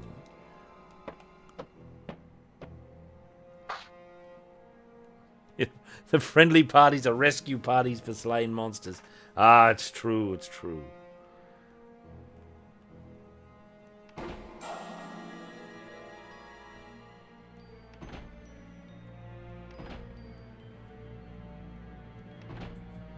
Oh, nobody can break that down here in this party. I wonder if Lisbeth thinks these are all weaklings because of that.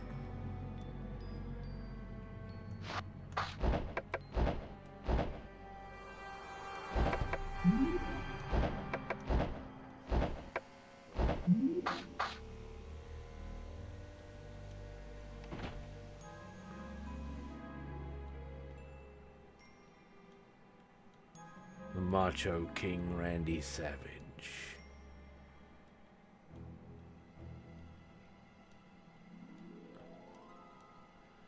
There's always something in this cupboard here. What do we got? Creeping cruds. Oh god.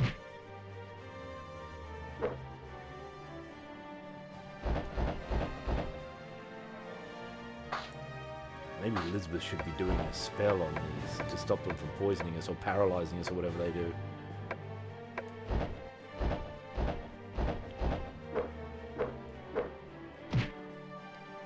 Oh, Myrmidon is poisoned.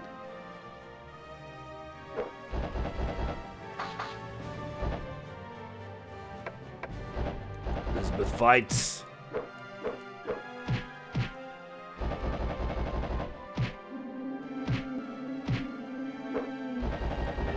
Ground down.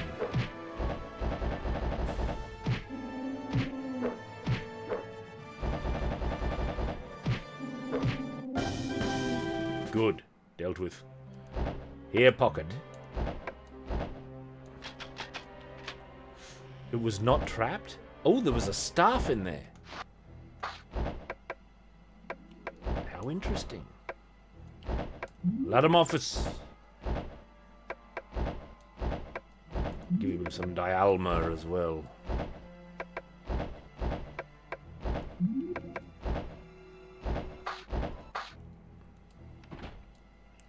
Dialma sounds like an actual medicine name.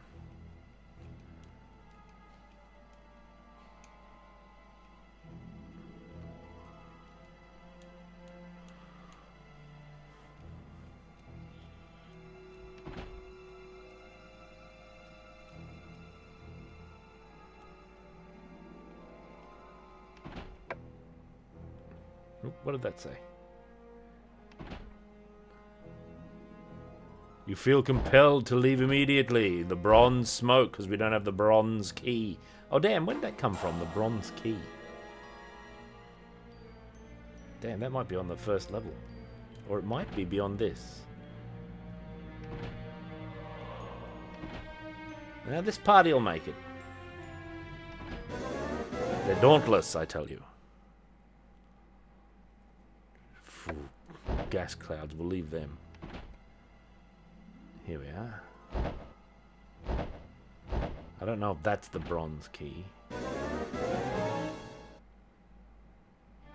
Oh, 2 gas clouds. Bring them down, men. Oh, Halito. Macho King Randy Savage. Brought down. Bloody gas clouds.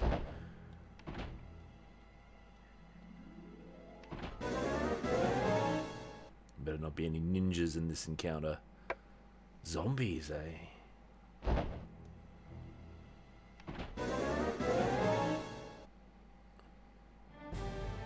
It's a man in robes. I wonder if any adventurers have slain the man in robes and assumed that it was Werdner and ran back in excitement to town. I trust Pocket. Pocket is an excellent thief, right? He's technically a little bit better than Tea Leaf was. He's not wrong as often, anyway. Weird humanoids. These are zombies. There were one. You parry, Pocket. Star Moon, what do you got? Halito, Mogref, Catino, Dilto, and Sophic. Morlis. I don't know what these do. I'm not sure what these do. Mahalito and Morlis. Molito. I better look this up.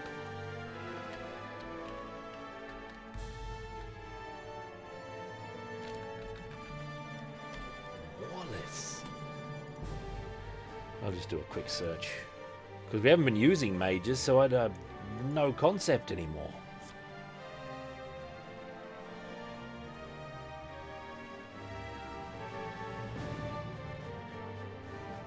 Nope, that's the priest spells. I'm looking at the wrong thing.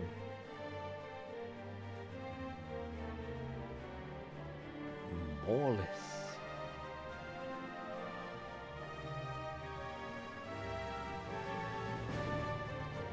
Molito. 3 to 18 points of damage to half the enemy group. Mahalito seems better.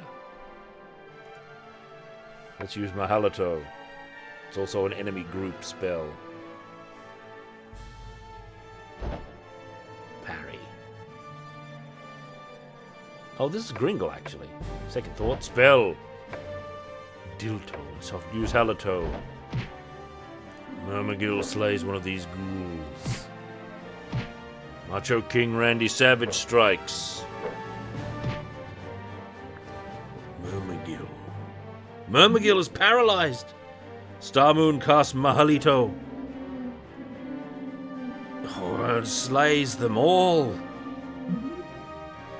Gringle gets in on it in the last moment there.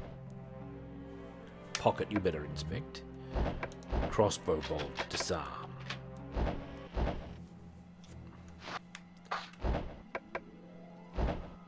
Elizabeth. Oh damn! What? Which is the one that cures paralysis? Do we have it? It might be Kandi.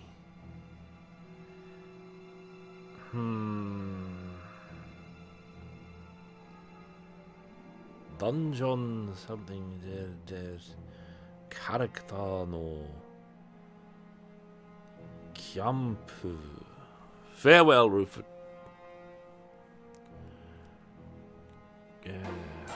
Kandi. Damn it. I don't think it's Kandi. Now, Kandi locates a lost character. You know where our lost characters are. Ladamophis, Mapothic. Maybe Elizabeth hasn't figured out how to do this yet. Oh, Dialco. It's a level 3 spell. There it is. Alright. Camp. Reorder. The Barracuda. Murmagil. The Macho King Randy Savage. Elizabeth, Pocket, Star Moon, and Gringle. This party is oaf, by the way.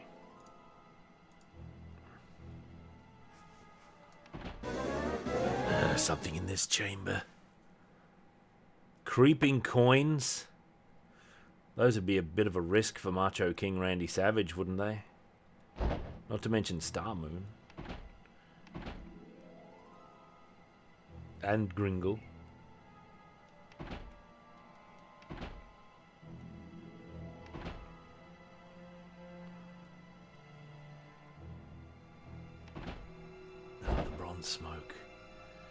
So the bronze key must still be on level 1.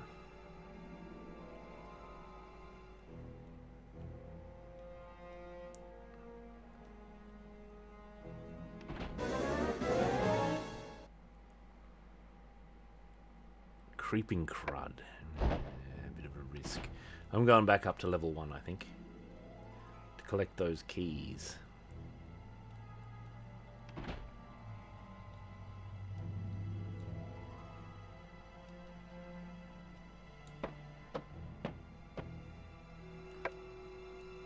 And whether good or evil will rule.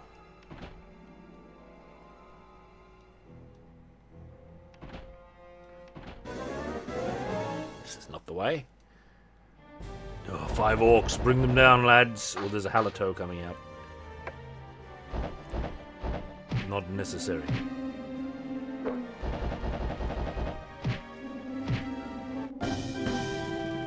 Elizabeth. Disarm.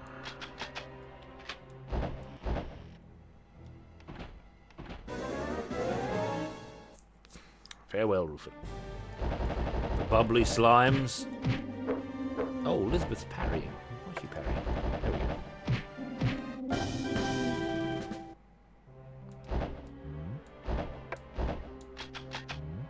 Oh, could not disarm it. Disarmed.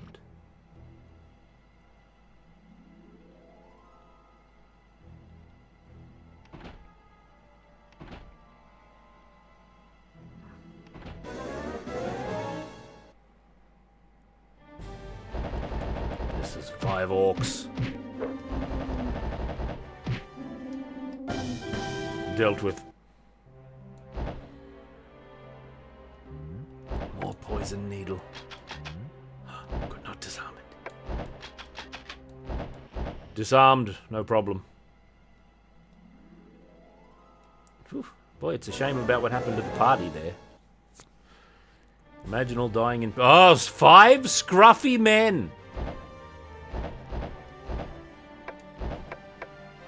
Manifo, those scruffy men. Star Moon. Mahalato. What are weird humanoids in this? I guess that's zombies, right? Mahalato, weird humanoids.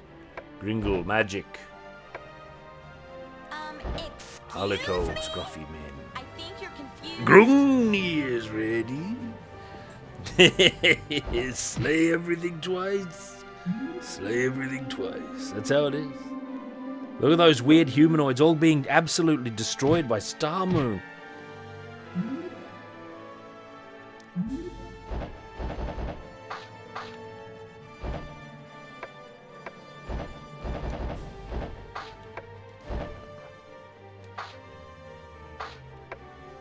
We don't need to go mad with the magic there.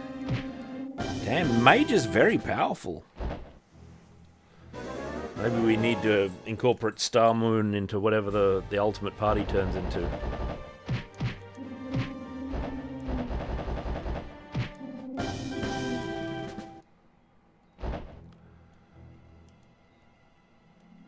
I'm meant to be looking for those keys, right? Those are in nooks.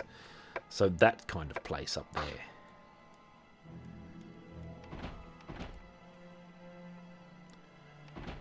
No, not there. Not there. Not there either. Maybe this. This is a nook sort of place. 5 bushwhackers.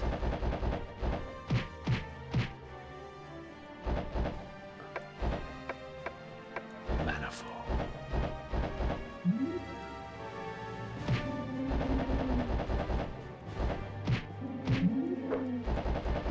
Oh, Kalki.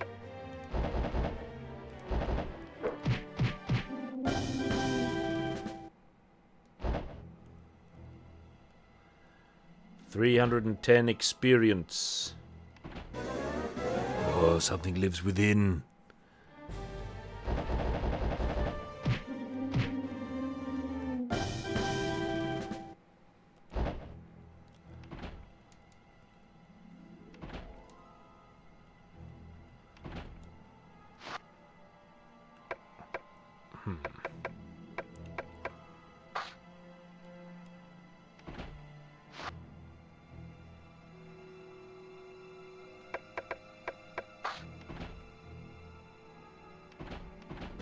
Oh. Bring those skeletons down, men.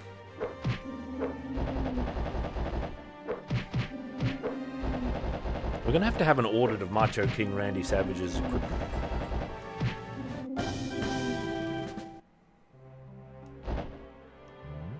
Oh, the stunner. Could not disarm it. There, dealt with. Oh, even more beasts immediately.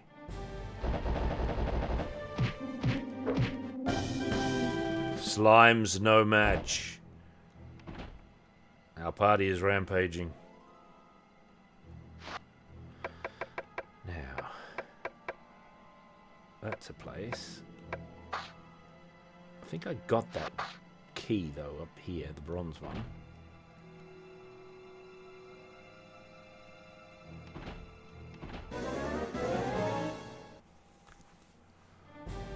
There's 5 skeletons.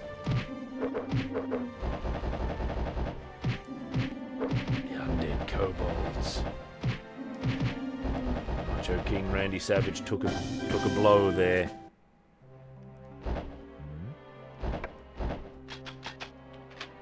Disarmed.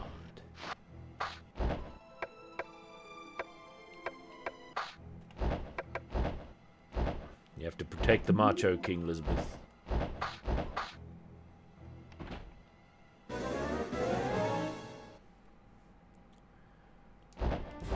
Undead kobolds are never friendly. Oh, we didn't kill any of them, though.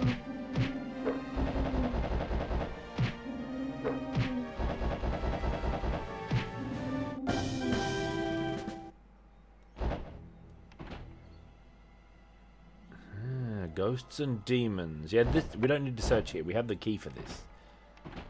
The ghosts and demons key gets us past that area that gives you visions when you go near it. That's on the 2nd floor.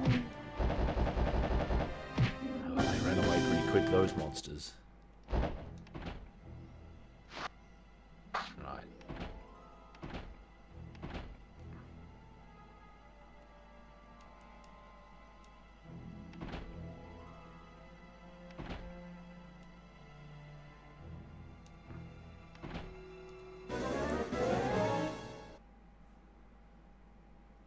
Bring them down.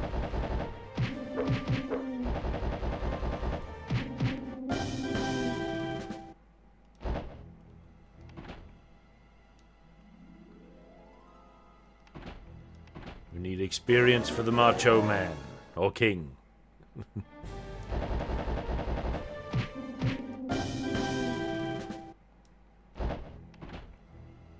Right, these. One of these might have the further key in it. Or else it's on the 2nd floor, after all. Look at this huge group that's just all going to run away immediately before I can kill any of them. We got one of them. Sometimes one is enough.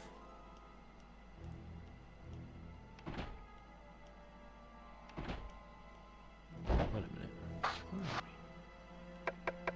are we? This seems likely. 5 skeletons, big groups of skeletons stalking these halls. Pretty good experience on them, actually. Exploding box. Relatively rare, but Pocket is seldom wrong when it comes to identifying traps.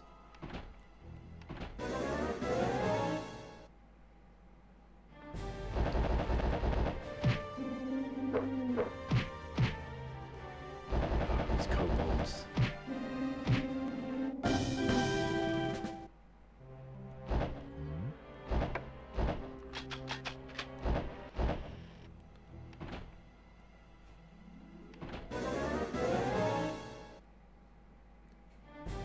Whoa, it's the scruffy man.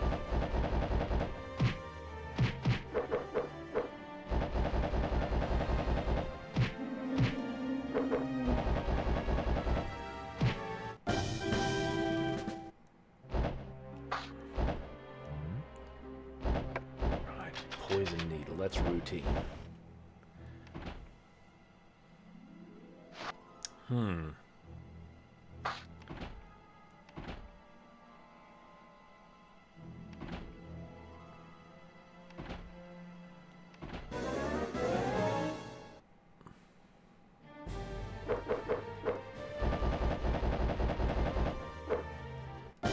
Oh, they all just ran away.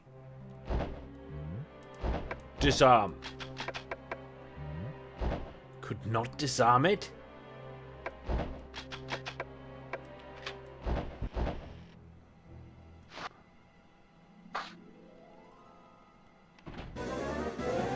I don't think there's anything in this little hallway here.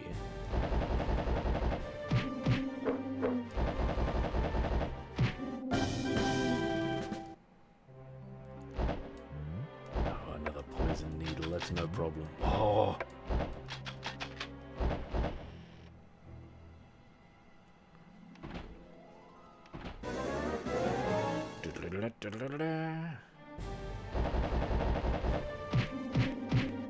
Instantly struck down.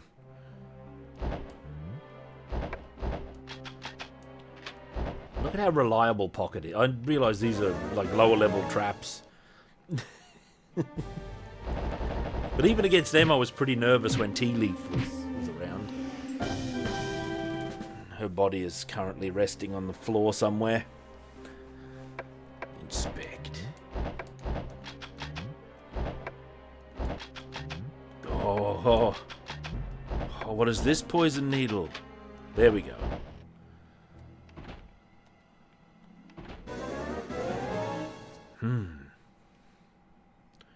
There.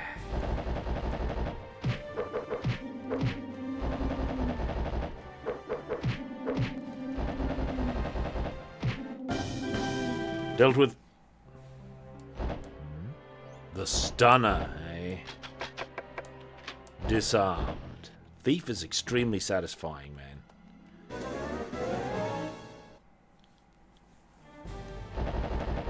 Bring them down.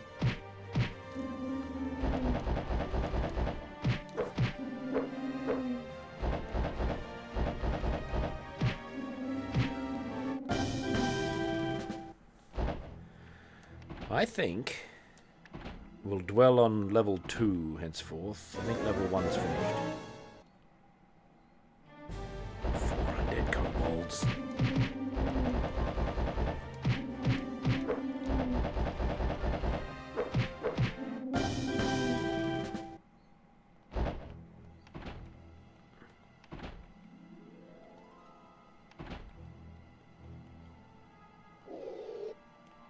Alright, now I think there was a thing here.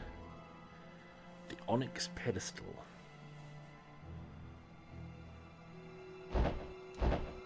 Myrmidon got an item. And I don't think there's anything in this. Ooh. Alright, that kicks you back there. And then you can get led a merry dance if you wish. And the Murphy's ghosts live here as well. We might as well do a circuit of this.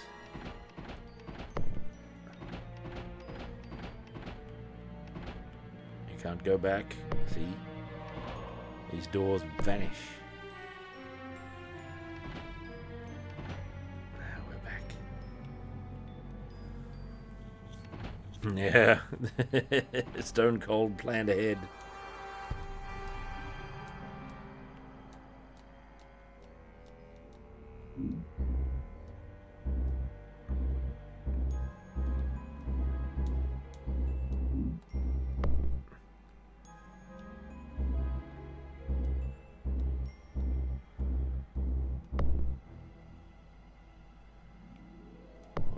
Oh God, where am I?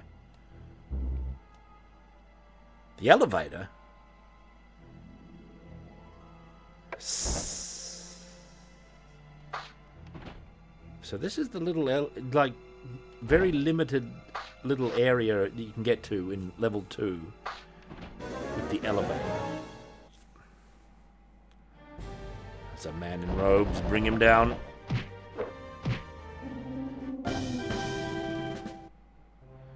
The Macho King Randy Savage, since he turned evil. We don't even know if it's the real one. Trapless chest, open. Each survivor of the trapless chest. Friendly gas clouds.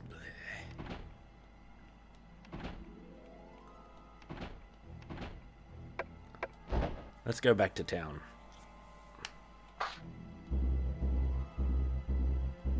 No, Marika, there's been many developments. See, Elizabeth and Myrmigill there were in the original party. They both used to be good. Elizabeth turned evil first, right, in her rage, right? And Myrmigill quit the party because he secretly loves Elizabeth. He changed his alignment to match and everything. And this is Elizabeth's new faction with the Macho King Randy Savage. And Pocket is here. The main party were all destroyed. No, apparently it's not a phase. She's all in. Now, I think we found something of note, didn't we? Yeah, look at this. Elizabeth has got a big pile of unidentified stuff. We don't have as much money as the other party. Identify. Chainmail. Longsword. And an anointed flail. Which is actually an upgrade for her, isn't it? Forgot she only had a mace. Flail is better. Diggity diggity damn, Myrmigill. Whoever it goes.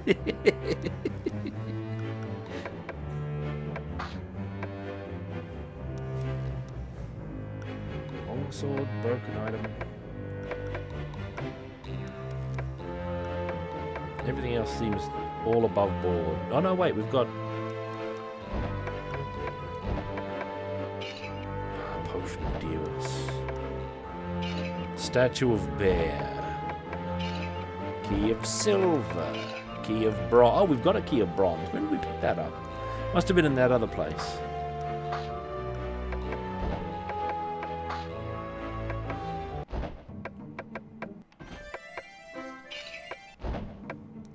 To the inn. Myrmigill needs a lot more experience. The Macho King Randy Savage is on the next level.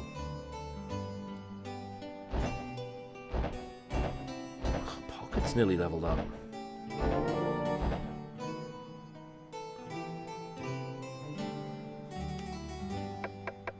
I wonder if Macho King has like 2 levels. He did! Got a further 4 hit points.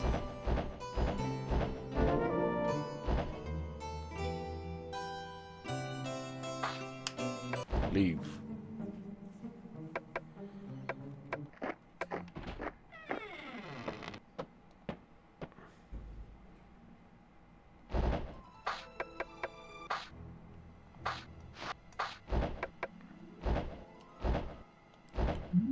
Who needs health?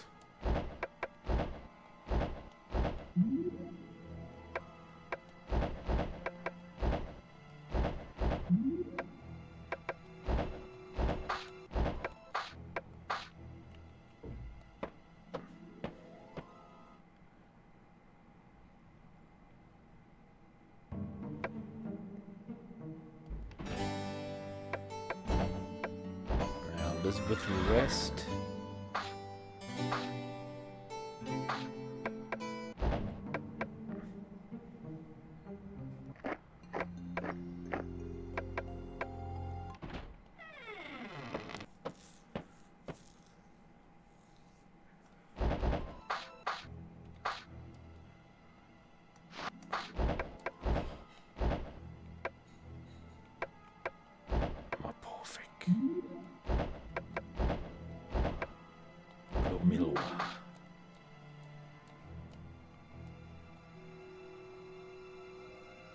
Oh, Gringle turned good. When did that happen? When did Gringle turn good? What an oaf. Chaotic. All these alignments are all chaotic in this place. What is this place? They're all so fickle. Because I left some friendly gas clouds, I guess he turned good. Maybe we can get Myrmidon and Lisbeth to turn good again.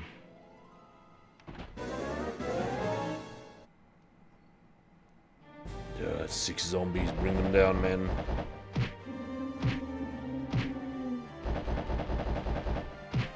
Oh yeah.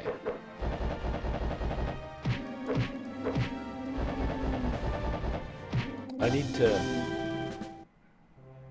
do some equipping. Poison needle will fix that. Camp. Equip. Longsword. Plate mail. Large shield. Ah, see, look. Breastplate. Anointed flail, Lisbeth.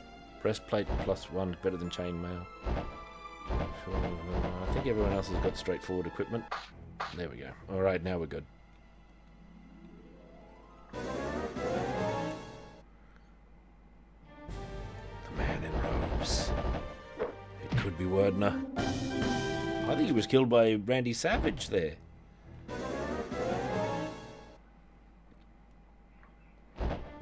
Fight these zombies.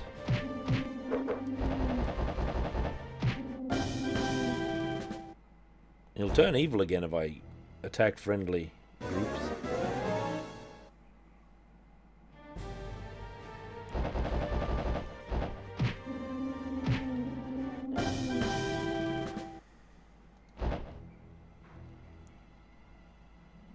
Ah, yeah. A statue of a frog wearing a red and blue cape. The statue animates and shakes its legs while it yells, yeah, yeah. We got an item. It's very mysterious, this. A friendly group of level 1 mages. Ah. Whoa! A group? There's 1 and 5 highwaymen. Fight the highwaymen.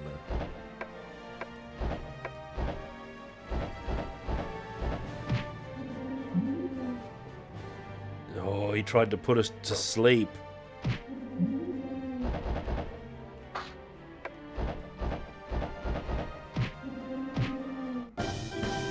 That was wild. I feel like that was an ambush, actually. Nothing there.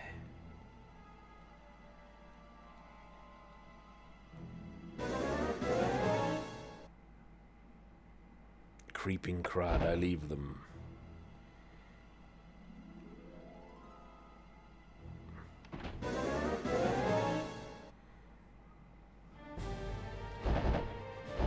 Some creeping cruds. Star Moon. Mahalato.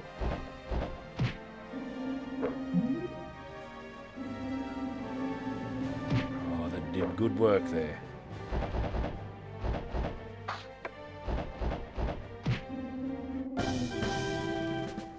Pretty good experience down here already.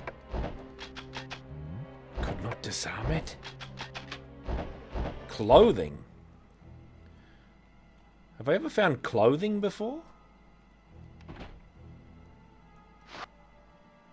I don't think I've ever found clothing.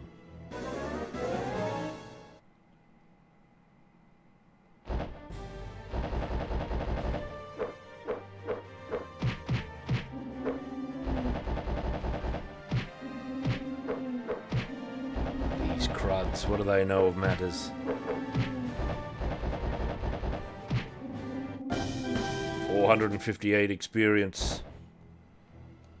Oh, there's something here. 3 slimes. This is more cruds.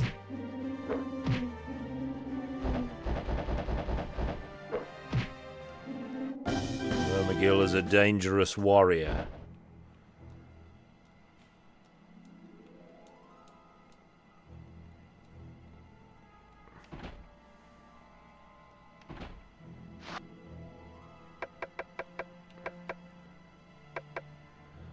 Oh yeah, look at that dark zone. Nobody had the strength to go in there last time though. Oh, now we do.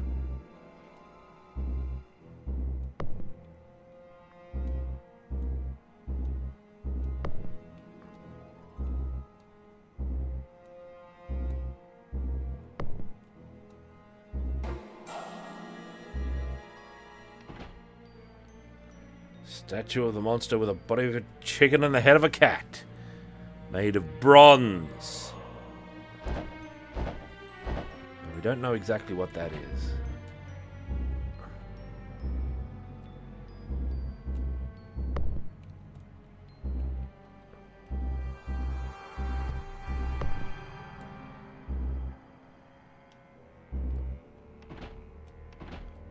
Yeah, we made it out of the dark zone. 4 priests.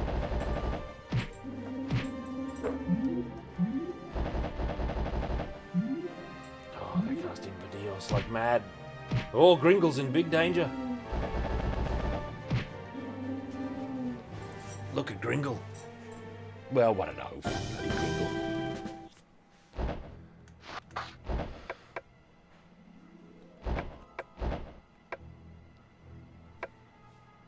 Use the biggest magic and bring Gringle back to optimum. The rest of us look pretty good, frankly. Oh yeah, we need our light spell back. There we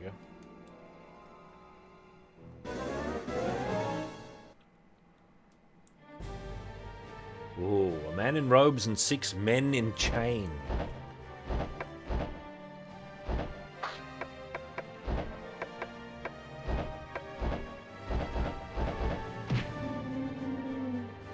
Oh, they're all running away. Alright.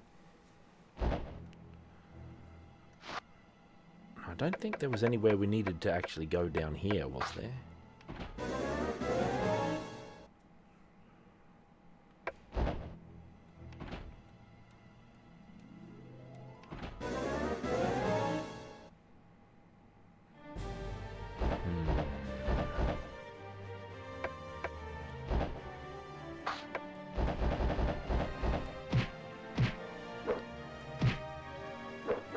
Oh, the poison.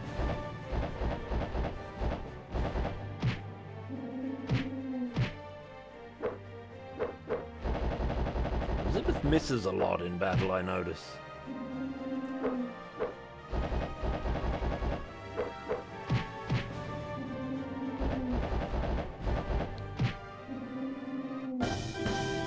Slime is killed.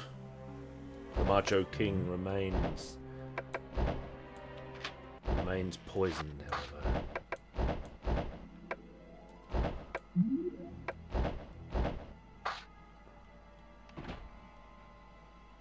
Wait. What's down here?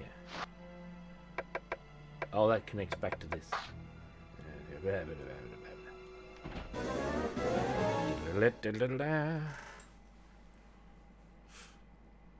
The first one. This one, noodle mixing sound, I think.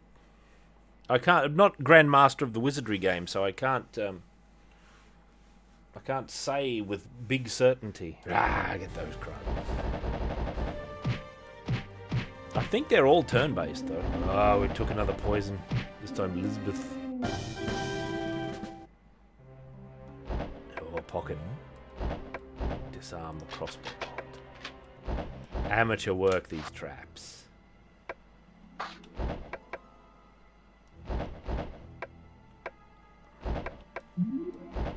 You remember when we were spending wild money on Ladamophis, like potions? Where does that go? Ah, yeah. Puts us there. It's actually convenient.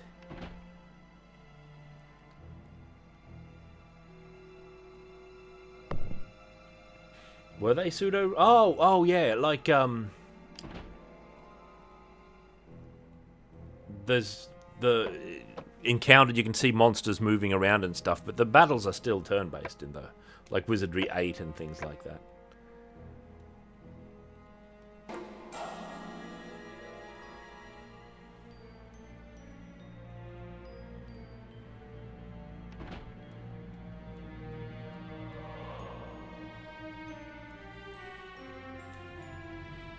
Starting to run out of power.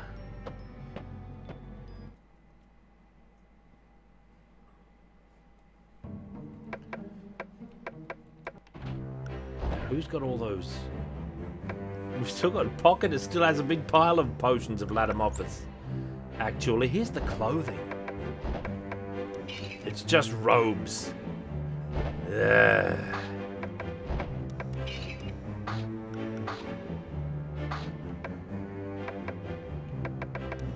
McGill. Statue of Bear.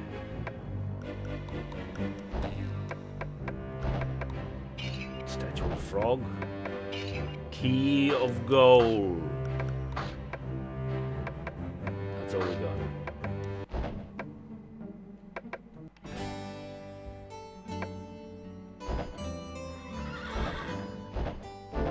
Oh, Macho King, another level. 18 hit points. Very respectable. Pocket on the next level. Star Moon.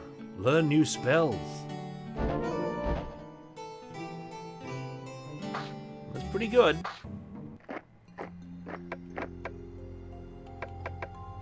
Now, I think we better save.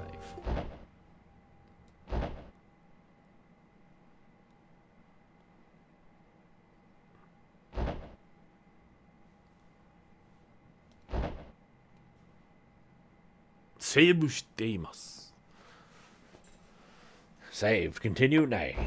That's enough.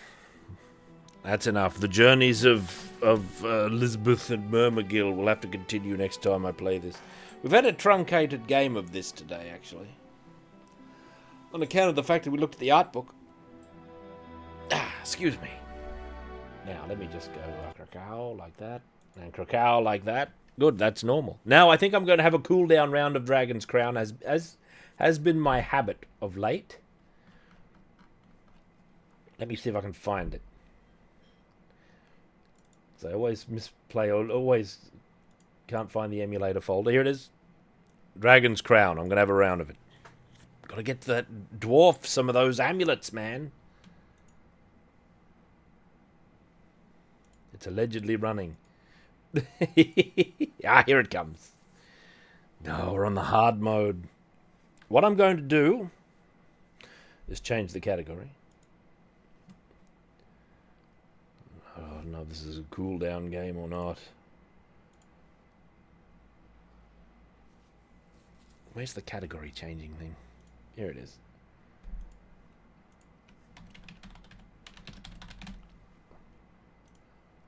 I've been pretty into Dragon's Crown of late.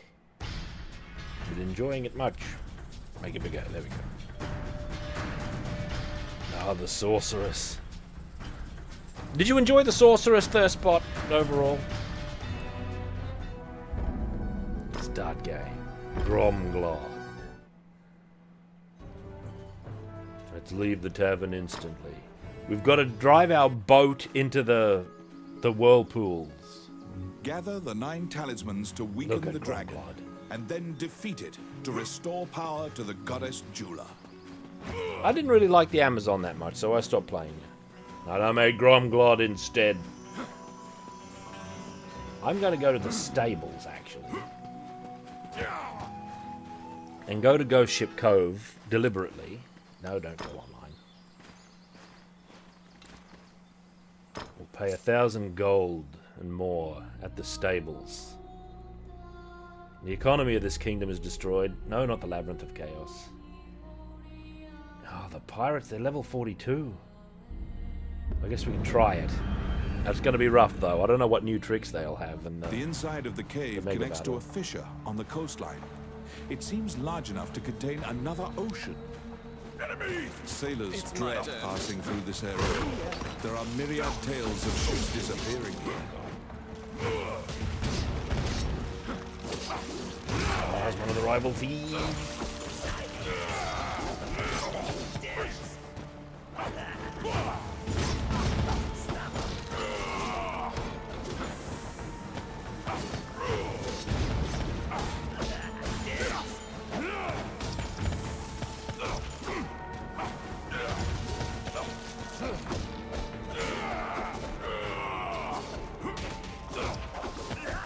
Rival thief, look at him. Look at how long it takes to destroy him. He's still hanging around trying to loot my guns. Good, that's him finished. This is much harder on this mode. Outstanding.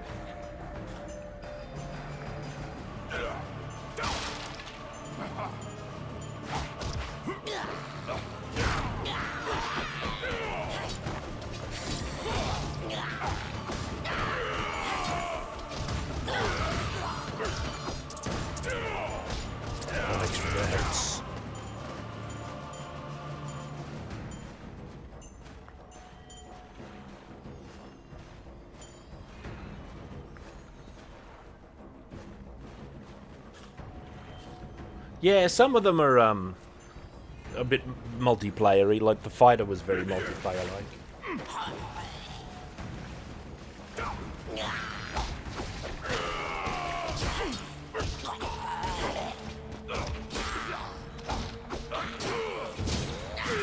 Oh god, oh man. I've got too much armor, these things. That goes for most of the enemies. I've already lost a life. Now we're in the shallow, so that... A beautiful voice in the sea. Yeah, it's kind of a new game plus kind of. You'd heard of the mermaid's legendary curiosity. There's 2 more dragons. Asks you many questions. She wandered into which path will you take? I'm not sure what the wizard had on balance. I don't really remember. Oh, my worm's bait here. I've got to change equipment. I've got to get that stuff repaired. According to the mermaid, the pirates scattered throughout the islands use this area as a hub for trade amongst themselves. Rumors claim that among their treasures is a magic lamp that can call forth a genie.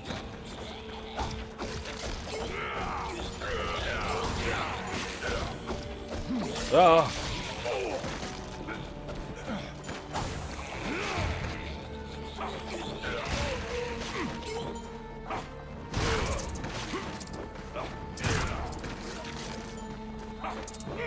That red ghoul there. We have to deal with him. What can we do with this?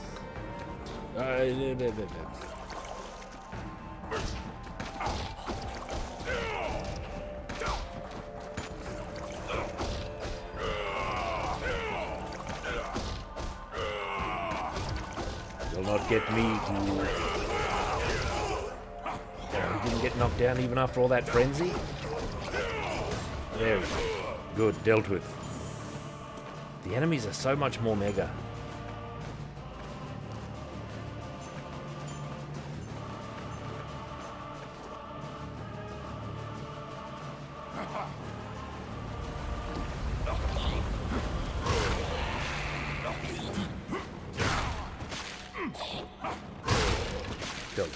You.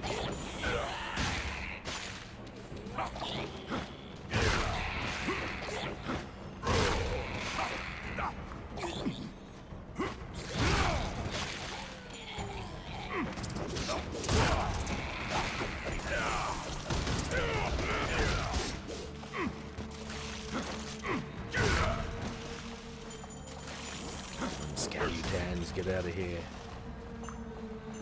Oh, I can do that. Filthy lucre. Filthy lucre.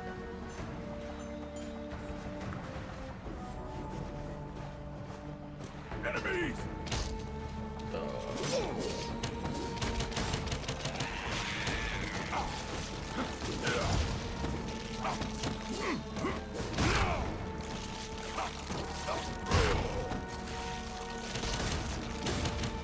Oh, you can't take too many chances with all these bloomin' things. Oh my. Filthy lucre. Let's see. Simple. They were being duplicitous. It was all a ruse. The pirates were spying on you the entire time. It's pirates.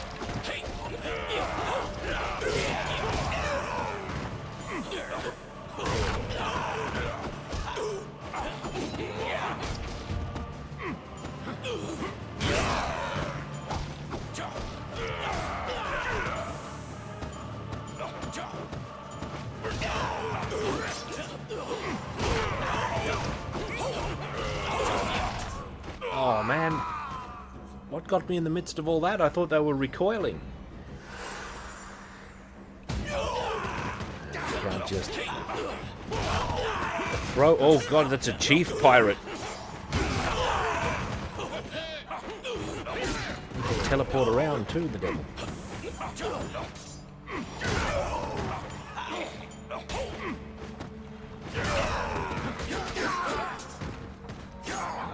Life.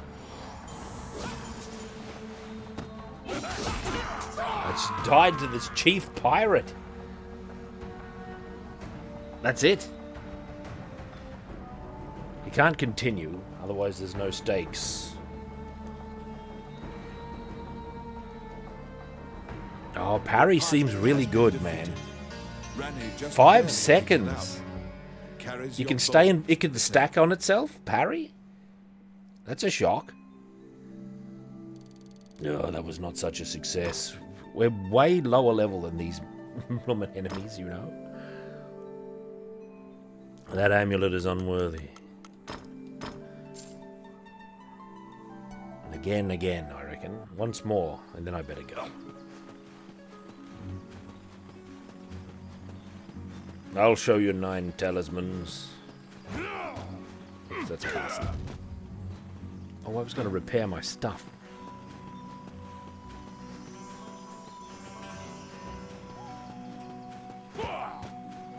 Where's Morgan? May I help you? Which one do you want? That's what we need.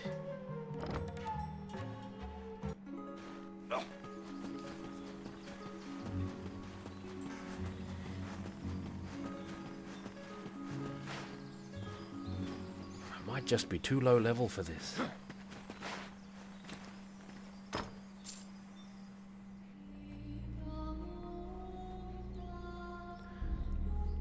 Not the Labyrinth of Chaos. So 42, 41, or Bilberon Fortress is lower. 40, really?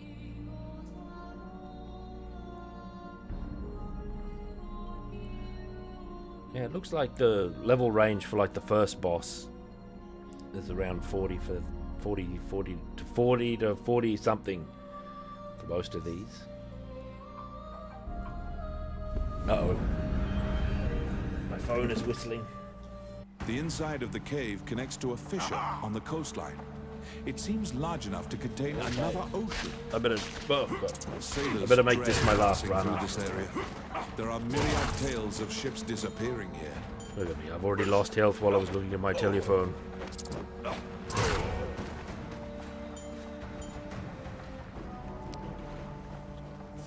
I got it. We'll just have to endure for the time being.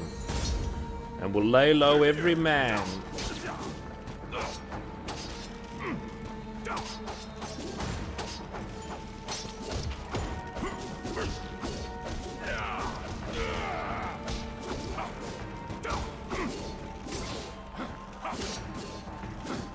These skeletons are deadly.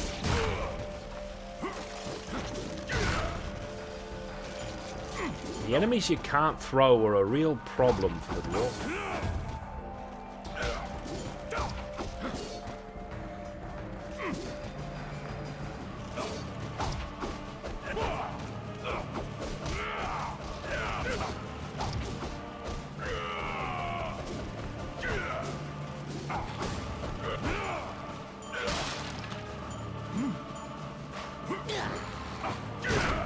We gotta eat real quick.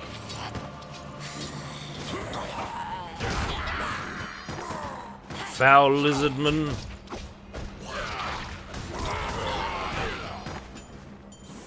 I should fight a little more defensively in future, I think. Yeah, the skeletons with the crossbows are the big thing. Where are your men that I might...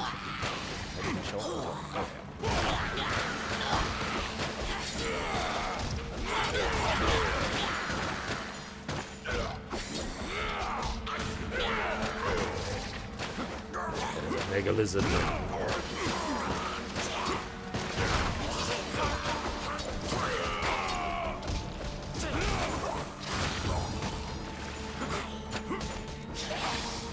Oh, he's spewing his venom. Get out of there, Gromglot. Oh, God. You.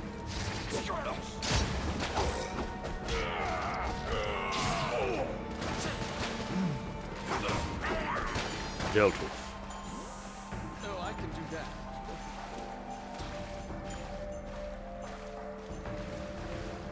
A beautiful voice in the sea calls out to you. She wandered into these. Which path will you take? Mermaid in the shallows. Back to bag 1. According to the mermaid, the pirates scattered throughout the islands use this area as a hub for trade amongst themselves. Rumors claim that among their treasures is a magic lamp that can call forth a genie. I don't believe this hogwash about a magic lamp. Ah! Went the wrong way. Sounds like elfin tale telling to me.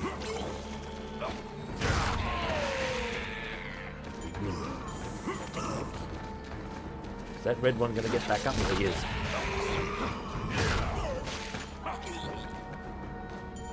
Problem with the ghouls is that they can grab you.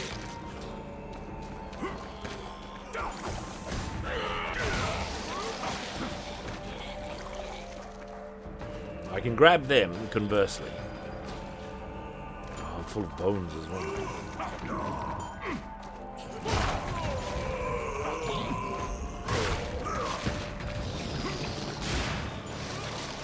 Another red ghoul.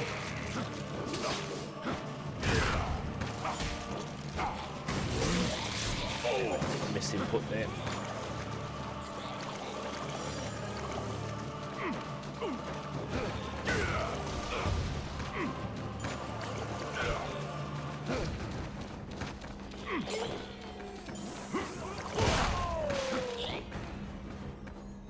Yep.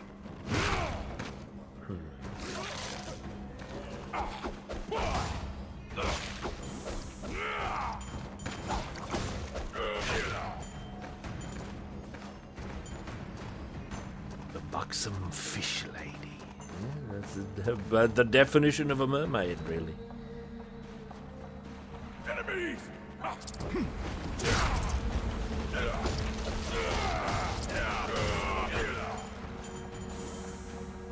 Get the advantage and then frenzy on them to cut them down.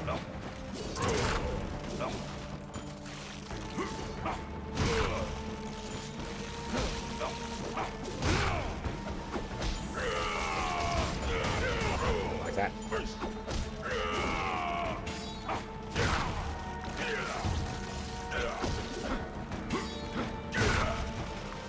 Oh, we need food, Gromglod.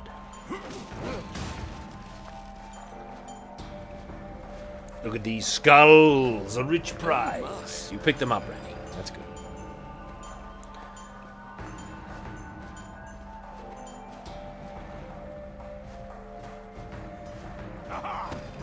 Oh, what? Why are there 3,000 thieves here?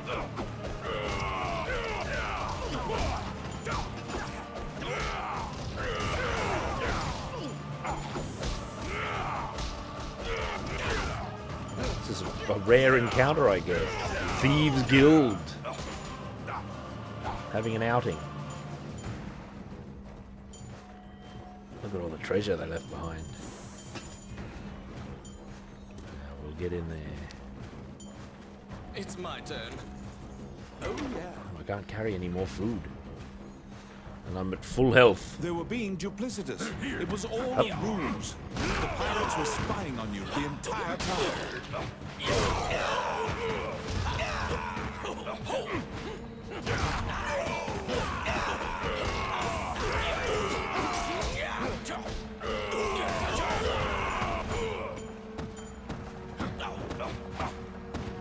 The chief pirate. Oh, he's tough.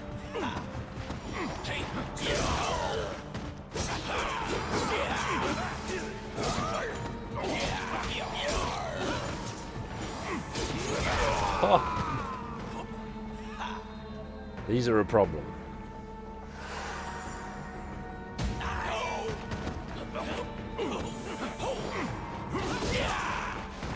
Just as I'm about to throw, he webs me every time, it seems.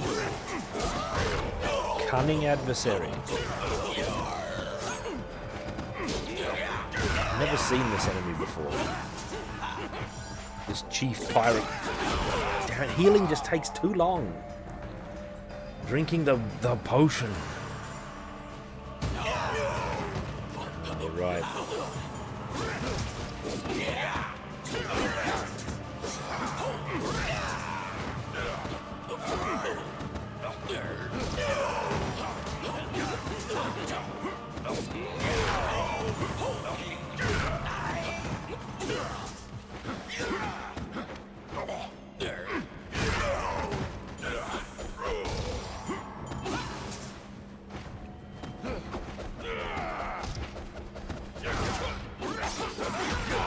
Look what he can do! He just the sword comboed me to death. Holy moly! And then he vanished. That must be my last attempt. I must consider myself now cooled down. The party has been defeated. Oh, I got defeated again. Randy just barely makes it out. I learned some lore Carries there. your bones to the That web spell, man. It doesn't have like a frontal arc or something. It goes toward you. He casts it at you. That's important. It means you've got to wait for it and then dodge. This has been a day of mega losses, man. Maybe Jun Suemi art books are a bad omen. What have we got here? C-grade axe, I sell it. And I got to report my failures. What a disaster.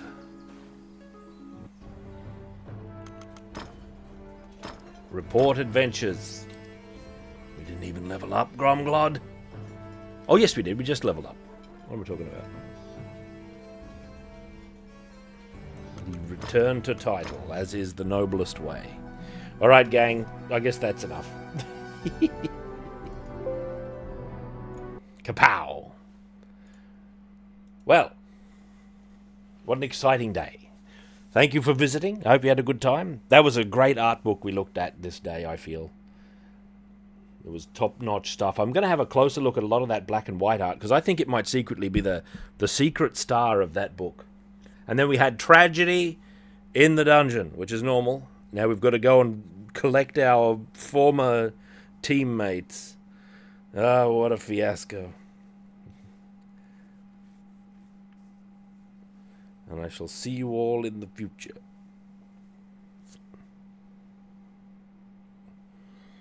Horse Conan paint? No, you mean Conan the Conqueror is the name of that one. I'll bring it up for you. I'll show it to you right now. You mean the one that the statue was based on? That is based on Conan the Conqueror, which is...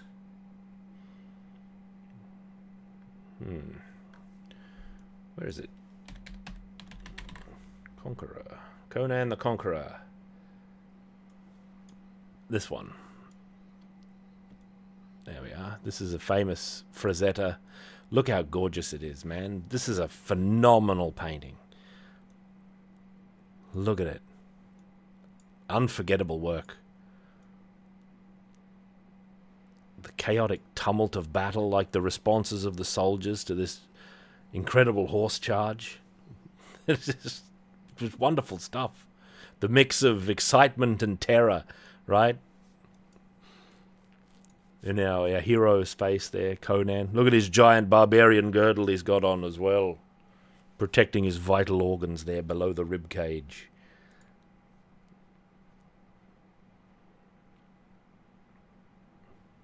Oh, the statue was very small? That's alright. Horses are frequently terrifying beasts. They lunge wildly at all times.